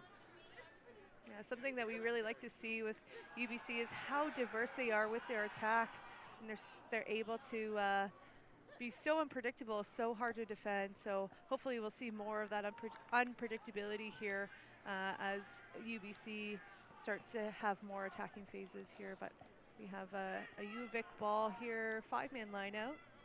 Walking in, trying to catch UBC off guard by just going up quickly. No problem for UBC on that steal. 8 was very quick on the jump. 2 supporters running down the middle of the field. Alfie Scopes there with that steal for UBC. Oh, but a big breakdown there by UVic, forcing that scrum half as he's picking up the ball to knock that ball on. And again, Captain Jonas Robinson for the Victoria Vikes in there on that hit, playing way above his weight. He's got some pretty shifty feet here. He can do it all. Those flankers again, Donald Carson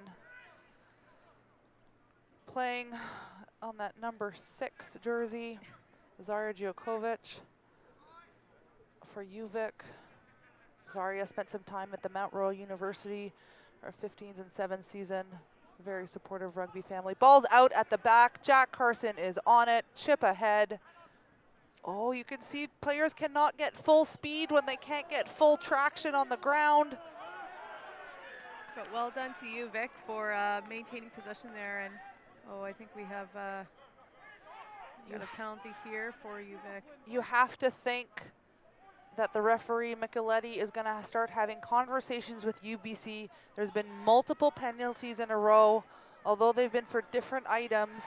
Needs to take control of this game. Gabe Casey going to be kicking in the corner, going back to the UVic line out. Yeah, lots of cards been handed out today for these final games. You know, the referees really biting down on some of this behavior. So Carter White ready to throw in the ball for UVic. Options at the back. Great 3 wonderful ball at the back, brought down to Chris Gamage. And then getting an opening on the outside, in and out ball. Tackle is made. Opportunity for a quick ruck here as players are going in over. It's slowed down. And UBC steals it, holding on. Sometimes that first time you get tackled, you just need to go down when you start squirming and getting up and running again. Yeah, unfortunately, Ethan Hager a little isolated, and just UBC winning that race to that point of contact and able to clamp down, get that poach, survive the initial hit, and come out with that ball.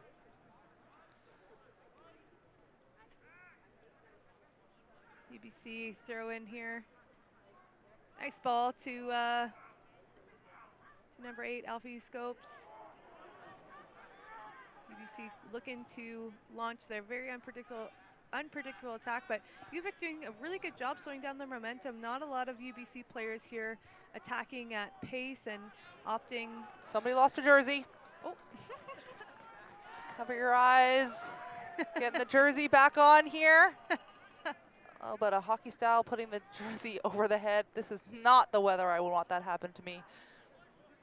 Absolutely. So I think that ball went straight out of bounds, so we'll have a UVic line out from where that kicker was. And no, Bain Chadwick. It seems like there was an intentional knock on again. Another penalty for UVic, and time is off. See referee here potentially reaching into his pocket for a repeated infringement at this level, and for these players, 3rd game of the tournament. You know, you should know better here, but lucky to come away without a card. Enormous amount of comments about how much players on each team can eat. Nathan Yu Lots of chatter about him and the size of an omelet that he can eat in one bite. Gotta love that friendly banter that occurs in the chat on YouTube. Everybody trying to keep it civil. We all know how emotions can run hot, especially with UVic and UBC that meet each other so often and have an incredible rivalry between the two schools. I couldn't even imagine the Carson family holiday dinners. That turkey must be the biggest ever, or multiple turkeys perhaps. Yes. A whole herd of turkeys. Herd of turkeys. Here we go, UVic walking in, going for that nice 3-ball. Oh, And great steal. UBC has UVic's number in the line out. This is Yes. going to be a big problem for UVic all day if they cannot secure their own line out. Everybody staying nice and tight offensively and defensively here. Kick to come. Impressive they can still get distance on a frozen ball. Gabe Casey with the sliding pickup. A little bit of skeleton action there. Good footwork by number 15, finding some space, going to his supporters. Chris Gamage right there, able to play the ball quickly and go for a little scoot. And just getting ragdolled around there a little bit at the point of contact. UBC saying, no, oh, dude, do not try that again. Gotta love when 9 goes into contact and somebody else is there to make that pass. Yeah. Another penalty, time off, and it's to the pocket right away. 13, I believe, is the offender. Dakota McMullen from Surrey, BC in his first year. 6 foot 180 art student. 7 minutes. 7 minutes in the bin. Yeah, lots of questions about whether or not this final is 80 minutes or 60 minutes. So the final is 60 minutes. Just for our viewers watching at home, meaning that a normal 10-minute sin bin is 7 minutes. Really got to take care of player safety when you're doing 3 games in 5 days. Against the best teams in the country, definitely tough. Oh, great line out here for you, Vic. Finally able to get that to work. A little bit more movement and fakes to secure that line out. Number 4 going for a run. Get off me. I know, it's so you can see them trying to have footwork before contact, but it's so slippery out on that pitch. Zara Jirakovic doing a good job of holding, and he didn't quite hold on to the ball. Looked like he was able to avoid the strip. UBC stripping it, electing not to go 2 passes away, just keeping it nice and tight given the conditions. Yeah, and being in your own end zone, you know, trying to just secure possession, build a nice stable platform for this kick to come. And 14 from UVic, Noah Bain here with an attack. UVic maintaining possession through a bit of a messy breakdown here, but Ethan Hager holding on and scooting through here. Nice little backflip on the ground. Getting confirmation here that Dakota is currently injured, so not wearing the 13 jersey. There's been an update to the rosters. Oh, well done to Nick Carson here, number 8, big man. Well done for him. Excellent work. And UVic starting to build these phases, trying to catch UBC off guard, going quick. And we have a UBC player diving in at that point of contact, hands touching that ground. And another breakdown penalty. Yeah. There are definitely certain pictures that referees are looking for around those breakdowns, one of them being hands on the ground. So as soon as referee sees that picture, he's going to blow that whistle. Thank you to our YouTube viewers correcting us that landed Clarinomos is playing at 13. Dakota McMullen injured. Now have to find out who's playing at 14. Would appreciate your help there.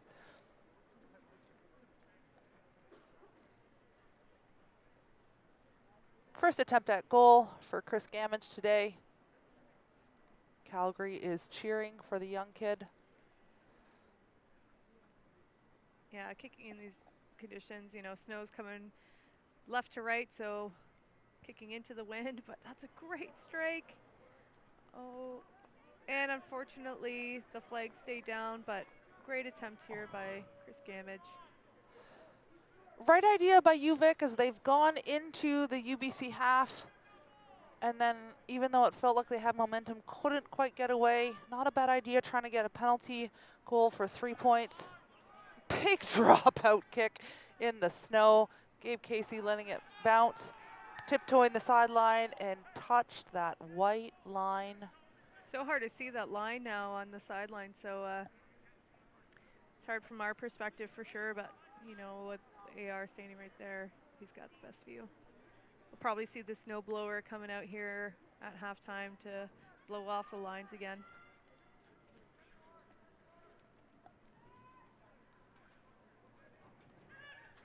Well, great line out here for UBC. Great maul forming. And that's going nowhere, so UBC looking to hit up their centers. Both teams hitting that number 12 on that inside line, trying to find a gap, half gap, cause two individuals to tackle them. And building some phases here with UVic. And great continuity by UBC. They play so fast and so so creatively. They have a very exciting attack structure.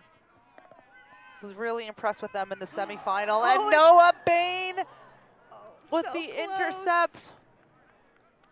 But unfortunately, looked like it. I think he wasn't able to hold on, not sure, or maybe a previous penalty going back for the advantage. Oh, yes. Going for points. So hard to make sure you have that nice spot on the field for that plant kick. See number 10 here, Max Abercrombie, trying to create a nice spot for himself to kick. He's a first-year kinesiology student. He's one of the changes for UBC in this final matchup from the semifinal. Himself at 10.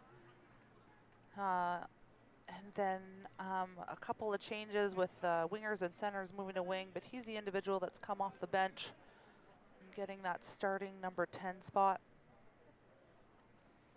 Daniel Cohen moving to 12.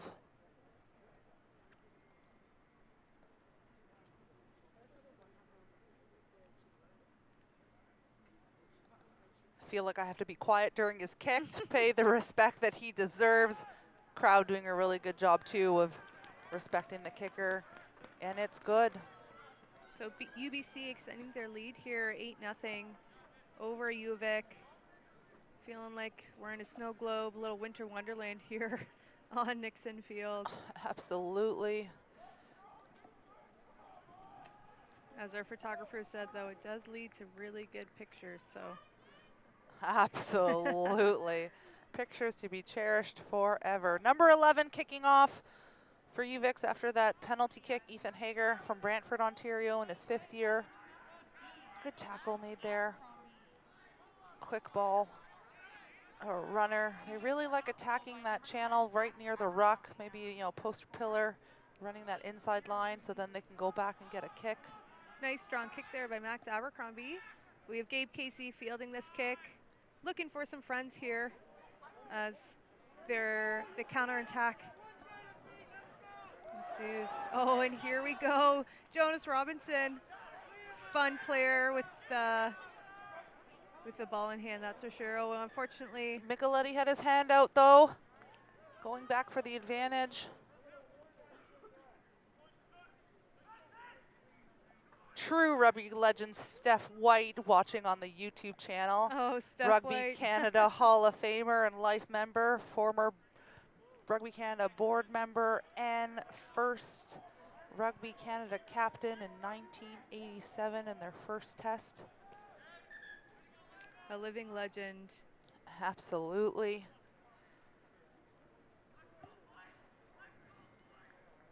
We have here UVic. Hopefully looking for that 3 ball again. They've had lots of success in the back of that lineup, so. Yeah, Ogunlade at the back of the lineup has been very successful.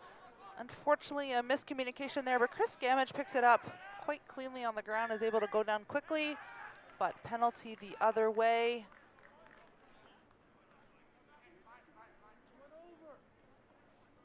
UBC now, opportunity to relieve the pressure.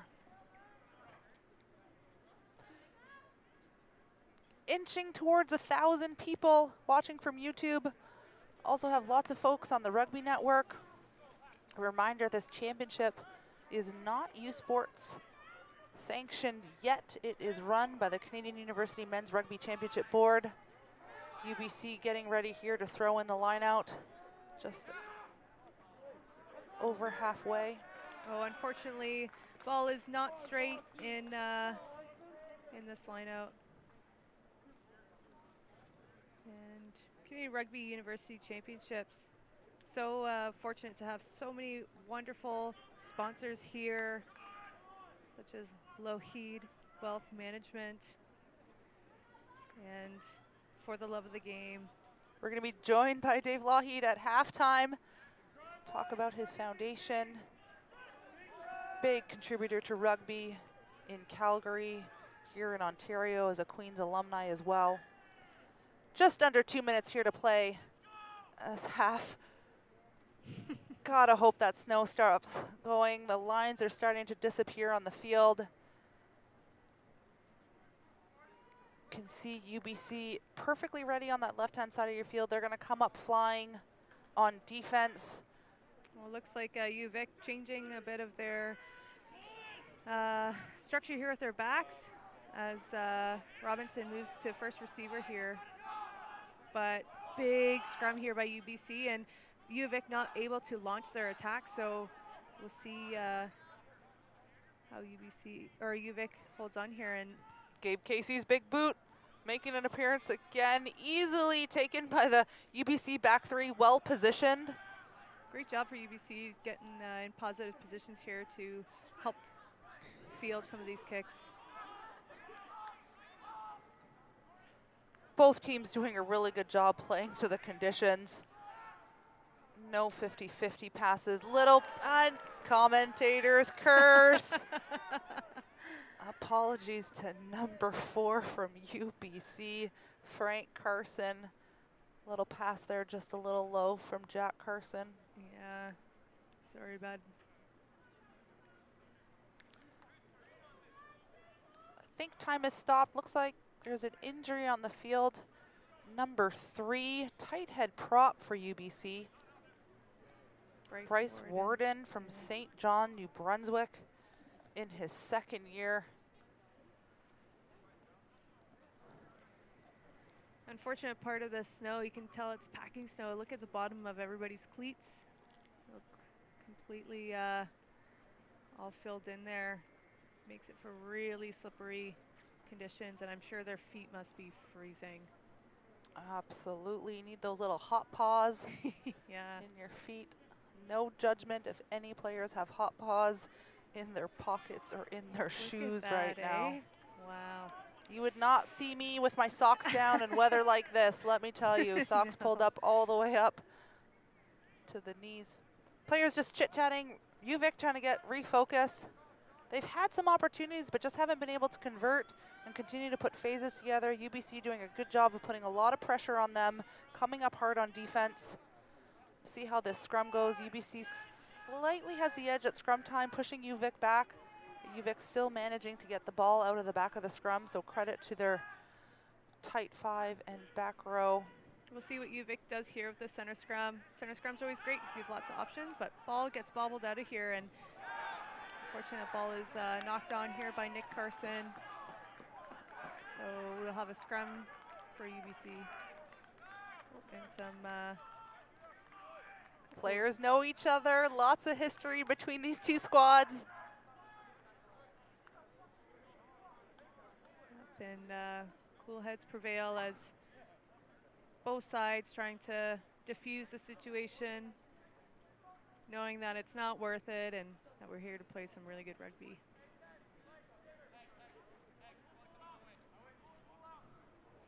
Technical director for the tournament is Daveen Burton, involved with West Shore, heavily involved with the Howlers.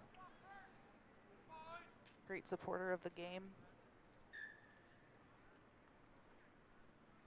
So UBC with this center scrum, lots of UVic gold jerseys kind of on this, the far side of the field. So we'll see where UVic opts to, or UBC opts to attack here. I suspect they'll be going right, but we all know UBC is so unpredictable in their attack, so we'll see. Lots of depth for the backs off the back of the scrum, giving themselves lots of time. Oh, and UBC going left, and great pace at the line here by that attacking launch, and continuing to try to get the edge, using the entire width of the field here. We saw them against Queens going back and forth, edge to edge, and a knock on there. Chris Gamage going back to the blind side. A little bit of a scoot, then a pop. Good contact, quick ruck, ball's available. And unfortunately that tip pass just slipped out of that individual's hands. A knock on, no advantage, knock knock. Micheletti is gonna call for halftime. Stay with us for halftime.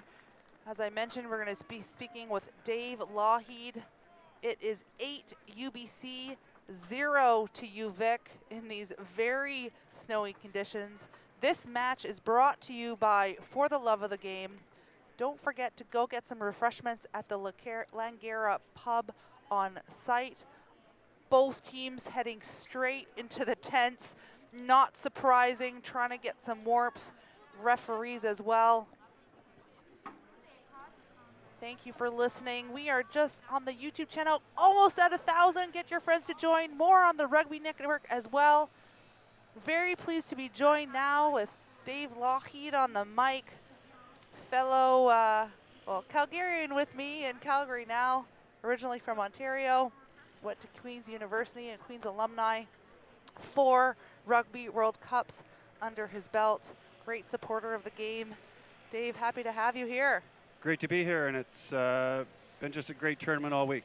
You know, lots of good competition and some great rivalries shaping up at the end. Queen's Guelph, UVic, UBC to finish it off. So, but challenging conditions, that's for sure. Absolutely. Dave, you're here, a huge supporter of the game through Lougheed Wealth Management, Raymond James, through For the Love of the Game. What do you want to talk about first? Talk about your foundation For the Love of the Game.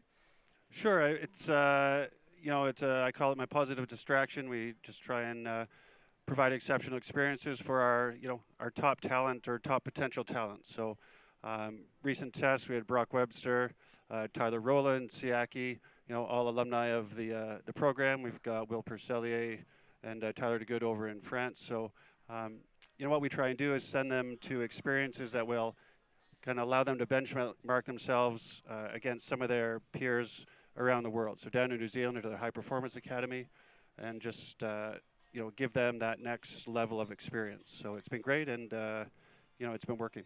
And I think, you know, I have to mention it, but you're also a great supporter of the women's game. So for those Love of the Game scholarships, women have also been recipients of those. So great stuff. Lougheed Wealth Management by Raymond James, the presenting sponsor for this tournament. Tell me more about that. Yeah, it just aligns so well with kind of our corporate culture, and you know, we're here at the university. You've got the student athletes, future leaders, you know, great community.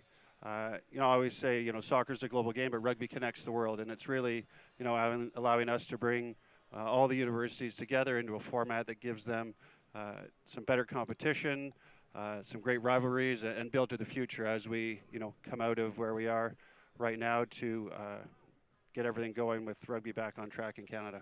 Absolutely. With close to 1,000 people watching on YouTube and more on the Rugby Network, what message, as somebody who's so ingrained in rugby at all levels, what message do you want to give to our viewers about rugby in Canada and where we can take our sport?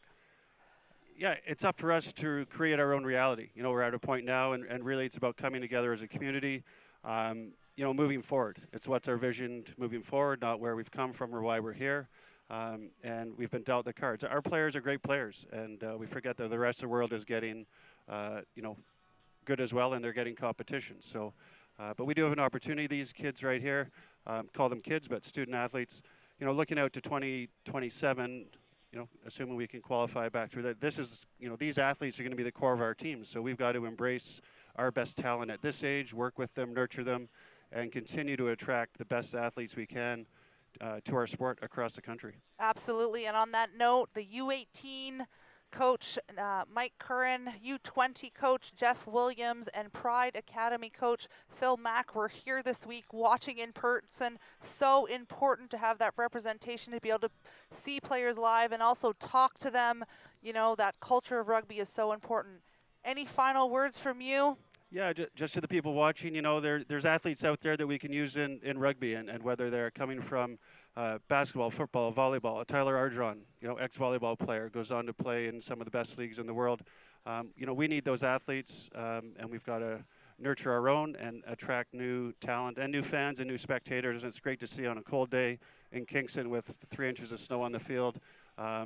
The crowd on the sideline, which you can't see on screen, but they're there, and it's fantastic to have. Yeah, thank you so much, Dave, for joining us. Thank you for being such a great supporter of the games through Lockheed Wealth Management. Raymond James is this presenting sponsor, and of course through your foundation for the love of the game. Thank you so much, and safe travels back to Calgary. Great, Maria. Thank you.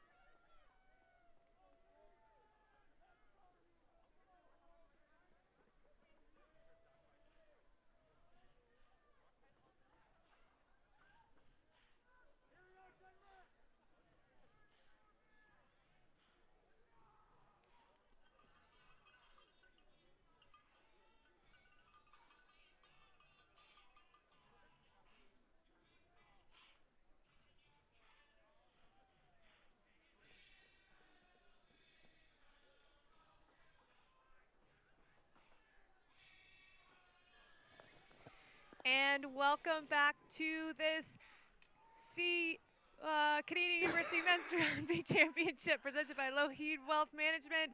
The championship gold medal game here. U of Vic, score of 0. UBC, score of 8. And we have number 13 here directing traffic a little bit as Chris Gamage distributing this ball at the back of the breakdown. Oh, a nice pull ball there. Oh, and a nice kick. Does it go to hand? Oh, so close. And yes. it does. UVic Wanger running onto the ball. Good job by Gabe Casey, but they go into touch. Oh, unfortunately, so close for Ethan Hager there. You can see halftime, the field lines being blown by the volunteers and workers here at Queen. So, which is amazing. The staff and volunteers here have been absolutely incredible. Lots of students helping out in the audio visual. And UBC launching here. Again, that 12 runner staying nice and tight, trying to set up a few forward runners. Gotta wish the conditions were better to see that free-flowing rugby, that both teams doing a relatively good job at playing to the conditions, keeping the ball tight. And great job by UBC here driving through contact, putting U of Vic on their hind foot. Little sneak there, it looks like, by Jack Carson, and then a little flick pass. And ball just behind, but it still goes to hand. No big deal to sub number 18 coming on for UBC, Nate Bice. Spinning out of the tackle, lots of support. as 13 is heading down. Landon Clearanamos supported by number 14. Number 2 there to pick and go, close to the line. Trying to hold the ball up, UVic. Everybody needs to get back to their feet, play some defense again, going for the pick and go again. Noah Bain right in there. Try given, 13-0. UVic not happy. Helping Noah Bain up, the winger who was right there on the right spot. Unfortunately, couldn't keep number 8 from UBC off the line, Alfie Scopes. Here comes the replay. Big pickup. Noah Bain a little bit high in contact. Zaria trying to help him out. And Scopes just placing that ball down. As we're going for the kick, we talked in the last game about there's numerous board members on the Canadian University Men's Rugby Championship board, volunteer organization that started this championship. Mike Holmes and Jeff Chan, critical in starting this in 2017 in order to make men's rugby a youth sport. Our application is in, not quite sanctioned yet. The board is composed of Malency Wainwright, Ray Barkwell, Stefan Amel, Sean Scott, Gareth Rees, Bill Webb, David Butcher, Robin DeBrio, Jeff Chen, Mike Holmes, and myself. And Max Abercrombie just wide with that kick. It's a great strike. But unfortunately just to the right of the post there. And Ethan Hager to restart. Hoping that UVic can have a little bit more success here. They've been doing lots of really great things all around the field, but unfortunately just not getting rewarded. UVic trying to go deep, likely wanted to force UBC to make an error in their own end. Big runner allowed to get lots of distance. Tackle made by number 1, big prop moving down the field on that kickoff. Again, those one-off runners and then going back for the kick. Big right-footed kick to the middle of the pitch. Chris Gamage there, good pickup, great positioning by the 9. A little chip kick, trying to find some space, bouncing, and it goes out. UBC line out. I think Chris Gamage was kind of trying to figure out where he was on the pitch there as he was making that kick. We have Jacob Bossy throwing this ball in for UBC. UBC so dominant in lineouts for this game. We've had a dominant set piece throughout this whole tournament, going up easily at the front. Zurkovic, I think that's him, was ending up sitting on top. No, that was another player that ended up sitting on top. Short runner again. We've seen this play a lot. Number 12 running that inside line and then going back blind. Lots of pressure on Jack Carson there. Little pick and go. Oh, and unfortunately, UBC taking the ball right into their own player, so. Going back for advantage. Yeah, looks like it. 25 minutes left in this half. 13-0 UBC. In this winter wonderland.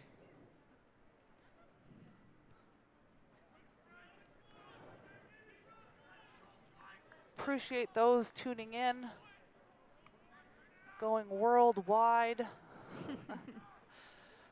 Almost at 1,000 viewers here on our live stream with the Queen's Gaels.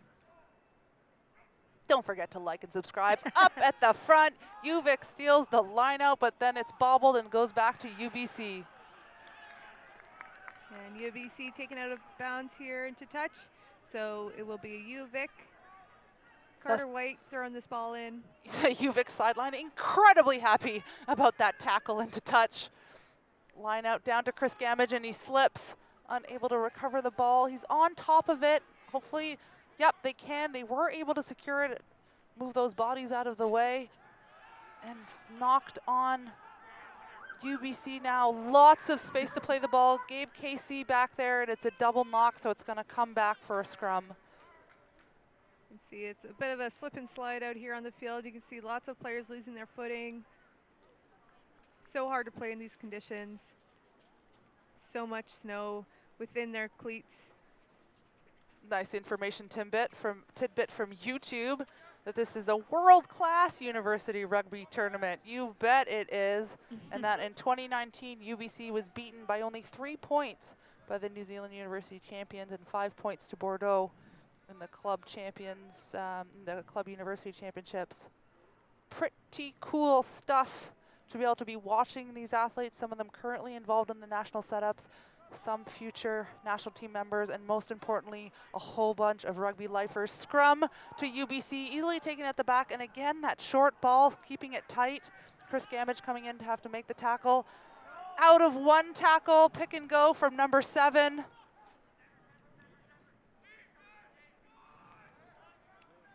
And UBC continuing to pick and go towards the goal line. And not quite there yet.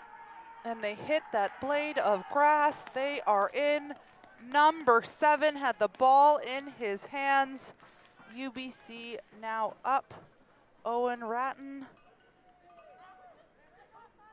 Well done to UBC. 50-year from Cobourg, Ontario.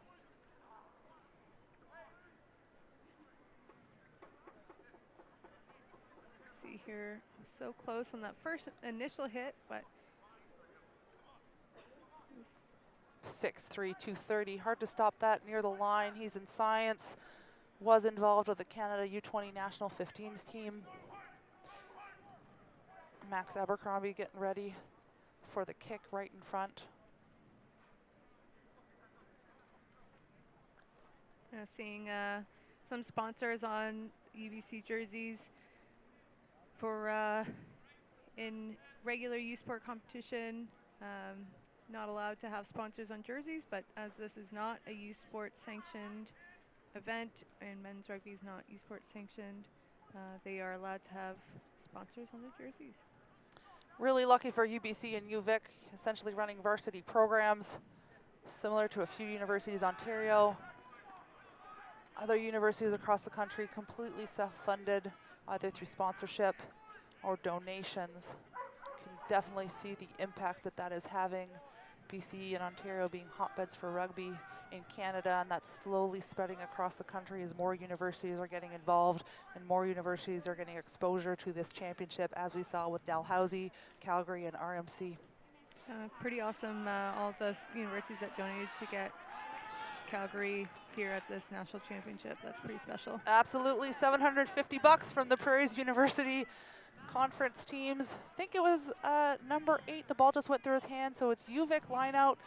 Very well done on line out. Well set up in a maul. Be interesting if they can get any footing because UBC is pushing them back. Ball going out. I think that's Carter White.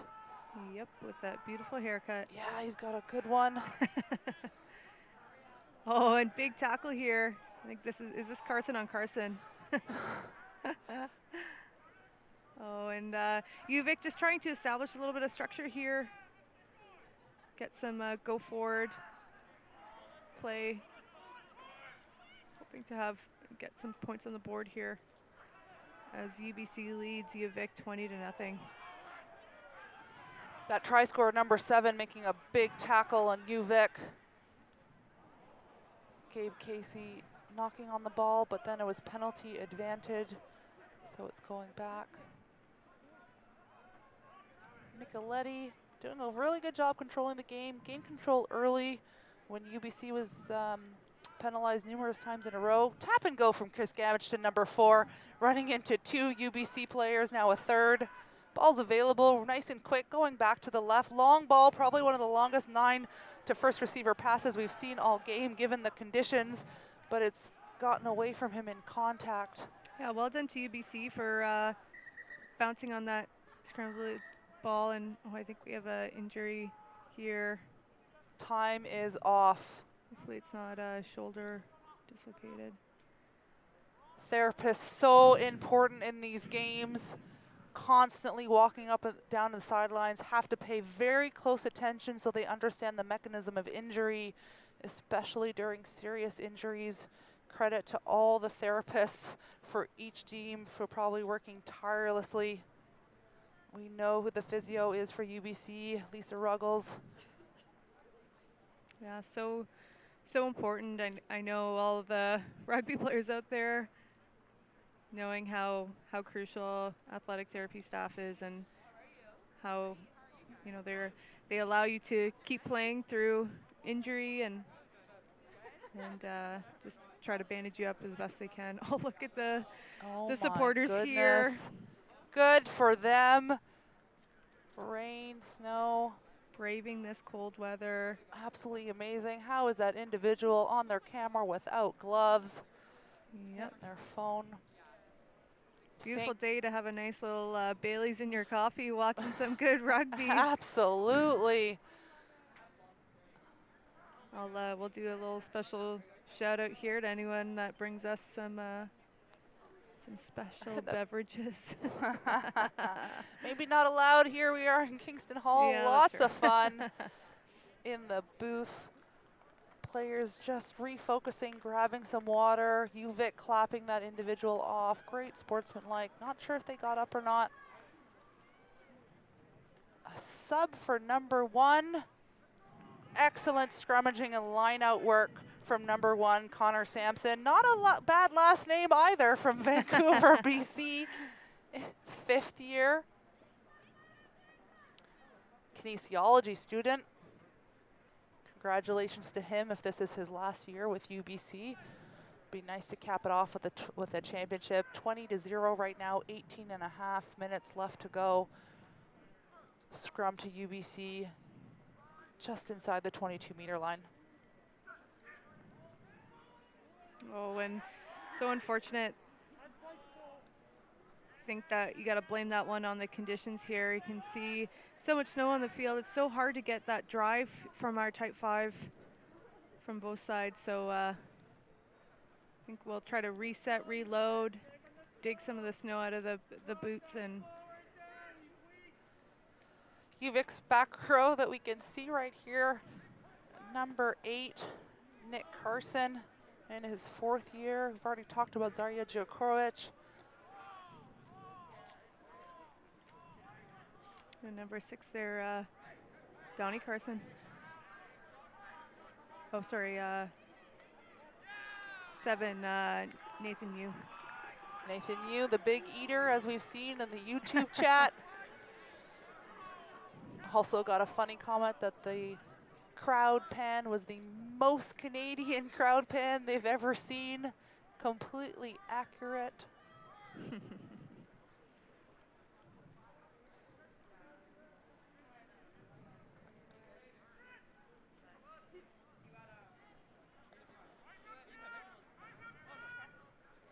So UVic here, scrum, just on the 22-meter line. Hoping to hold on here. Big push by UBC, but clean ball at the back going to 13. Nice run by number 13, the captain. Jonas Robinson sliding in. I think he got it down, and he did. Noah Bain right there. Zarya Djokovic too, cheering him on. Great for the captain from Victoria. 5'8", playing above his height and weight. Great job, Canadian Tire replay coming up. Oh, look at that feet there, fending off that first tackle, just driving to that line, so strong. Amazing job. Grounding that ball, well done. Good support from Noah Bain as well, and a little bit of blood. How's that for a rugby player? UVic therapist on point.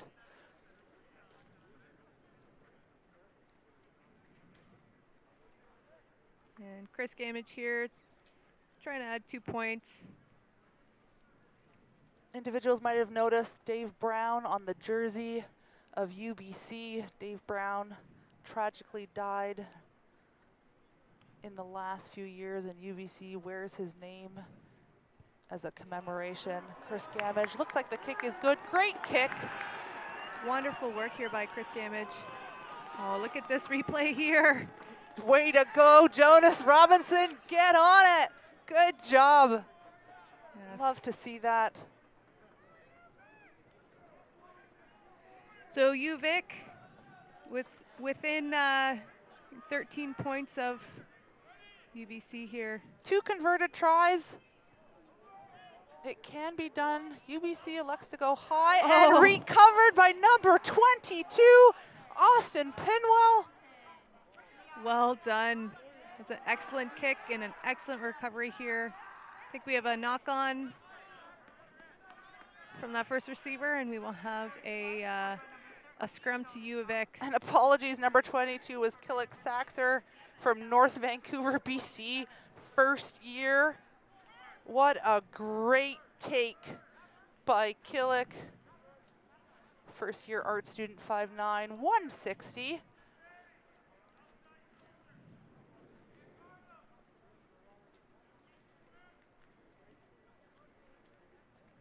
So hopefully UVic will have some more success from this scrum. As you just saw, they just scored launching from a scrum, so and unfortunately Scrum goes straight down, whistled up. Both teams losing their feet, therefore the ref is going to give it back to UVic. Gosh. Yeah, so tough for these athletes trying to get some stable ground. 22, Connor Byron. Another change seems from the roster that we got. Thank you to those who are correcting us. We only can go off what we've been given. Appreciate you guys paying attention and providing that info to us. 8-man at the back has the ball going to Chris Gamage. Oh, Jonas Robinson, the try scorer, knocks it on. Thought he was going to go for another run. Little pop up to Jack Carson, who takes it in. Well done to UBC for keeping that ball in play. And another bobble here, so we'll probably have a initially from that knock on from Robinson here.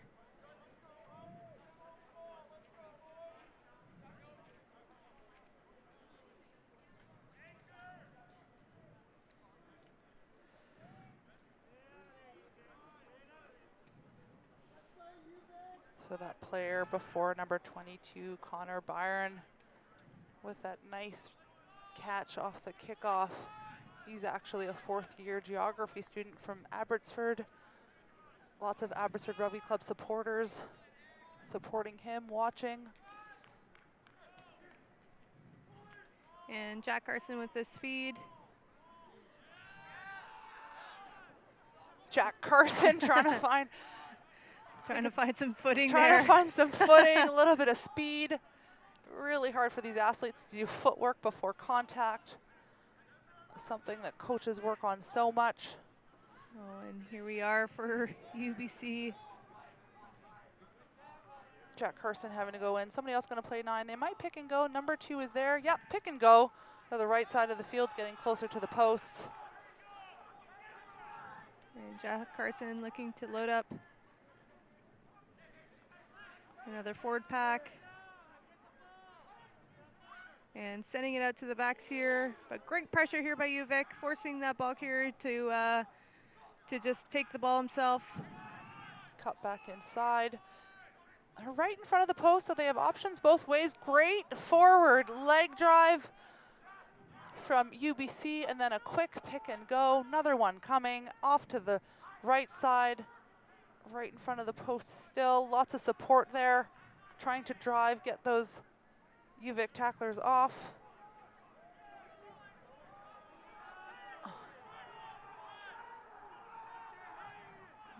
And a little bit of questionable behavior after the play. Yeah, Jack Carson there again. Didn't want to make that pass. Saw that a couple times with Max Abercrombie as well in a previous phase. Nobody there. Just a slip and slide before this try line. UBC success with their pick and go, continuing to attack. What's our phase counter at, Lauren? I know. Who's counting the phases? Good defense from there from UVic, getting under the ball and pushing them back, and a try. Try See for those UBC. UVic bodies down on the ground. Yes. Wow. Need to get that number. My guess is it's a Carson taking a shot in the dark here. Number 8, of course. Oh, number 8, No. Alfie Scopes. Alfie Scopes. Second try of the game for our Alfie. Great play by Alfie. Really good job there in those pick and goes. He's been strong around the pitch. Great job at the back of those scrums as well. And yeah, we'll see here. Oh, good reach. Good reach there. Nothing those UVic players could do at that point. 2 backs trying to get in there against Alfie Scopes. Let's see if we have his stats. Don't have his stats on how big of a man he is, but certainly big guy, showing lots of strength on the pitch today. Apparently perhaps the nickname the Hitman. Officially over 1,000 viewers on YouTube. We've made it big. Also, thank you to the Rugby Network, also broadcasting the game. And Max Abercrombie adding 2 more points here for this UBC lead.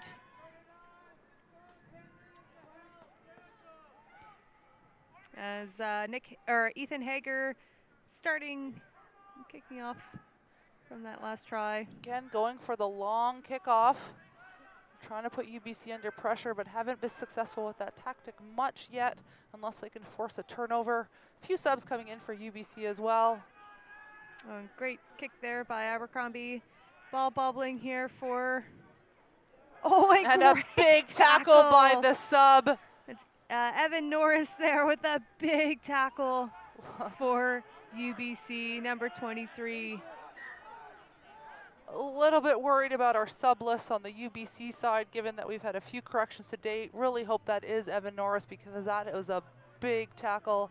Want to give credit where credit is due. Yep, and if we are incorrect, feel free to give us the right name, and we will make sure we give lots of shout outs. And finding out now, thank you for those stats, Max Radcliffe. Alfie is 6'5", 250.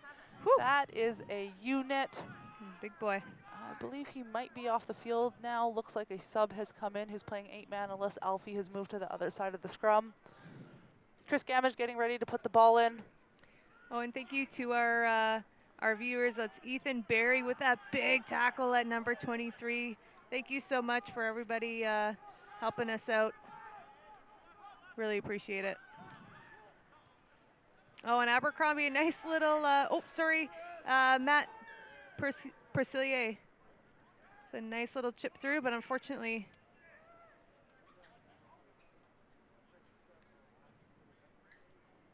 not too sure what's going on. I think we're playing advantage here for UBC, and we'll go back to that mark. Players seem to be starting to move a little bit slower now on both sides. Oh, absolutely. This is the hardest part of the tournament. Last under 10 minutes to go here.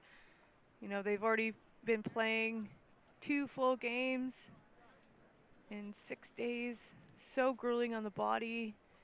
This is where you really feel your legs, and especially in these conditions.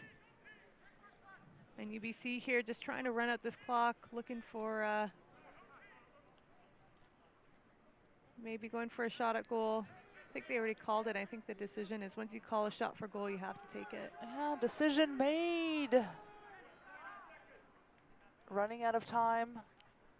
Good job, Jonas Robinson coming in, confirming with the referee. They did do a shot. They did call a shot at goal.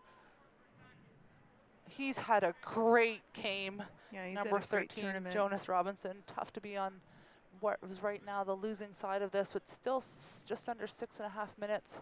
Yeah, Robinson really making his money with his fancy footwork, and unfortunately that's kind of taken away from him in these conditions, but still playing strong and making great decisions. It would obviously be really hard to come back from a 24 deficit in 6 minutes in these types of conditions if you're not able to have free-flowing rugby. Good footwork there. Roll in the tackle, easily taken, pick and go. Oh, little pop pass to number 18, Ramos and Valdez, Nelson, BC. Oh, great drive here from UBC, number 16. Number 19, Isaac Kelly coming in as well. Noah Bain having to come up, trying to stop the pass. It got out to number 13 though, Landon. Oh, and great job here. Still going, knocks it on in the tackle, coming back, penalty advantage, trying to find the mark. Landon is covered in snow right now from that slide. Landed 5'10", 185, first-year art student.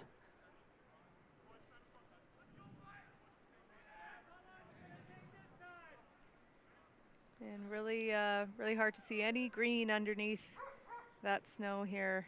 They're absolutely going to be taking their time now, but they don't make touch. Chris Gamage is there. We've said his name a lot this game. Has also been incredible for UVic. And UVic just trying to slow this ball down. create a stable structure to exit out of their own end. Looking for Gabe Casey back behind the breakdown, but Really hard to choose an individual standout from UBC right now. They've been so solid. Numbers 1 to 26. 15 doing a good job collecting and then using footwork to delay getting tackled so he has support. UVic electing to stay out of the ruck, just coming up on defense. You can see that defensive line speed because of the conditions. Hard to get off the line and come up hard. Worried that you might slip if somebody tries to cut. And UBC down the right-hand sideline. Number 11, I believe, has the ball. oh, well done to UVic for great defensive play there. Ball is out, slid across the line. Isaac Kelly did a good job of being in support as well to number 11, Ryan Lescue, I believe is who he's wearing. And a bloody nose and a bloody jersey for double try scorer, Owen Ratton.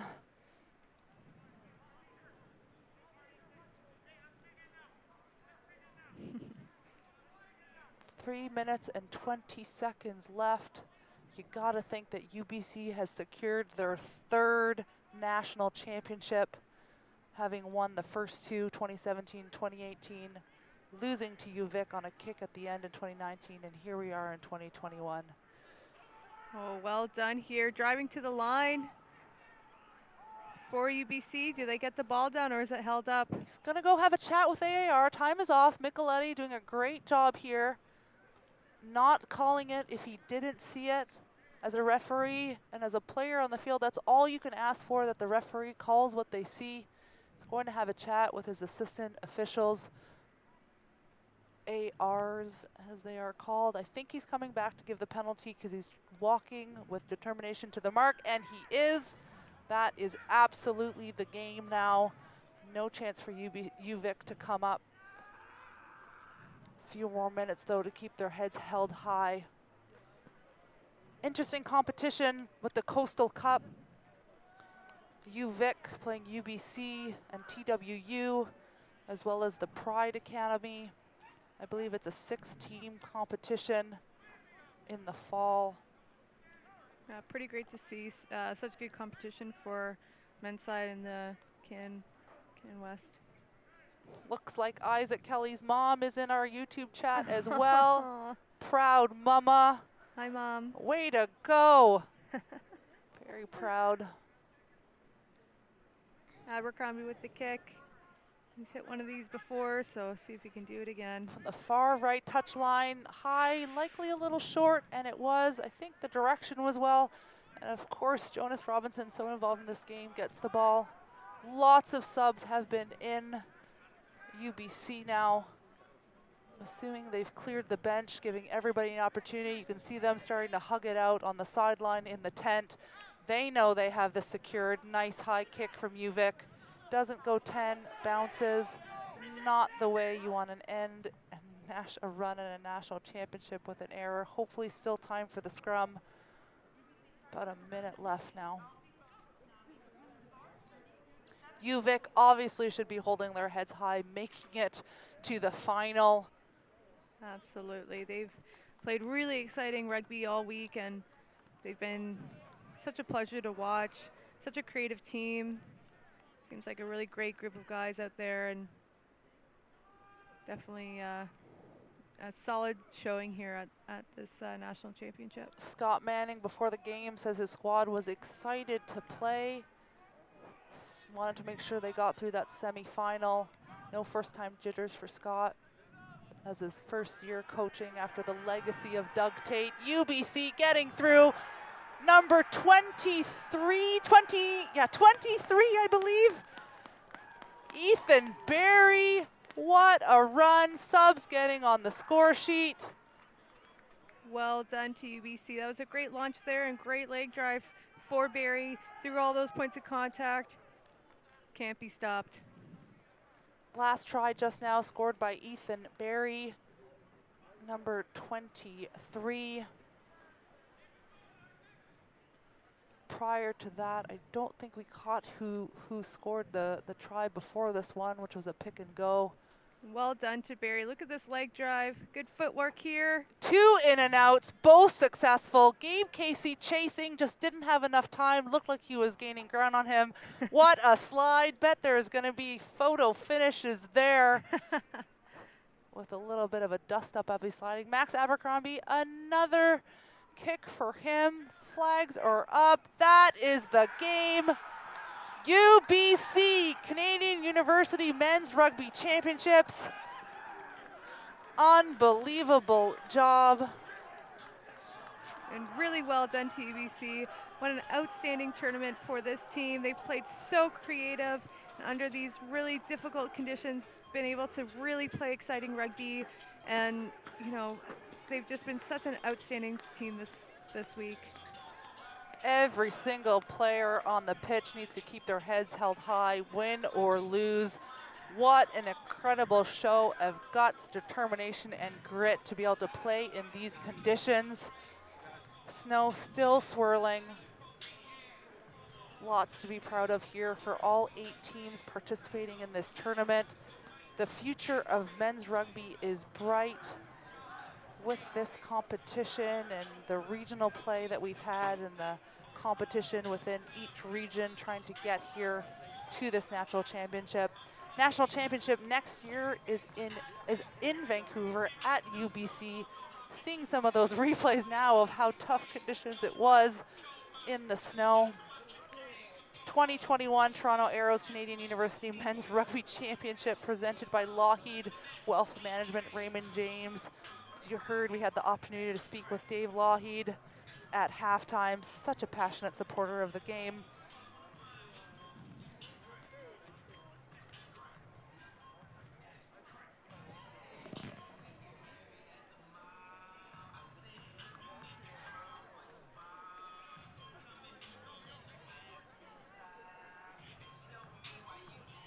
For 39 for UBC, 7 to UVic. Game brought to you by For the Love of the Game. Great foundation providing cool opportunities to players who want to pursue elite level, both males and females. Thank you to the Queen staff, Queen students, doing all the audio-visual work this week. 12 games total for 8 participating teams, 26-man rosters.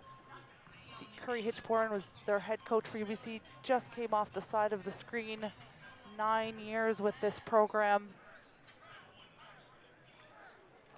Yeah, lots of time and energy invested into to these teams by all of these all the staff, especially for UBC. Such a dominant team. Exciting rugby that they're playing. There it is, the Spence McTavish Cup. Ready to go, the banner for the CUMRC champions. Lots of love and respect for these two teams. Sure, a lot of them played club rugby growing up together as well. Given the rosters, this UBC roster dangerous, so many first year and second year, it seems. My understanding is there's about 16 of them that will be graduating though. Speaking with them yesterday, UVic Vikes, lots of second and third years. Got to imagine a lot of them are going to be returning back under Scott Manning's coaching. Yep, and now these scrum caps come off. See some beautiful hairstyles. Let's get it. Wish we could tell you the numbers on their jerseys so we could find their names for some of those hairstyles. Mustaches and mullets for Movember. I wonder if they all get their hair done at the same spot. I wonder if they have to pay double. Or if they have a team barber coming in and doing their nice flow for them. Mount Royal guys cutting each other his hair, so I wouldn't be surprised if these teams perhaps use the old clippers, make it a team event. And a slide there right in the middle from number 13. Landon Clarinomos, likely so massacring that name, but trying to do our best to give some recognition, and the viewers, Jonas Robinson bleeding a bit, put his heart and soul into that game. Very clear why he is a leader on this team. Noah Bain right beside him. Yeah, lots of respect for Jonas. Just see how his team interacts with him. Such a respectable leader, and he certainly had an outstanding showing in this tournament. UBC driving to Ottawa tonight, I believe. Will be flying out tomorrow morning. Such a tough trip, and then right back into school. None of them have had a break from schoolwork, trying to get their homework done in between team meetings and video analysis. Yeah, and December is certainly exam season, so. Audio from the field talking about the pinnacle scouter of pinnacle scouting player of the game. We are in suspense as much as you are.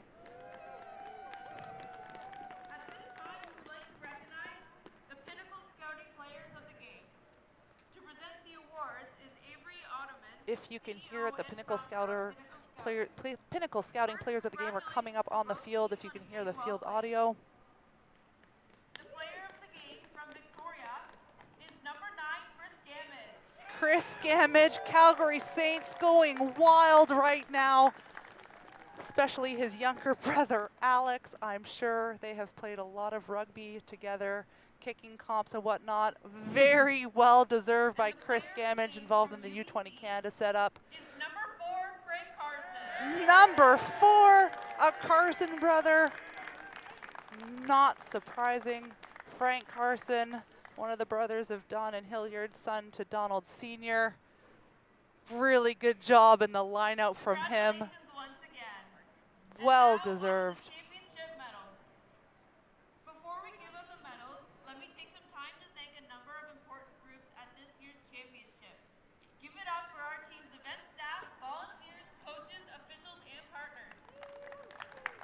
Pemberton, Langar Fishing Adventures, Logie Wealth Management, Raymond James, For the Love of the Game, the Toronto Arrows, Pinnacle Scouting, and Tulip Matthews and Associates. Jeff Chan and Mike Holmes are, I'd like to ask Leslie sorry, Johnson, Mike Holmes is at Executive fieldside. Director, Athletics and Recreation And for that's Queen's Leslie University, Delson here handing and out Mike Holmes, Chair the of medals. Canadian Rugby Leslie Delson is the represent the silver athletic medalists director in the at 2021 Queen's University. Toronto Arrows Joined by Canadian Mike University Holmes, the Men's Rugby chair Championships of the to Canadian Victoria. University Men's Rugby Championship. Sorry, apologies. Founder of the Canadian University Men's Rugby Championship, now the current chair of the Canadian Rugby Foundation. Number 1, Spencer Cooper. Number 2, Carter White. Number 3, Denver Fat. Number 4, Ben So pretty Newak. special for Number 5, these guys to Ayo be Olumide. handing their Number teammates 6, Daria Djordjevic. their medals. Number 7, Nathan Yu. Number 8, Nick Carson. Number 9, Chris Gamage. Hopefully those on the feed can hear the team announcer going through the player list. So many people represented, big squads, and probably a lot more at home fighting for some of those spots during training. You and I both know that silver can sting a bit when it happens and it still hurts, but hopefully they are proud of their performance. Lots of brilliance from both sides. Yeah, even given the conditions, certainly exciting rugby to witness here in Kingston, Ontario. Number 24, Peyton Gibson. Number 25, Asni Saeed. And lastly, number 6, Marcus Scott. Really love how the players are giving it to their teammate due to the COVID protocols. Adds something a little bit more special. Ogunlade, so good at the back of the line out. Number 5 there, and then Nathan Bain coming in. Gotta love Uvik linking up arms.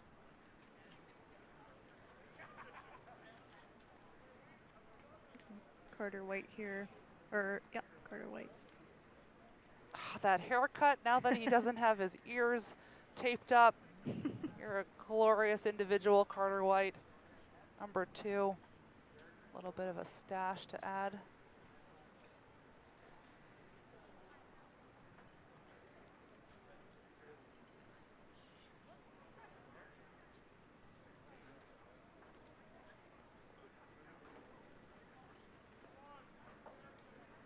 And now for the gold medalist for the 2021 Toronto Arrows Canadian University Men's Rugby Championships to UBC. I'd like to ask Mark Green, Provost and Vice Principal, Queen's University, to help with the presentation. I will now announce each player from the roster of UBC. And here we have Number 1, Connor Sampson. UBC Number 2, Jacob Vossi. handing each other their Bryce Warden. delicious gold Number 4, medals. Frank Carson. Well deserved, well earned here. Number 6, John. Absolutely, they should be so proud of themselves. Just trying Number to 8, Alfie Scopes. recognize who this Number 9, Jack individual is that's handing out the medals. Carson. Max Abercrombie. Number 11, Ryan Leskew. Smiles all around for UBC. Neil Cohen. Absolutely. Blood, sweat, and tears there. 90 to 100 guys in both the UVic and UBC programs. They run multiple teams, lots of development, Number 18, first, Ronald seconds, Wilson thirds Collins. teams. Number 19, Isaac Yeah, Kelly. so special that Number 20, Joshua Downs. able to grow the game and continue to grow the sport that we all love. 22, Killick Saxter. It has been an absolute honor to be able to commentate on these games with Lauren McEwen. We've had a lot of fun and really appreciate the engagement from those that were watching on YouTube.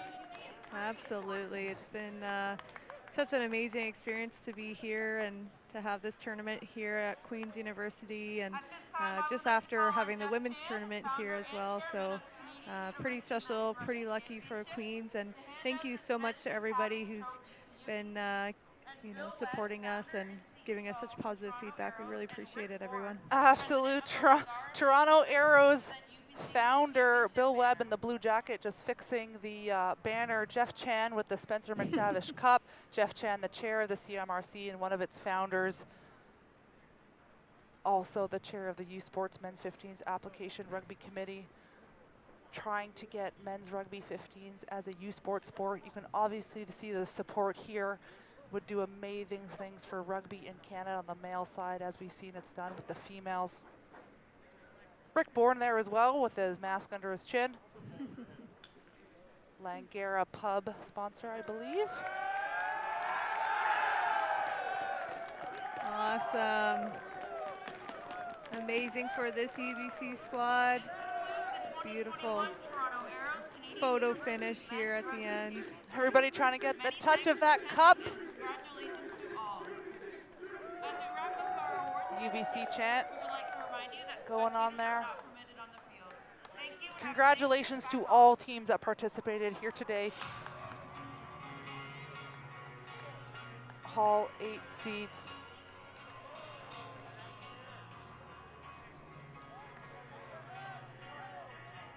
What a tournament to be playing at the end of November in beautiful tropical Kingston, Ontario. My name is Lauren McEwen, joined with rugby legend Maria Sampson. Thank you so much for joining me in this commentary booth. It was such an honor to be working with you, and this has been such a story fairy tale finish here for the UBC as we see them Absolutely with their getting ready. championship banner. Getting ready with the banners, photographers out there placing the cup. Being able to be here with the booth, in the booth with you. Best cold call message I ever sent.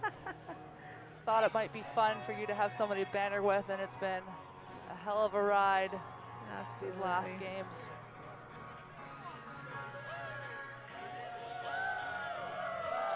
Absolutely. Let you close out the viewers as you're watching the feed. You can enjoy the champagne. Thank you again. Good night. See you in Vancouver in 2022.